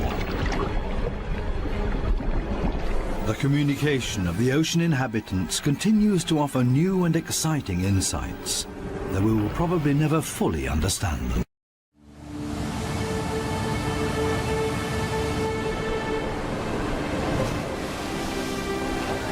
Where the Indian Ocean collides with the southern cliffs of Africa, Cape fur seals bring defenseless young into the world. A challenging world, where a pup's journey to adulthood is under constant threat.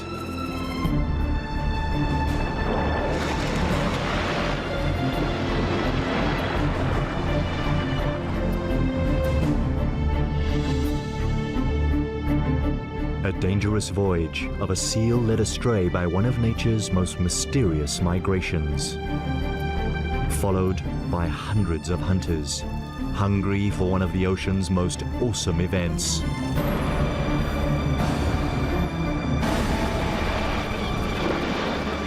The Feast of Predators.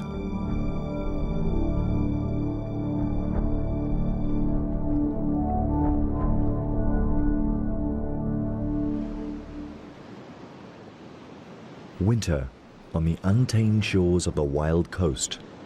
Here, the calm ocean surface conceals the turmoil stirring in the currents below.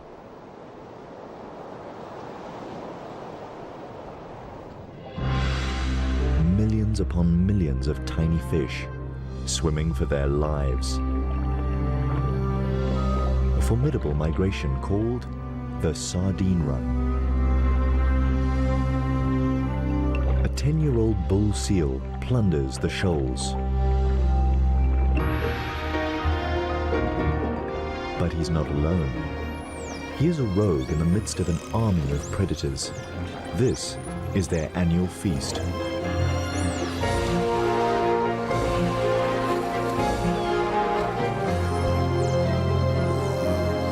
A feeding frenzy of immense proportions.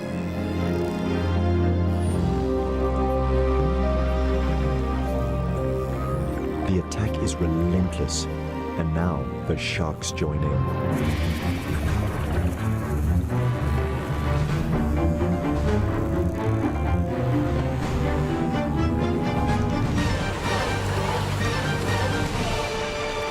Birds plunder from the air.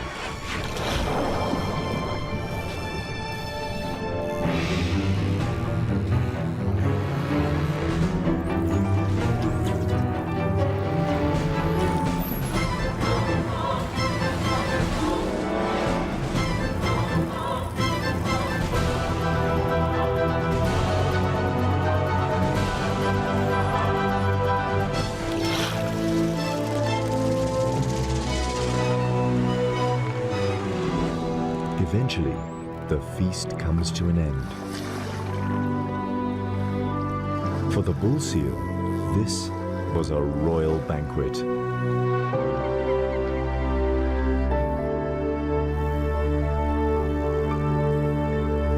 He watches the rest of the sardines swim away. It's now the end of winter, and the shoals disappear into the ocean depths. Their destination? One of the most puzzling, unsolved mysteries of nature. With nothing left to hunt, the predators leave the wild coast. The bull is 1,000 kilometers from home, and so are the gannets. They begin their return trip to their summer breeding colonies in the Cape. Not many seals ever embark on such a long journey. His return home will be a 3-month-long test of endurance. The predators follow Africa's southern shoreline from the subtropical wild coast all the way to the continent's most southern extremity, the Cape. Here, the coast is cooled by the currents and warmed by the African sun, an ideal habitat for birds and mammals that breed on land and feed on the bounty of the sea. The bull's home colony occupies a rocky island off the southern tip of Africa. 500 meters from its shores, he enters the kelp forest. It's November, the beginning of summer, and he joins other bulls returning to mate. But to reach land, they must run a dangerous gauntlet. The half-kilometer wide corridor between kelp forest and the island harbors the most lethal of seal hunters, the great white shark, a calculating predator who's perfected the skills of surprise, ambush, and attack. To get past the enemy, the seals gather in groups and make a sprint for land. The combination of speed and porpoising maneuvers should confuse the attacker.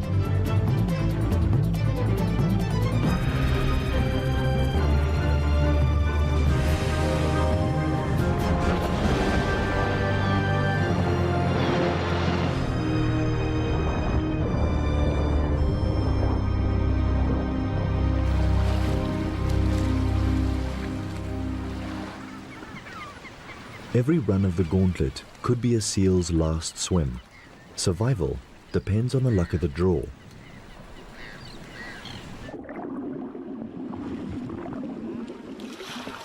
This time, the big bull escapes the jaws of death and reaches the shallows. He's safely home. Now, he needs to stake out a territory.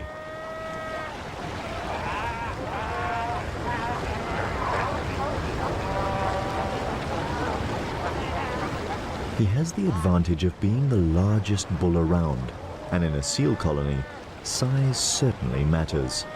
No one dares get in his way. Confidently, he returns to the same territory he held the year before.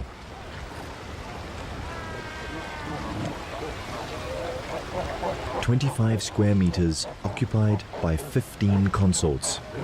It's a tight and uncomfortable squeeze, and the bull needs to enforce the peace.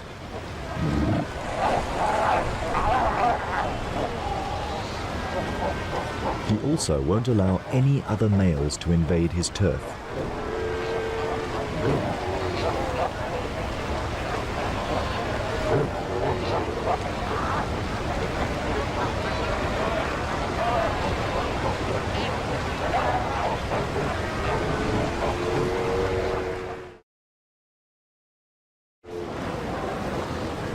Within a week, territories are defined and the pregnant females prepare to give birth.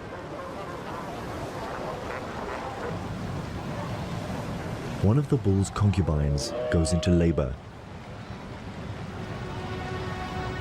The contractions come quickly.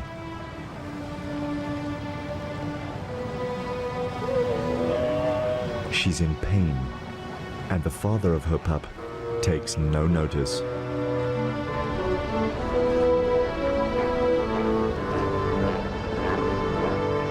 She suffers through almost an hour of labor.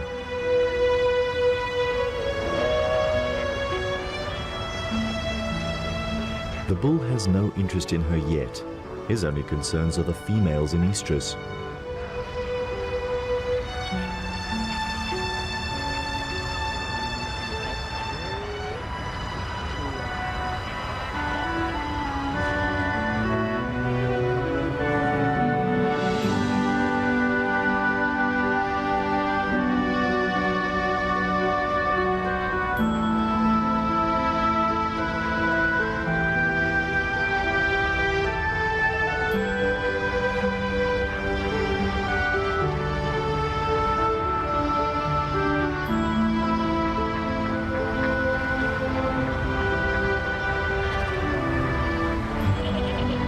first few breaths, and the newborn commands his mother's attention.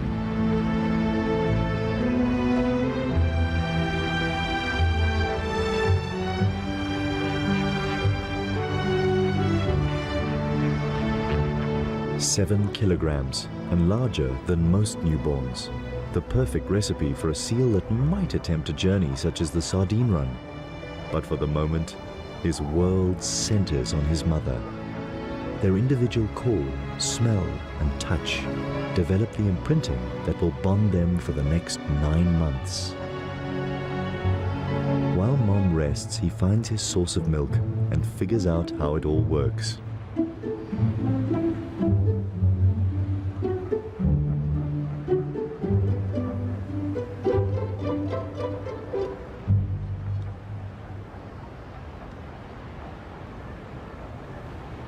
Now that he's dealt with the priorities of a newborn, he can take a good look around.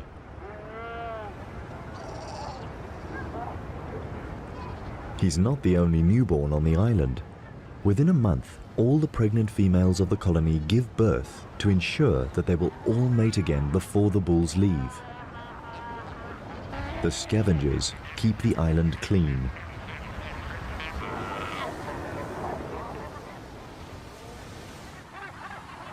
The beginning of summer is a busy time of year on the Cape's rocky islands.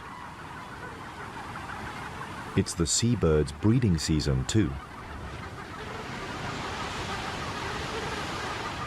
They pair off, mate, and tend to their eggs. At the gannet colony, mornings are particularly frantic. One of each of the chicks' parents fights through a barrage of beaks to get to the runway. Their fast-growing hatchlings demand a fresh catch every day.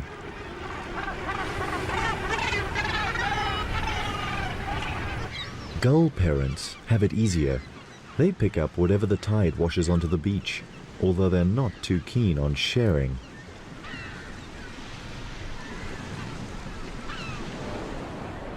Cormorants prefer to nest higher up on the rocks.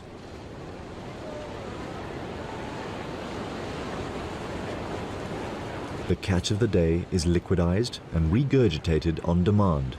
It's a young bird's treat. While the birds feed daily throughout their breeding season, the bulls and mothers go without food through theirs. Oblivious to his mother's fasting, the young pup is quite a handful. He has an adventurous nature. But his mother doesn't let him go far. He protests.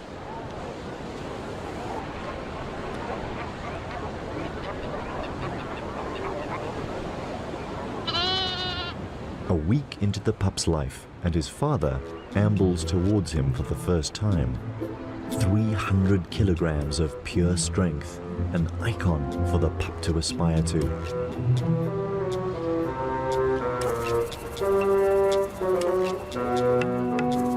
But the bull doesn't even cast the pup a glance. His attention is focused on the pup's mother, now ripe for mating. Driven by instinct, she follows the bull and leaves her pup on his own. So small and vulnerable, yet already abandoned. But she must make the most of the bull's attention and mate before he leaves the island. This is probably the last time the pup will ever see him.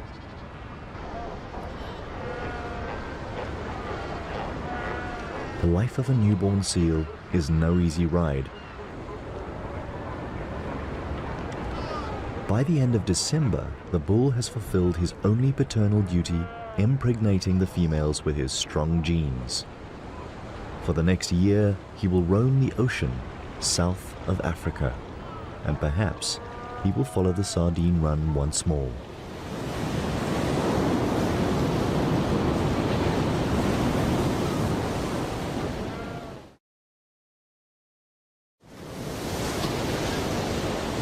Most of the adult females of the colony are now pregnant and need to feed.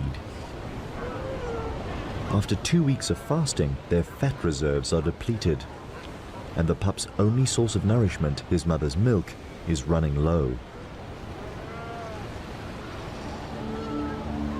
Following her is not an option, and if she doesn't return within the next 5 days, he will die of starvation.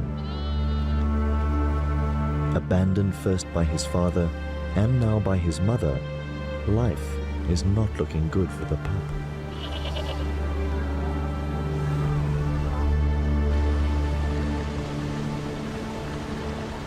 His mother joins other females on an expedition to find food. But before they can hunt, they must run the gauntlet.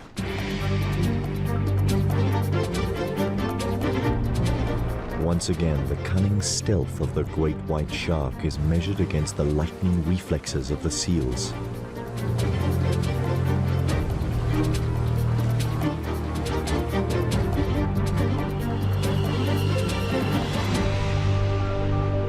This time, the seals win.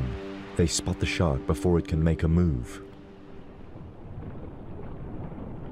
Now the mother and her allies can look for food. They swim towards the mainland. 15 kilometers from the island, she finds a pocket of sardines trapped in the shallows. With agile moves, she picks them out one by one. On average, she would eat about 4 kilograms of these tiny fish, but this time, she needs to stock up her reserves and produce enough milk to stay on land with her pup for at least a week.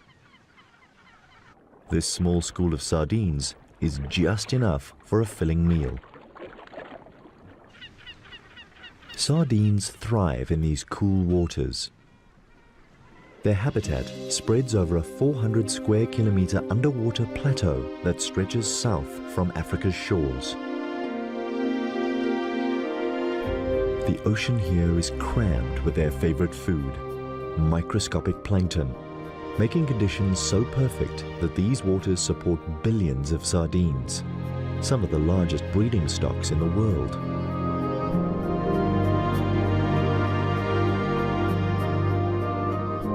And the secret to their success?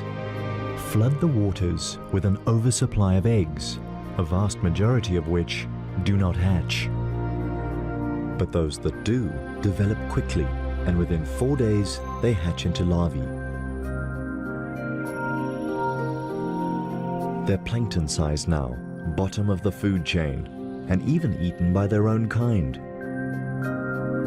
Over 4 months, they transform into fish-shaped juveniles that can swim and shoal. 4 centimeter long fingerlings, no better off in the food chain than when they hatched.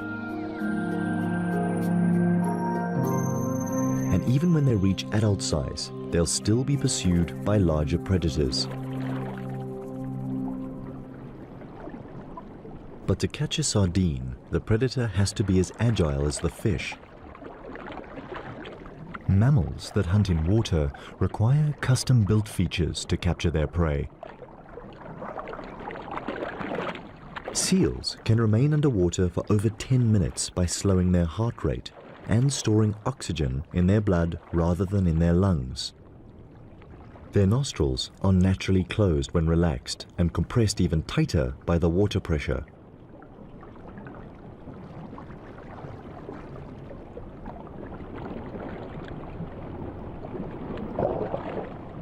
While catching food, no water is swallowed either, because throat muscles close the gullet.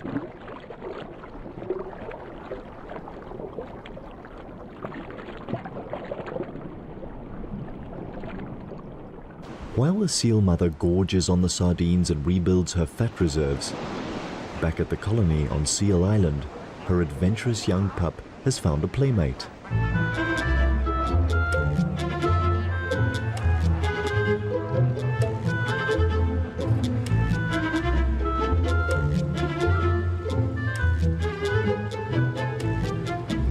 The two make a mischievous pair, innocent of the fact that the gull has a lethal beak that could inflict a serious injury.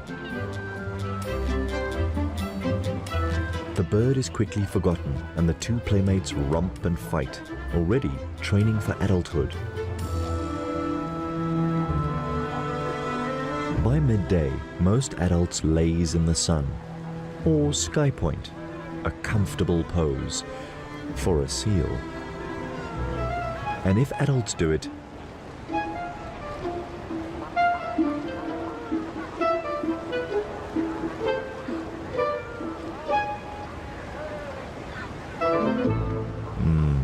lying down seems a much easier option.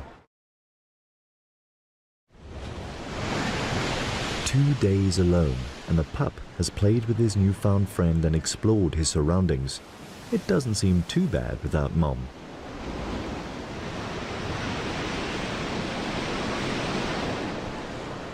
By the third day, he starts to get hungry and explores the shore in search of something to eat. But kelp is no mother's milk. Maybe being home alone is actually not that much fun. So many females. Surely one of them could be Mom. But not one of them smells right. And now he's desperately hungry. His calls for Mom go unheard.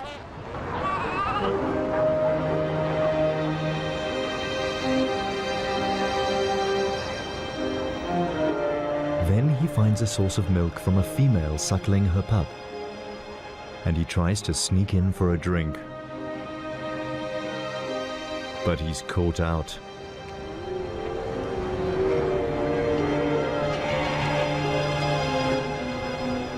Mothers don't tolerate strange pups. This adventure is becoming dangerous. Then he wanders too close to another hostile mother.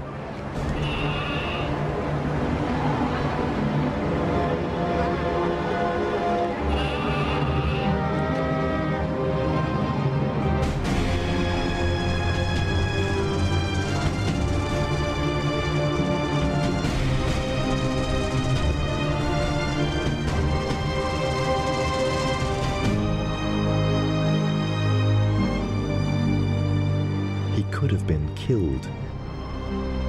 Will he survive till his mother's return?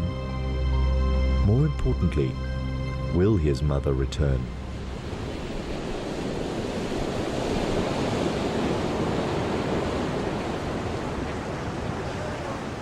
The 5th day starts with all the promises of summer and the safe return of the mother to Seal Island. But she has no way of knowing if her pup has survived. The shore looks like a killing field.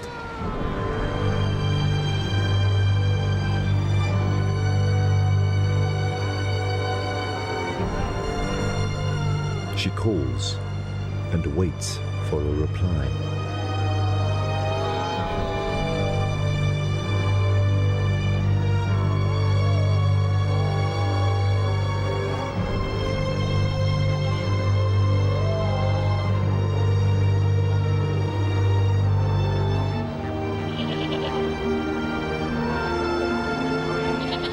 And then, a familiar cry.